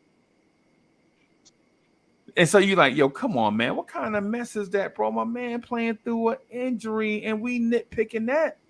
Because he can't put pressure on the ankle, so he don't want to bend down that much to shoot the free throw. He don't want to put too much pressure. I mean, it's things like that you got to take into account. But for people to say, Jay don't want to hear that, bro. Jay don't want to hear. Jay don't want to hear that, bro. Yeah, now y'all told me y'all talking, so I'm falling back. I'm letting y'all rock. But because because what I'm saying is when Jay, when you were talking, bro, I legit was just chilling. Because I respected the fact that you have an opinion. You know, all I kept saying is that they're consistent. All I ask is for him to be more efficient. That's all. Hey man, you know what Paul George does when he get hurt? He sits. He don't play. He sit when he ain't hurt. My point was that I don't like it when people say, "Well, Jimmy Butler did this and Paul George did that." Not every person is created the same. There's no same template for every player. RJ Barrett will be RJ Barrett. That is all. I don't like it when people say, "Oh, well, look at Jimmy Butler." Yes, if a person plays the same way, you can see the comp. That doesn't mean history is gonna repeat itself. That's dumb. Yeah, but when people say that, they're not saying he's gonna be that player. They're saying that history showed that if more than one person took at their time to take the next step, then that means that's history. Yeah, you can say that. Very sure I've heard people say he's going to be better than Jimmy Butler. The odds of that happening is crazy. It's crazy. To you, Yeah, of that's course. crazy. That's Same way crazy. you But say Obi's soft and trash. That's your opinion. I get it. Right? No. Let's do one thing at a time. You said when people say R.J. Barrett is going to be better than Jimmy Butler, is that not crazy to us? yes. Yes. I'm not saying he's gonna be better than him. He reminds me of him early in his career. Yes, and that's my point. That doesn't mean they're gonna. It doesn't equate the same way. Like there's no lineage. There's no perfect formula. There's no, hey RJ, go to the gym for 30 hours a day and you come out like Jimmy Butler in the lab. Like no, it doesn't always work the same way. Yo, and Shot Legacy says you can't critique R.J. Barrett, right? But here's the thing: why are you nitpicking him when he was down and playing through injury? And then when I said he averaged 28 points for a month, nobody said anything.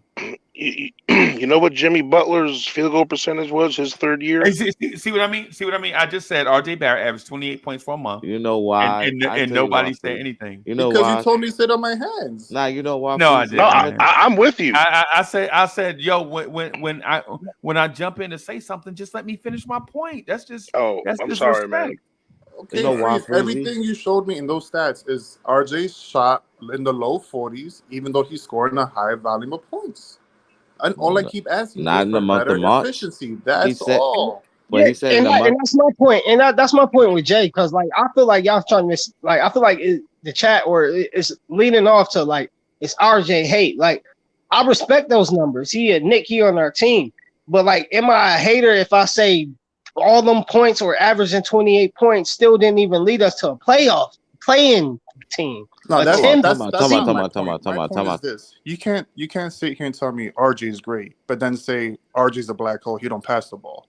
But then when it's convenient, say, oh, well, you know, he's still our baby, and you can't always change the narrative. It is what it is. RJ Barrett is good, but he has his faults, and all I'm asking for one of his faults is to get better. Stop overreacting off of it. But stop overreacting off of when he don't shoot the ball back. You could go vice versa. How did I overreact? All I just said I want him to shoot better. Yeah, I'm but not then, saying goodbye, RJ. I'm not saying anything. but, I'm not saying I'm trading you. about because Freezy just said his numbers for February, right? And he said he shot over 40% from the 3-point line, shot almost 80% from the free throw line, and shot almost 45% from the field. So you just said that, but those numbers was on low shooting percentages. He just said it. So you want to sit here and hang your hat on 1 month and the NBA? How long is the season? But we're not doing that. We just said what you just said. But we're not doing that. We talking about 1 month just in general before the end. Again, you keep overreacting what I'm saying. I'm asking RJ to be more efficient. Period. But you know what the problem is? People wouldn't say nothing if he was flashy. If he was flashy, people would say nothing. No, bro, it's kind of simple, bro. You want to bring a new argument to this? I didn't say it's kind of simple. Yeah, because like that's how I feel. More efficient. Right. That's how I feel sometimes when y'all come at me, bro. I'll be saying it very simple, bro. That's all I mean, bro. I want him to be more efficient, bro. Exactly what Jay said. Of course, we all do. But we all do. But that's the thing, but y'all. It's not worth being traded for or not getting his money for. I never said that though. But my thing is like from him being like just what I said. I asked y'all the question since RJ's the baby. Y'all never say nothing. Y'all say y'all don't. Well, on the panel, a lot of people don't be on the same panel. But my question to y'all: if he's our good, is he worth the market value price was just set by Darius Garland? Is he worth 180 to 190 max extension? It's 181, right? So it's 181, and worth is based on what people are willing to pay you. Worth is based on what people are willing to pay you, bro.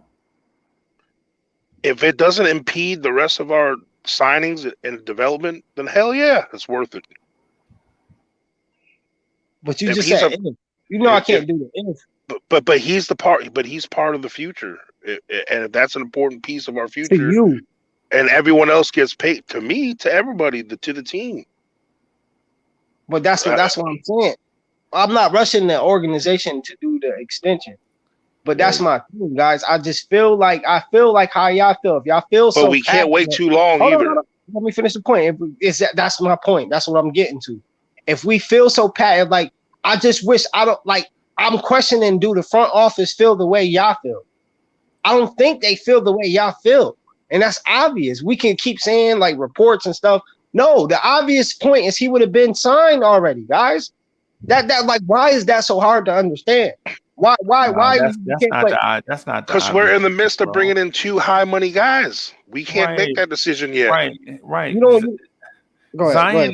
Zion and them are not bringing in a Donovan Mitchell right now. And Brunson. So they can just go ahead and do their thing, bro. And then Mitch had to get re-signed. Yeah, and the Pelicans didn't already have a guy making the money that Randall's making already. Not that it's that much, but it's more than the.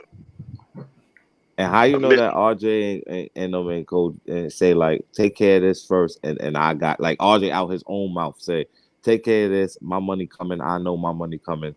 Y'all do that. That never makes sense because I play devil's advocate and if you're gonna open up the front door, my analogy is you got to open up the side door and the back too. If you're in your employment and your boss come to me and say you give me a raise, you can't tell me you're gonna say, hey, I think my friend deserved one too. You're not gonna say that. You're not gonna say that. So a human being when it comes to an NBA team ain't the same as a regular job. You can't compare that. That's the same. The context is the same. It's with employment and getting money. So that, like, of course, that's obvious. But why you didn't say that receiving the income from an employer from an employment? Why you didn't mention that also when you just said that? Because you know that's my point of the analogy. That's my point. Somebody have to get paid. So back to my point. You're not going to be an employer and your boss come to you and you're going to say, hey, come get my friends a boss too. That's retarded. They're going to be like, what? We want to give you this grant. I missed it, man. My bad. Hey, y'all. Miguel P said, hey, Miguel P, my bad, man. I missed it because I was looking up the thing. I didn't see it. But he says, if Donovan Mitchell comes to New York, JR traded or RJ extension is luxury tax.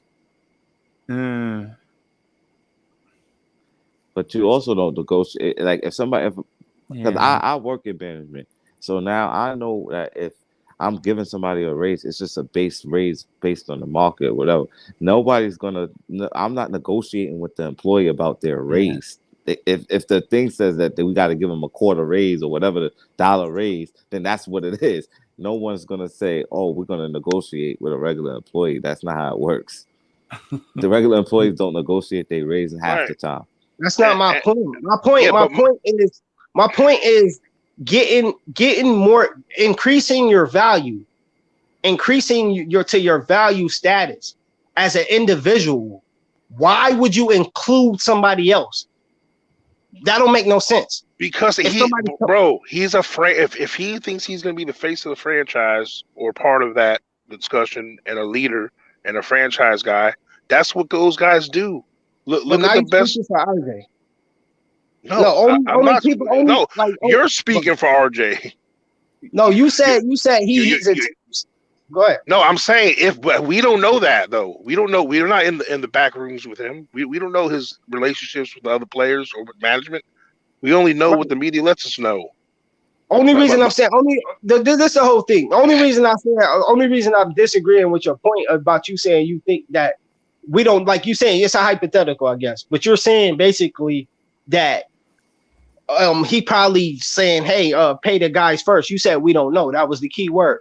So I'm just saying, when in the real world or when doing the reality, hold on, when doing the real world and the reality do a person, if you're negotiating anything, bring somebody else into their negotiation. Have you played on a sports team before? Of course. Okay, I played in college and I played in the Arena League for 3 years in football. I know it ain't the pros, big pros, but I got paid. Professional though. Okay, look, I got paid to play football. Okay, what people that don't play at those levels don't understand, even in college, there is something to your teammates and your boys. Yeah. Okay, I don't care what people say. You're getting your money, and it's a fraternity. Okay, it's a union. Like you want your boys to get bagged too. Right. Okay. So when you're talking $100 million, what's 110 million? What's 100 million compared to 100 million? Like that's what the point I was trying to make earlier. Maybe RJ knows that if he's going to be a lifer with the Knicks and he's going to help be a piece of the puzzle to take us to the promised land, he might not be in a rush to say, "Oh, I need the max now. I need the max now. I'm willing to wait to let all these chips fall, and then I'll get what I get to help this team." Because it ain't going to help him and his brand and his future if he gets his bag and then the team suffers or we still suck. Exactly. And that's why players be taking pay cuts to help Right. the team. And then too the most important thing here is this. There is no harm in the Knicks going over the salary cap to sign RJ Barrett. Yeah, he's our own guy. We get bonuses for that. And then plus teams that operate over the salary cap get certain bonuses for operating as an above the cap team. Right. And we can afford it to be right. the luxury tax. And so those things include exceptions, like the mid-level exception, like the biannual veteran exception, and things of that sort, where teams that go over the cap can still pay people halfway decent money when they're over the cap. So it's not a handcuff situation. And for those that don't understand what I'm saying, every year, about 25 teams in the NBA operate over the cap because it's worth more to them to have those exceptions available to them than it is to operate under the cap and not have those exceptions available to them. Mm-hmm. Yeah, so when you think about the long money, like when you think about the game and how this thing works, it's not as simple as, if you blow your budget, you in trouble. Right? It's all this stuff is strategic. That's why you bring in guys like Brock Aller. So 2 years out, he'll say something like, "Hey, in 2024, we'll operate below the cap." Right? So you start moving contracts right now. And then 2025 we'll operate above the cap. And you do those things 2 or 3 years out. That's why certain years teams just trade away draft picks. Like Golden State traded away a draft pick this year, not because they didn't want talent, but because they were already way over the cap. Right? And that guaranteed salary for the next 4 years is something that they didn't want to deal with. Pay RJ Barrett, man. And this concludes Jay's daily power hour of RJ Barrett. Good night, fellas. I'll see y'all tomorrow. Later, bro. Jay, why you don't ever want to hang out, man? God, dog it. Hey, free. I work like an animal. I gotta get up early. I listen to you guys all day. You guys get me through my day, man. Yeah, but hey, we'll see you later on, bro. Be safe out there, man. But my thing is this is what value or worth do we put on the perfect piece for what we got going on? Like there's been teams overpaying for potential and maybes for how long? You know what I'm saying? I'm not saying that makes it right, but if he's the perfect piece for what we got going on and what we're going to be bringing in, if we pay a little extra to do it, we can afford it. Listen, I got people close to me talking about if RJ get paid, they gonna riot. Like what? Like what? Why you mad? And you say you're a Knicks fan, like bro, it's almost you have to pay him because it just looks good PR wise too. You drafted a guy, you finally max extend him. Like, come on, pay that man. And so what's hurting me, bro, is the fact that RJ Barrett played through injury and he gets no credit for toughing it out. Because Knicks fans, but he, yeah.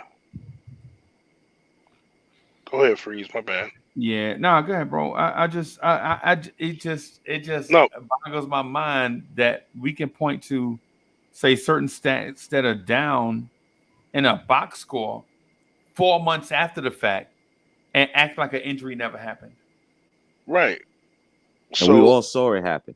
And And half of the people in this chat, if they get in a car accident, the first thing they're gonna be thinking about is what they're gonna spend with the insurance money. Mm-hmm. Yep. And the first thing they're gonna do you is ain't gonna be like, yo, it was an accident, B. You ain't gotta give me nothing, man. I just long as my bills get paid, man, I'm straight. Nah, people ain't doing that. and first thing they're gonna do is call their job to call out. We're like, hold up, I was in an accident. I'm gonna sit down. Versus going to work like RJ did. Yeah. And how many games has RJ missed since he's been in the league? Ooh. Maybe like to injury. 25 to 30. I don't think it was that much. Yeah. I think it's even less than that. Yeah. I think the real like most extended time he lost was when he turned his ankle at that Denver game. Yeah. Yeah. And then I mentioned too that in March he played 39 point something minutes, and February he played 40 minutes. Ridiculous amounts of minutes. And you know what else is crazy? That they'll watch somebody else get paid and don't complain about it. Like, act like they deserved it. Like Simon's on Portland. Like, come on, like $100 million already. Yeah. But RJ can't get paid. Yeah, or they'll watch Anthony Edwards shoot 41% from the floor for a whole season and be like, well, he better than RJ. Because he's flashy and explosive. Exactly. That's why I be saying. Because if RJ was flashy, nobody would say nothing. Look at Michael Porter Jr. Yeah. Oh yeah, he got 170 or 180. But that brings us to the point for Freezy where those smaller markets have to pay their guys. 14 points a game. But it's an issue where we don't pay our guys immediately. Yeah, man. The whole thing. The whole thing boggles my mind, bro. Like, why don't you want to pay RJ, man? Exactly. When Jimmy Butler was in his third year of the NBA, he was 24 years old. He shot 39% from the field. Right. I'm looking at it right here on Basketball Reference. Yeah. And these max contracts are based off potential. And then he took off after that. And look, man, RJ's a worker. I have all the confidence in the world. He's going to improve literally every season until he physically declines. Nah, I feel you. Because I always say this. Knicks fans would have wanted to trade Bradley Beal. They would have wanted to trade Giannis. They would have traded Paul George. Especially Steph. Oh, gosh, Steph. They paid Steph $44 million over 4 years. Yep. You remember that bamboozle contract they gave him? Hey, bro, you don't never stay healthy. When he won the league MVP, that dude was making $11 million a year. You remember that? Yo, Freezy.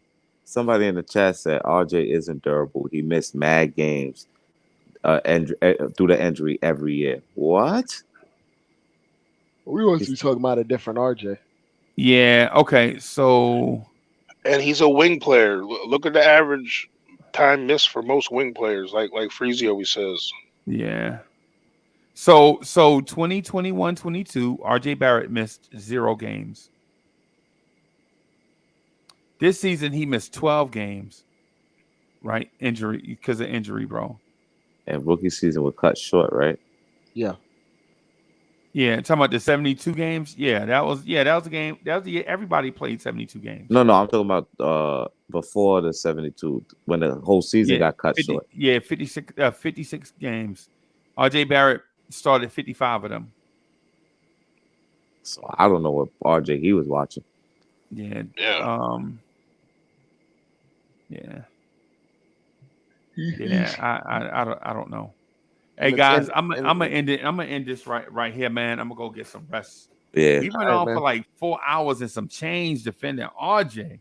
We gonna hear it in the morning. Is this what we got? The morning crew gonna go crazy on y'all, bro. I'm telling you. Yeah, especially Eddie with the whole benching RJ, Andrew Wiggins. I'm sorry, that Wiggins shit was crazy, bro. I'm sorry. They want to bench RJ? Wait, what? We'll get into that tomorrow. We'll get into that later, Look, bro. man, let me tune into the morning drive. Yeah, Wiggins. I mean, talking about RJ coming off the bench. Yeah. You're gonna give him the max and bring him off the bench. Come on, man. These people are just they play that damn 2K too damn much. Yeah, man. But all right, so I'm gonna get out of here. And yeah, hey, y'all ain't even man. I got some fish in the tank back there, man. Y'all see that? Yeah. Are you gonna name them yet, or what? Are you still? What? Why don't you put up a poll for the names? Yeah, man. Miss Mocha said, naming a fish Papa Chulo is too much. Name it after your favorite Knicks. I thought about it, bro, but y'all ain't gonna really rock with me if I name a fish Charles Smith. You know what I'm saying? Like, why you there with Charles Smith? Look at him, he's soft. Yeah, man. All right, man. I'll holler at y'all later, man. Later. All right, y'all. Have a good night. All right, much